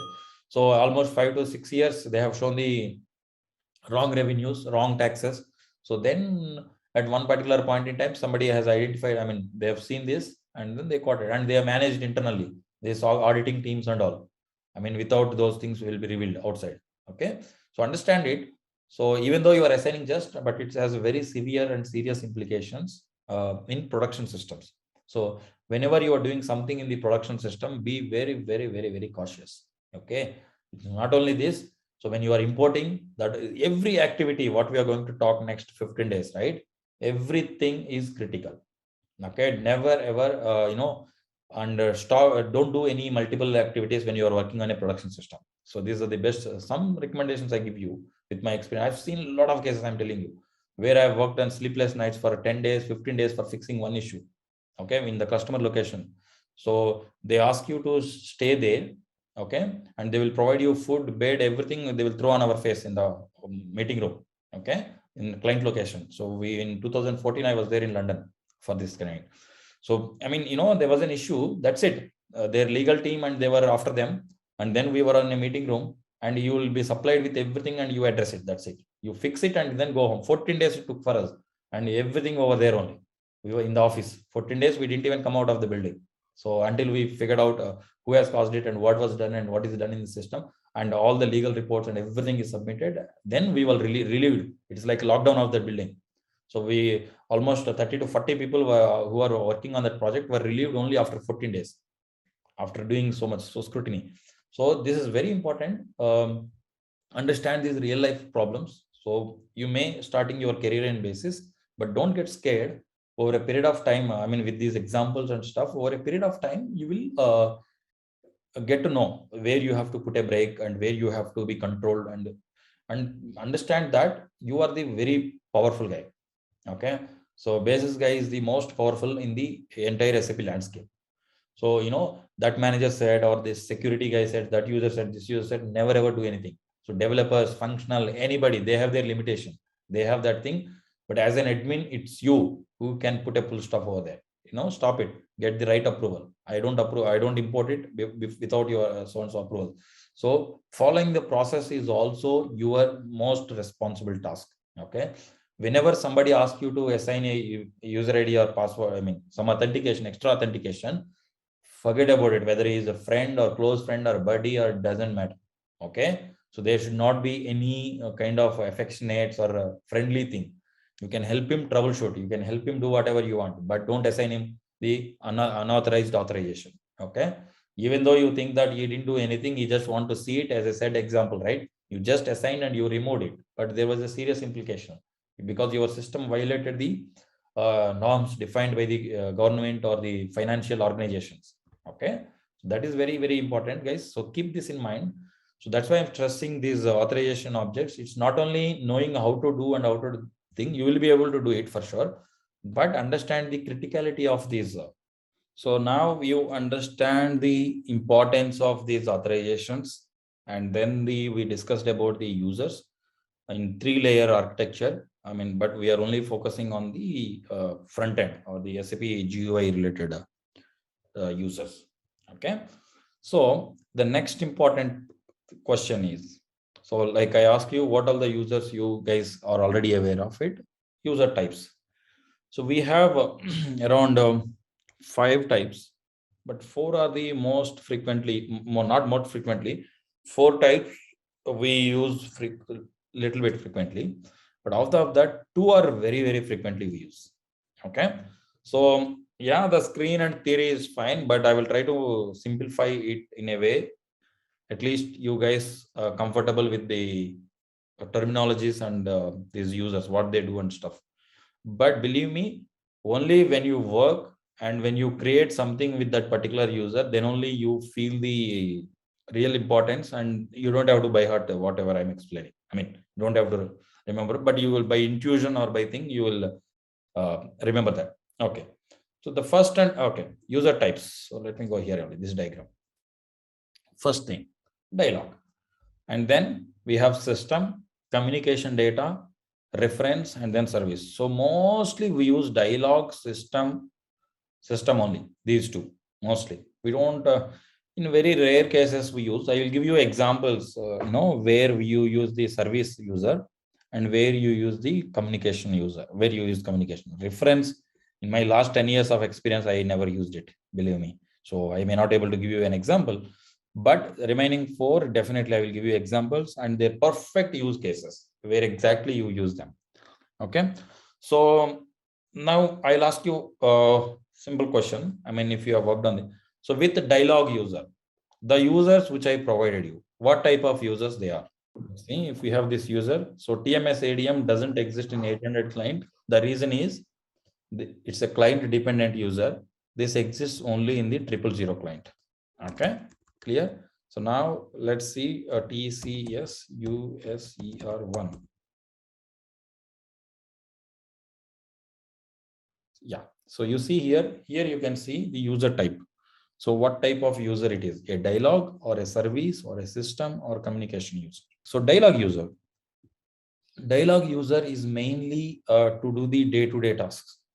Okay, so normal dialogue user is used by one person. For example, TCS user, whatever I have provided you only one person has to use, but you can share the password. But the thing is, you generally you should not share that. Okay. During a dialogue logon, the system checks for the expired or the initial passwords. Okay. So see, first thing what it checks when you are logging with the TCS user one. So what it will do is, what is my validity date? So it will check this particular thing. Okay. Validity from and to. You see here, this user is valid to 10th. So what it will do is, I will extend for all of you, don't worry.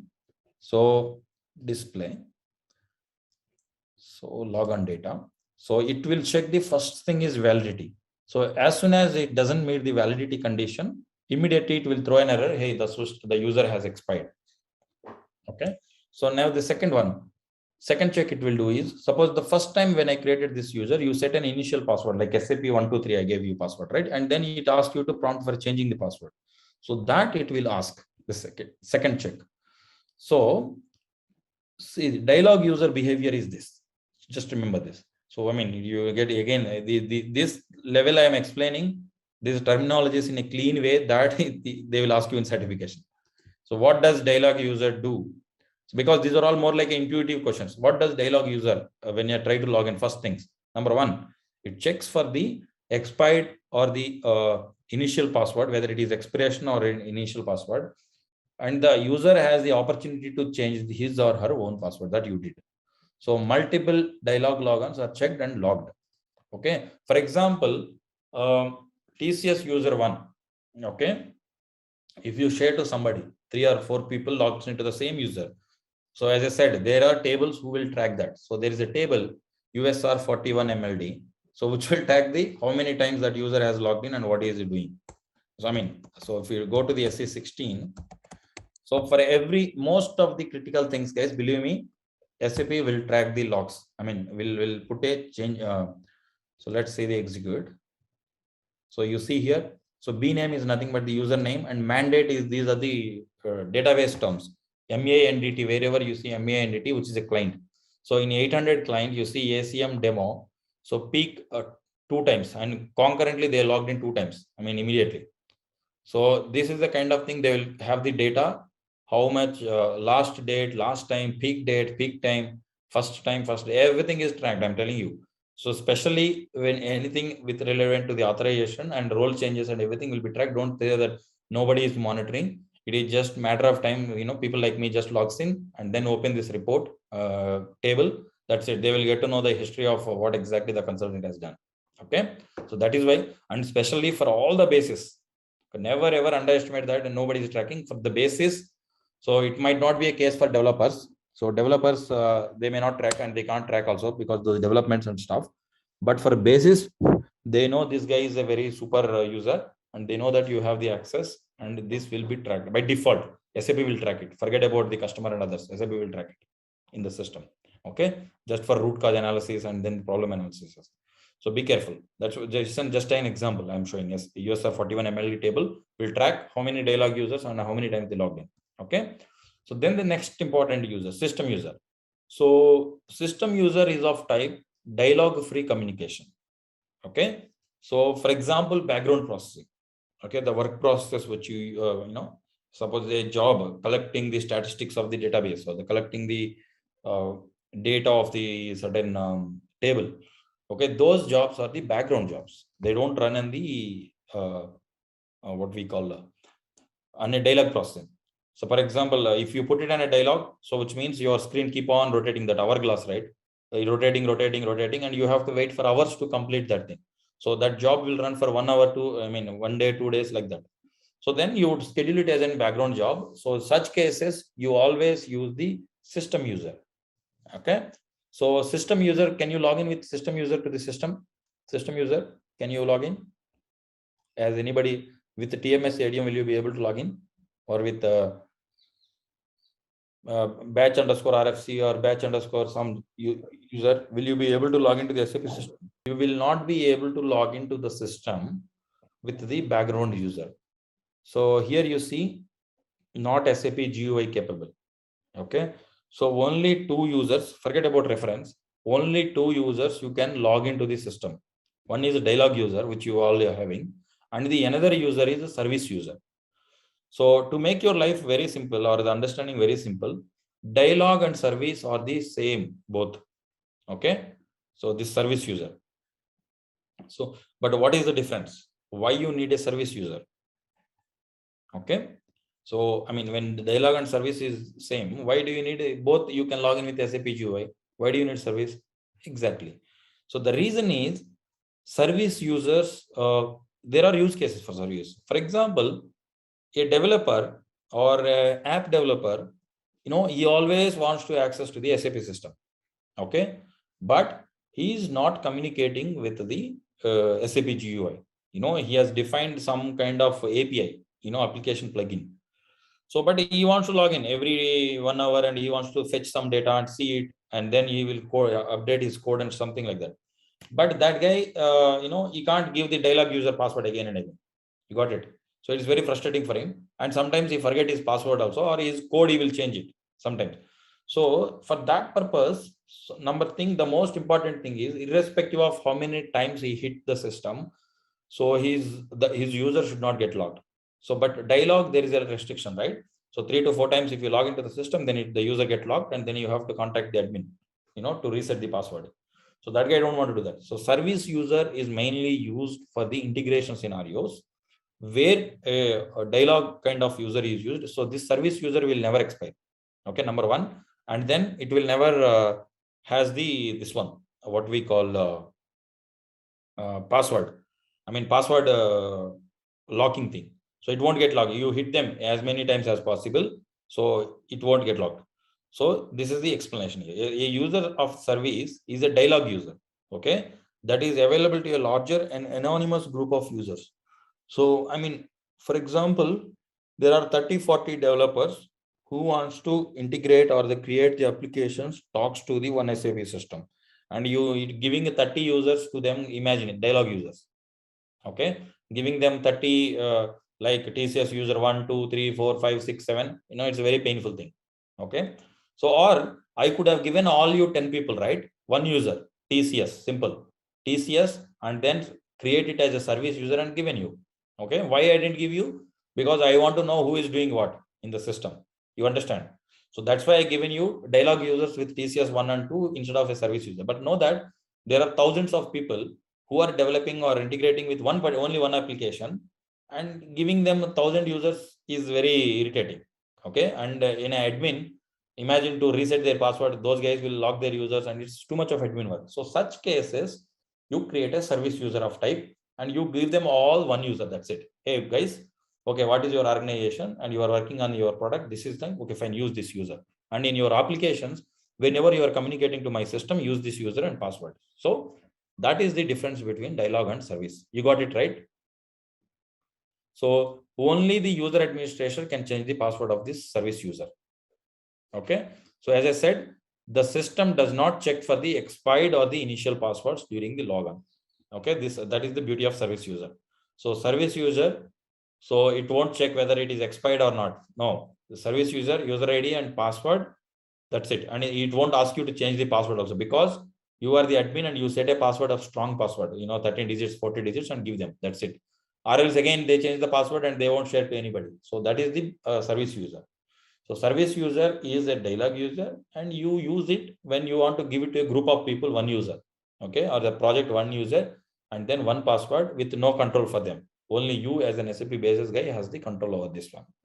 Okay. Service user, will you be able to log into the SAP GUI? Yes, I said. So yes, you see this screen, middle screen, SAP GUI capable, dialog and service users, you can log into the SAP GUI. But the difference is service user will not ask you to change the password, and it will not check for the expiration. Okay. And this password only is changed by the developer. Okay. So that's why left side you see password change. Dialog, yes, it will ask you to change. Password change, service user, no. Any questions, guys, on dialog and service before I move to the next set of users? They both are different category. Okay, these two are one category. So is it clear the difference between dialog and service?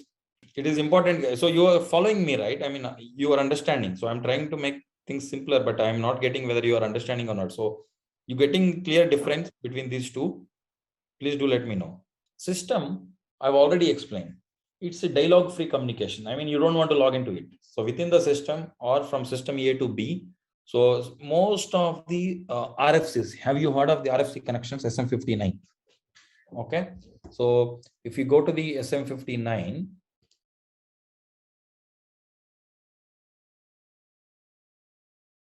so these users, what they use here, right? They're all like technical login, technical settings, login and security. Yeah, IW user. So let's go and check it out. So they can use the other user. So dialogue free communication means, so like SU0. Okay. IW user. Let's check this one. This doesn't exist. I think this is a system 000 client related one. So I will check you. Anyway, it will tell you that if you go to the user, it will tell you it's a system user. So my question is SM59. Let's check this one. So this is the connection from this EH8 system to some AAO system. Okay. So in the logon and security, GW admin. So they're using this particular user. Okay. So this is a system user.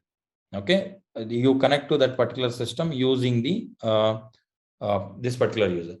So can anybody tell me what happens if I give a type of user, dialog user here? So, I mean, I want to explain you the dialogue free communication. What exactly does that mean? So, putting the theory is fine for me. I can close and I can move ahead. So see, definition, dialogue free communication with a system for background processing. Okay. This term you see, it's a beautiful line, but I can simply skip this and proceed. But I want you to get a feel of what does it exactly mean, dialogue free communication. Okay. Practically, suppose if you define this GW admin as a dialog user in SU01, right? Whenever our system EH8 tries to communicate to this gateway system or this ABAP system, okay, what is going to happen? So what happens when you first try to log in with the dialog user? It will ask you for user ID and password, right? So yesterday, when you logged into the password, what it will say? It said, please input me the password. Now also it will tell you input me the password, right? So what happens is, it will establish the connection, but it will ask you to type in the password. So you don't have this password status. You got it? That is the problem. You got it what I'm trying to say? And somebody can lock it and the expiration is the another region. So dialogue-free communication means it will prompt you to ask a password. It should not ask for the password. So it will take the password saved and then you proceed and always ensure that my connection works. That is what I mean by the dialogue-free communication. You understand? That is why the system user comes into picture. When you define the system user here, then it will not ask for any user or password. It will not check for the expiration. Simply it will go and it will always, the connection will be working until unless someone go and change the password of this GW admin. Okay. If you change the password, you come to the RFC connection and you update the password. Simple. So that is what I mean by the dialogue-free communication. Okay. When you are establishing a communication with other systems, so it should not ask for the, changing passwords or expiry passwords or this stuff. Okay. That is the important. So that is what I mean. It can also be used. RFCs use various applications. RFC, its main use case is the RFC connection, remote function call. I will explain in the RFC session exactly what are these connections and stuff. But just know that such kind of connections, when you are making from system A to system B connection, that times you use this background, which are dialogue-free communication. And then TMS ADM also. So TMS ADM also, it's a dialogue-free communication. So it will by default, it configures when you insert the STMS. Okay. So it is not possible to use this type of user for a dialog logon. As I said, not GUI possible in the screen. Okay. So system user, you will not be able to log into the SAP system with SAP GUI. Okay. So and then we have the communication user. So again, communication user is also same like system user. Okay. So I mean, it is not possible to log into the system. The usual setting for the validity for apply users is job. Okay. So the only thing is the difference, you can put a validity type here, validity. So system user, it won't check for the validity period. Okay. So system user doesn't have an expiry date. Okay. So I mean, it will not ask for this. So that's what users of this type are accepted. System user is accepted from the validity period or the password change passwords. But suppose you want to, there is a system B, you want to establish particular connection for only 2 days. Okay. And you may forget it after that time. So that guy may abuse it. So if you want to avoid such a scenario, what you do, you define simply communication data and establish it. 2 days it works and then it stops. That's it. So it's very simple. Now let's make a quick recap. I mean, this table, from this table, we'll try to understand. Okay, good. So mainly we have the 4 types of user: dialogue, service. So they both are same. So service user, the only thing is it won't ask you to change the password and it won't check, it won't have an validity time. Okay, it will be infinitely available. Simple. And they both can be used to log into the system. Service user, when do you use the service user? When you have to give access to the group of people. I mean, when there is a project, the developers whom you want to give it to these people. And then communication and system, dialogue-free communication. So you don't want to give it to the, whenever you are connecting, you don't want to punch in the password again and again. For example, background jobs, RFC connections. So dialogue-free communications, you can use these two. So the only difference between communication and this system is communications thing. You can set a validity and it will ask you to change the password also. Okay, good. So any further questions, guys? So most important ones are dialogue and system, guys. That's it. Apart from this service, anyway, I think service you understood it. So when to use it. Is it clear, this concept? Okay. So system user is used for the RFC connections when you are connecting from system A to system B. Okay. So why you cannot use a dialogue user is whenever if you use a dialogue user instead of a system user, so the behavior of the dialogue user is simple, right? So it will ask you to punch in the password, type the password. Okay. And it will also 3 times if the connection doesn't happen or it may fail. I mean, if the password has some change.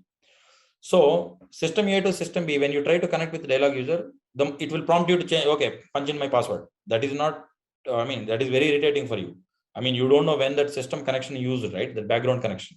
So that's why you put a system user there, so that it won't ask you to change the password, or if you don't ask you to put in the password first of all in the first place. I mean, update the password, ask for the password prompt.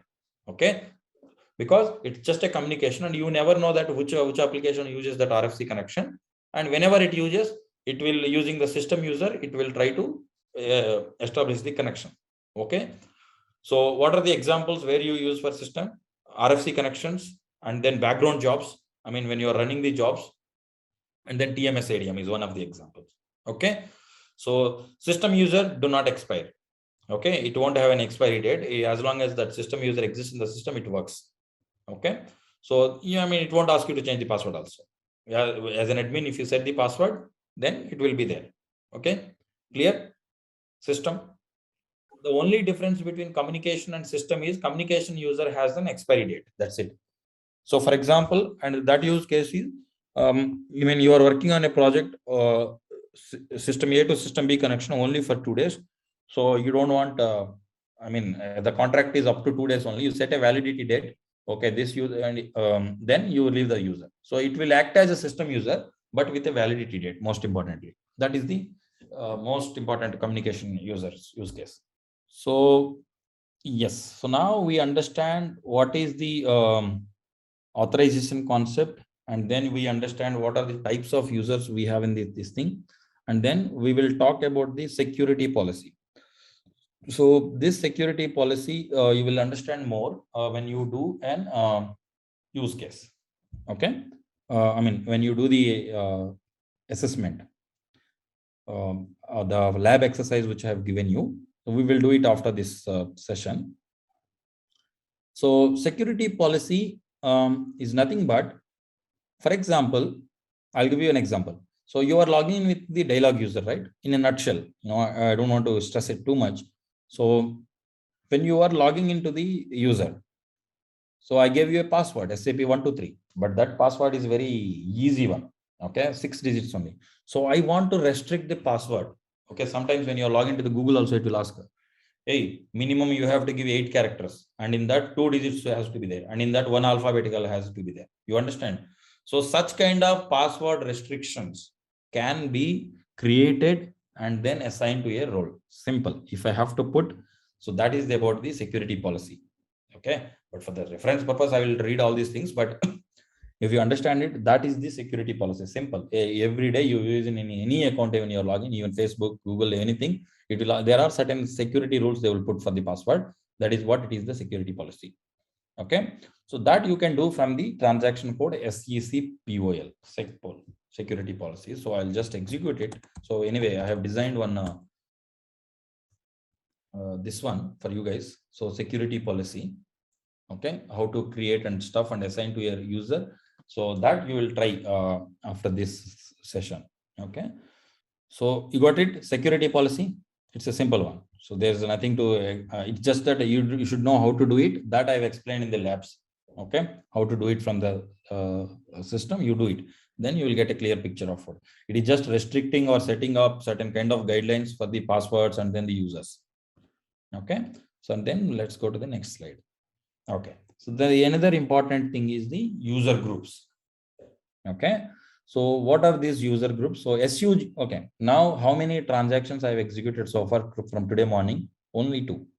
One is the SU01, which is the user master update. The user address, data, password, setting expiry date, and so on. So user master record, that's the technical term for the user.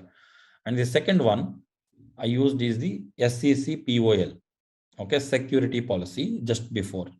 That is used to create the security policies. What password the user can have and how do you restrict that one, and which you can apply to the many users. Okay, that is the security policy. Then the third one, the important thing is the user groups. And I'm going to introduce you to the another transaction code here, which is SU10. Okay, so user groups in the sense, for example, you have an organization. So I have a finance guys, SD guys, a material management guy, purchase procurement guys, so many, FICO guys and SD guys, so many people are there. So, each, because according to their group, I mean, according to their functionality, the authorizations and the roles are different, right? Suppose if you want to add a new role to the financial case. So, and going with one user, user by user, it's going to be very tedious.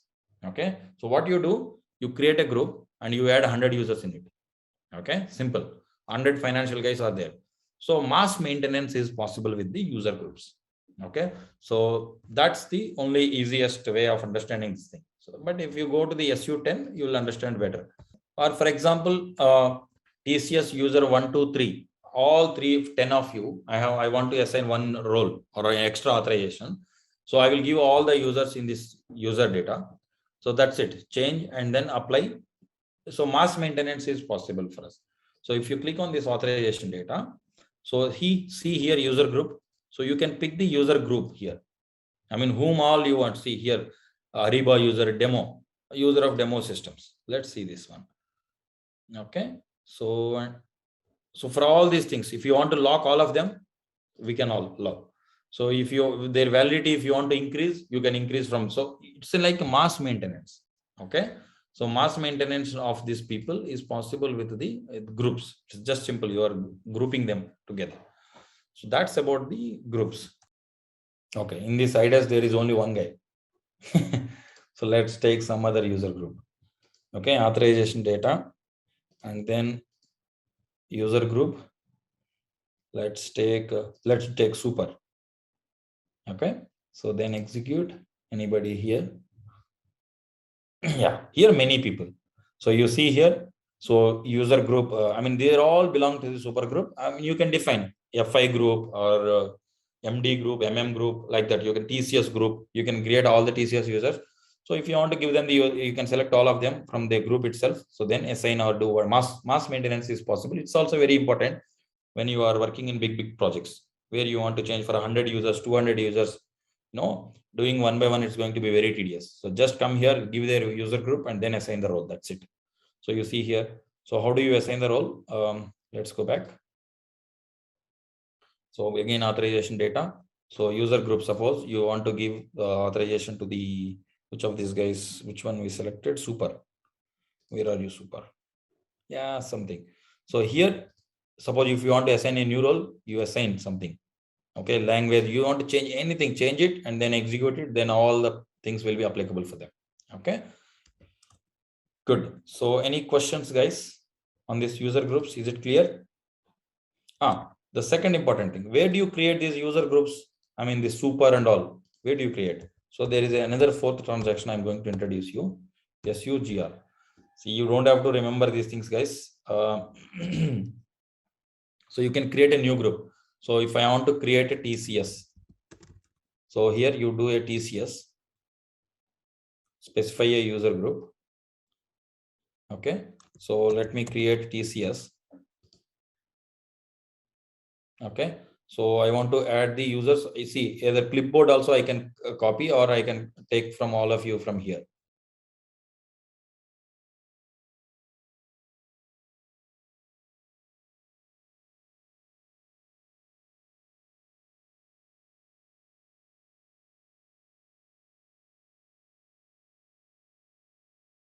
So TCS user 1, TCS user 2. Okay, I'm adding all of you. TCS user 3. So let's do this thing. Yeah, 3 users, fine. Now save. So later you can add it. Somebody you can use. I mean, this is just for demonstration purpose. Users for, fine. That's a group is created. So now what I'm going to do.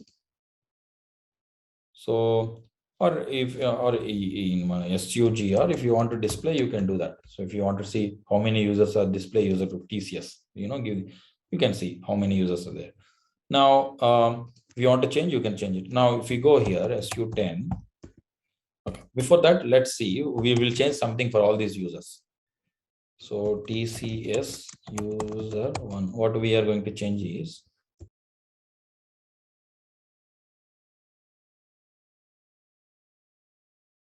yeah, let me change the validity from 30/09 to 2021. See, you see this, this is with the 2021, right? I will change it to the October. Okay. for all the users. So you can, so now let's go to the SU10, all of them. So I want to change to all those groups, whoever has belongs to the TCS groups. So let me put TCS here. And for all of them, so I mean, changing it to one by one, it's very difficult for me.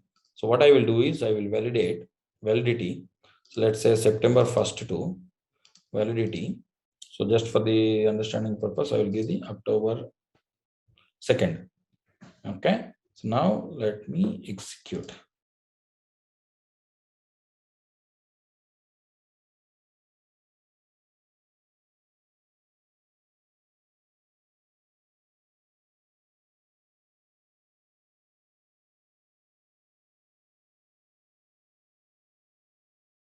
Okay, so for this user group, somehow those users are not added, TCS user group. So, I mean, I think I just have to go and add them one more time again, the TCS user 1 and user 2. Here you see, so TCS user 1 is Paka added to this TCS group, so it has been changed. So if you want to see, so SU01 again, TCS user 1, just to display it.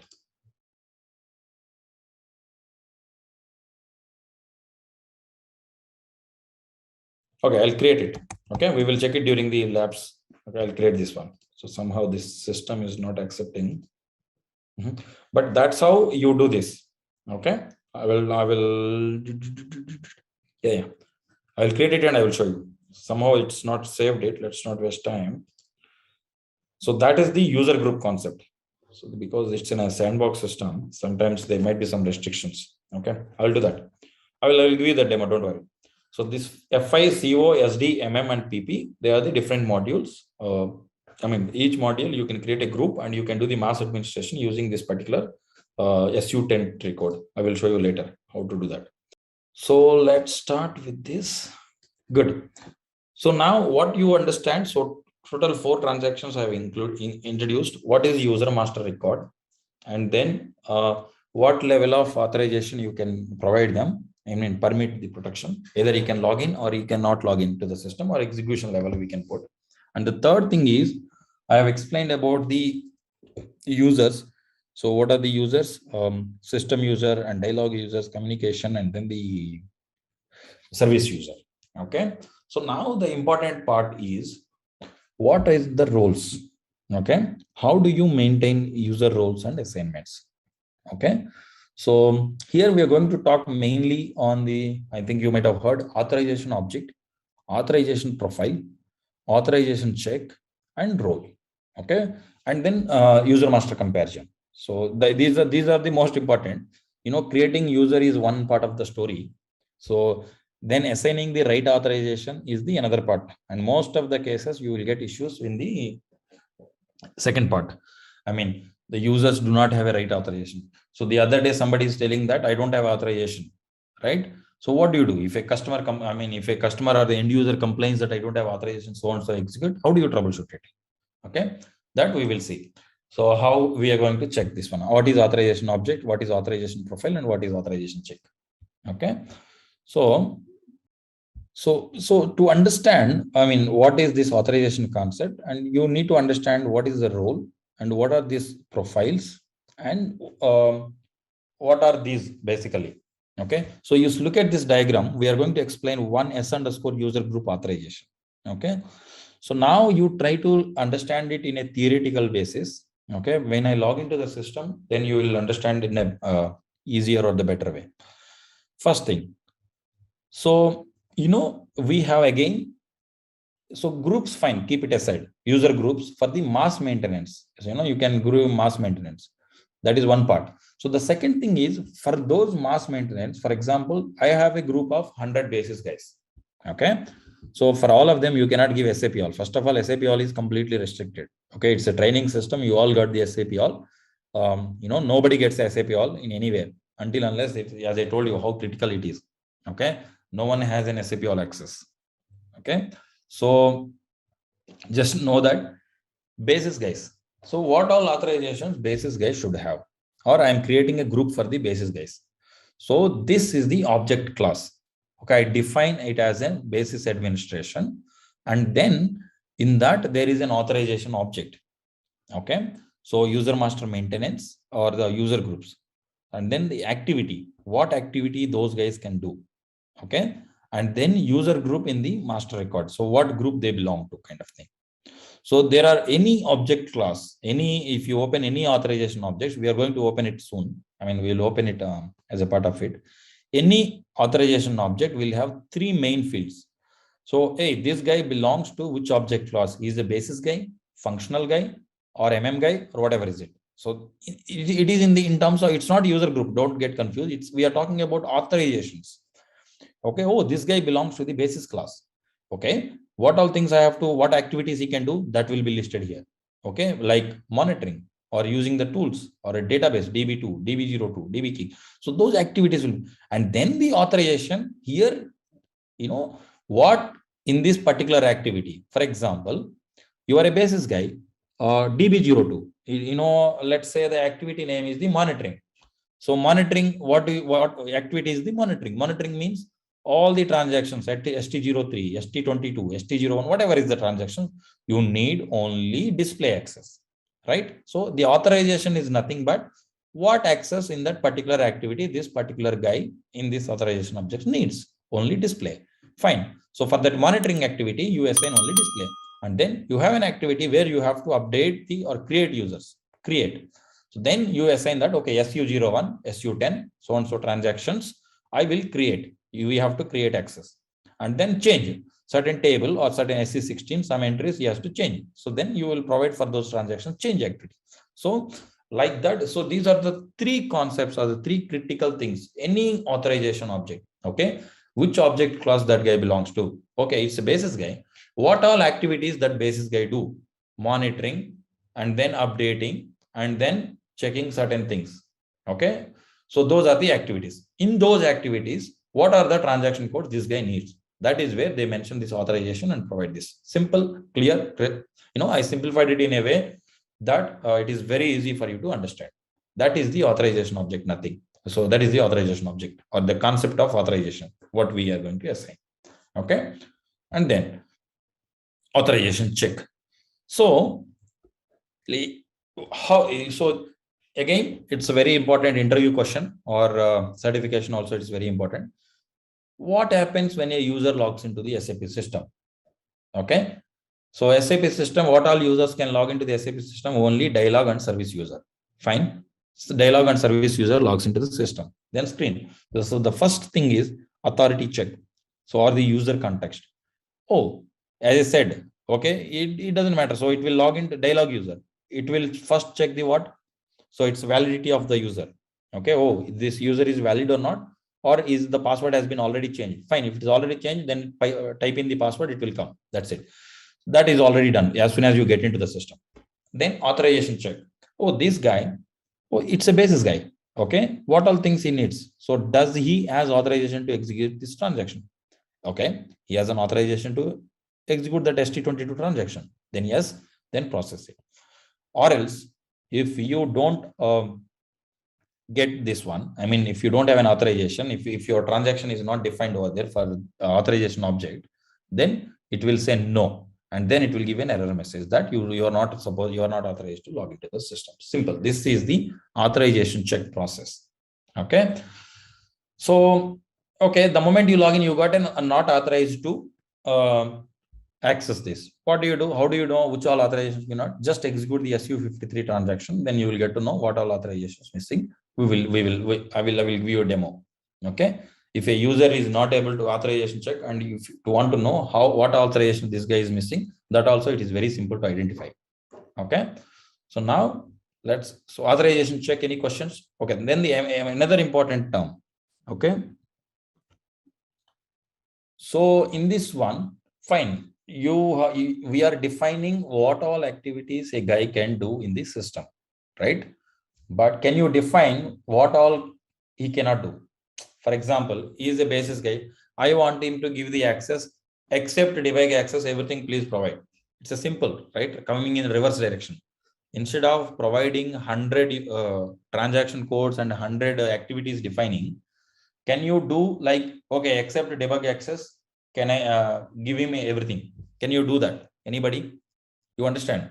Except debug access, give him everything. So that kind of thing, can we do that in a reverse way? Everything that is not explicitly allowed is forbidden. That's it. This is can be described as a positive authorization concept. There are authorization concept. So this is a positive authorization concept, which means if you have not defined for him that these are the activities and these are the authorization transaction codes he can access, if you don't mention, that's it, he cannot access anything ever. So even though if he has 1,000 activities, that has to be explicitly defined in that authorization object, and that will be allocated to a role, and that has to be assigned to that particular user. You got it? But anyway, that is one-time activity. Once you create the role or the authorization objects, that's it. So they will be available. So it's very important, guys. Again, it's again a true or false question during certification. So same question which I have asked you.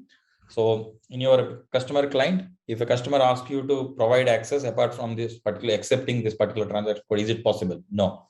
So everything that is not mentioned or clearly defined in the SU PFCG, so which will not be user. Okay. So now we will do the user roles and assigning roles to the users. Okay.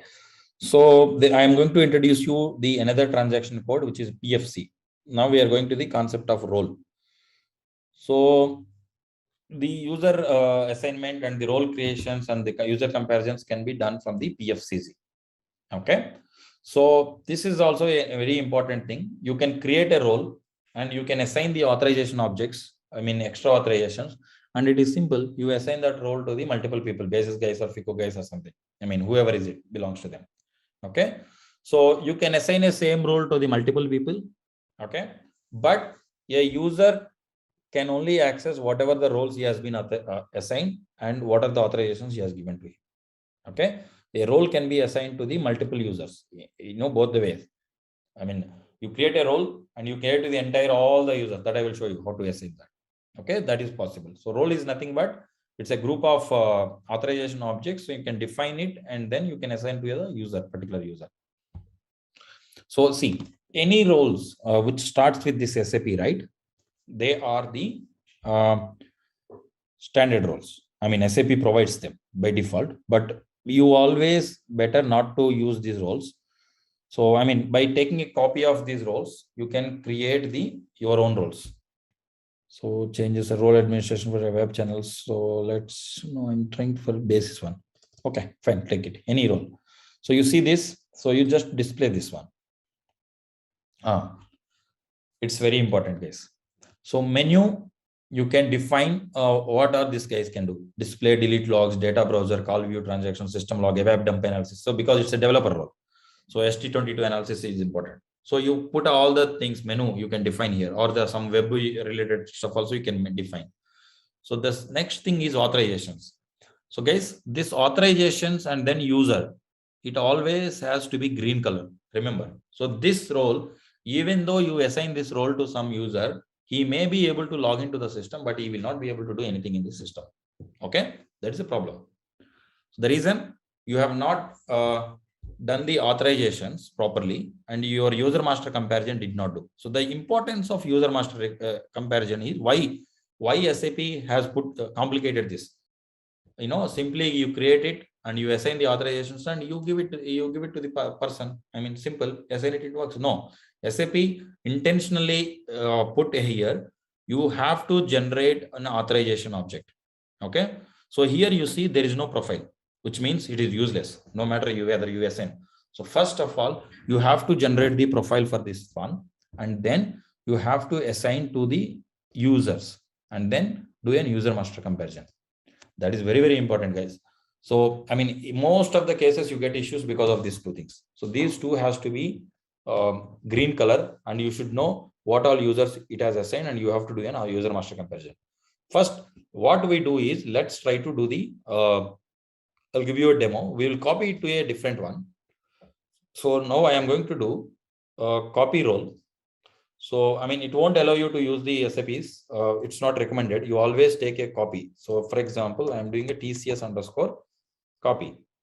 So copy all. Let me copy it. Okay, I have copied. Now let me do this thing. Or let me go back and then let me change it. Okay, I'm going to assign ABAP roles to all of you. How I am going to do this role? So I can give it to anybody, whomever. Authorization yellow, which means some problem. What is the problem? You come here, there is no profile here. And then users, you have not assigned. So now first you fix the authorization issue, this one. So you click on this. So it has generated. So which means you just generated the authorization profile for him. Okay. So and then save. Good. So now you come here. So what I'm going to do is I'm going to assign this to the TCS user 1, TCS user 2. Let's do this. Okay. Users have come and these are the validities for you guys. Oh, this validity has changed, guys. So I mean, it has changed to 1999. So that user, it took time to reflect. So now I'm going to do the user master comparison. You must save the role first. Yes, I want to save the role. So profile comparison, user attempted profile comparison. Update the profile first, then see. So which means your authorization is still has some problem. So that is why it is not doing the. So here at the bottom, so which means the profile has not generated properly. Okay, status current version not generated. You see here. So these are the important things you need to check, guys. So now what I'm going to do is change authorization data. So it will give you a disclaimer what you are doing. All right, let's test your knowledge. Here's a question for you. Which of the following is a benefit of SAP Basis in terms of system administration? Option A, simplified user interface design. Option B, centralized system monitoring and management. Option C, improved supply chain management. Option D, enhanced customer relationship. Take a moment to think, and when you're ready, choose the correct option. Remember, each choice holds a key to unlocking the answer. Good luck. Type the correct answer in the comment section. So sometimes based on the role, it takes time. So let's do that. Good. So I told you a few things. Object class. So this is the object class, SAP role for administration of the ABAP channels. One diagram I told. And these are the activities. You know, he can do course application objects. Activities, what he can do. Basis administration he can do. Basis development environment he can do. And if you scroll down, you will find what all things he can do as a part of this. You know, activity. So I told you activity, right? What all activities he can do? He can change, display, delete, execute, activate, administer, copy, download, everything. So when there is a start, then in which clients, everywhere he can do. In name of the systems, any you know, star, which means, so these are the activities he can do. So as I said, it's a positive role concept, which means whatever is assigned only he can do. Rest all he cannot do. Rest all activities forbidden. So these are all activities he can do as a part of this one. And then administration of the internet communication again here. So again, add, create, everything is given. Star. Okay. So like this, you can add one more also if you want to add something else. You add it. And basis administration. Let's go to the basis administration. So you can check the system authorizations.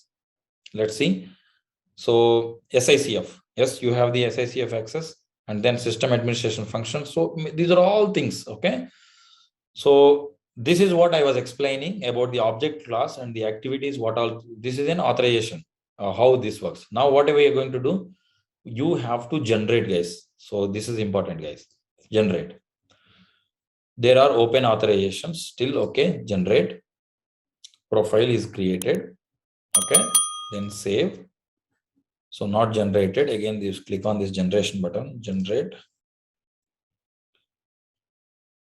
Okay, profile created, authorization profile is current. You see this, earlier the status was different, and then this authorization has become green. You got it, guys? So you always have to generate the profile and it will tell you that this authorization profile is current.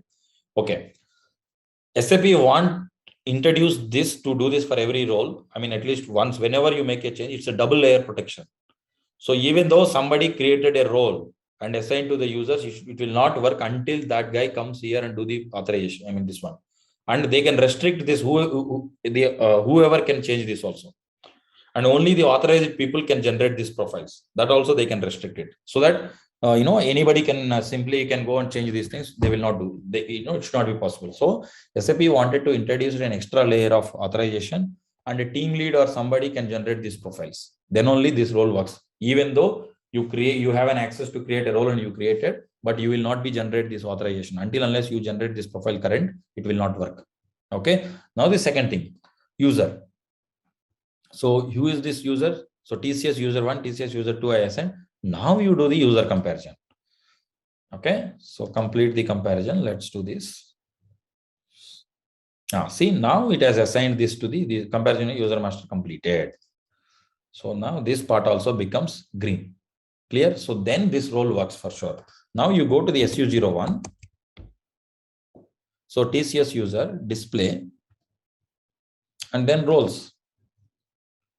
Perfect. This TCS has assigned and it is in green color, which means you have given some ABAP authorizations and you have assigned to this user, and then this user will be able to work properly with these authorizations. Hey there, ready to dive into the world of SAP Basis? Our course is here to guide you through it step by step. In this course, you'll learn all about SAP Basis. It's like a tool shed for managing stuff, from making sure we have enough resources to get them where they need to go. Our course covers everything you need to know, from the basics to advanced tips and tricks. It's created by experts who really know their stuff. Your instructors are seasoned pros who've been in the game for ages. They're here to help you learn and answer any questions you have. And guess what? Our students absolutely love the course. Folks just like you have found it incredibly helpful. The best part? It's budget friendly. This amazing opportunity to learn won't break the bank. Ready to become SAP Basis Pro? Sign up on our page now. For more info, head over to ZaranTech's website. Stay tuned for more updates.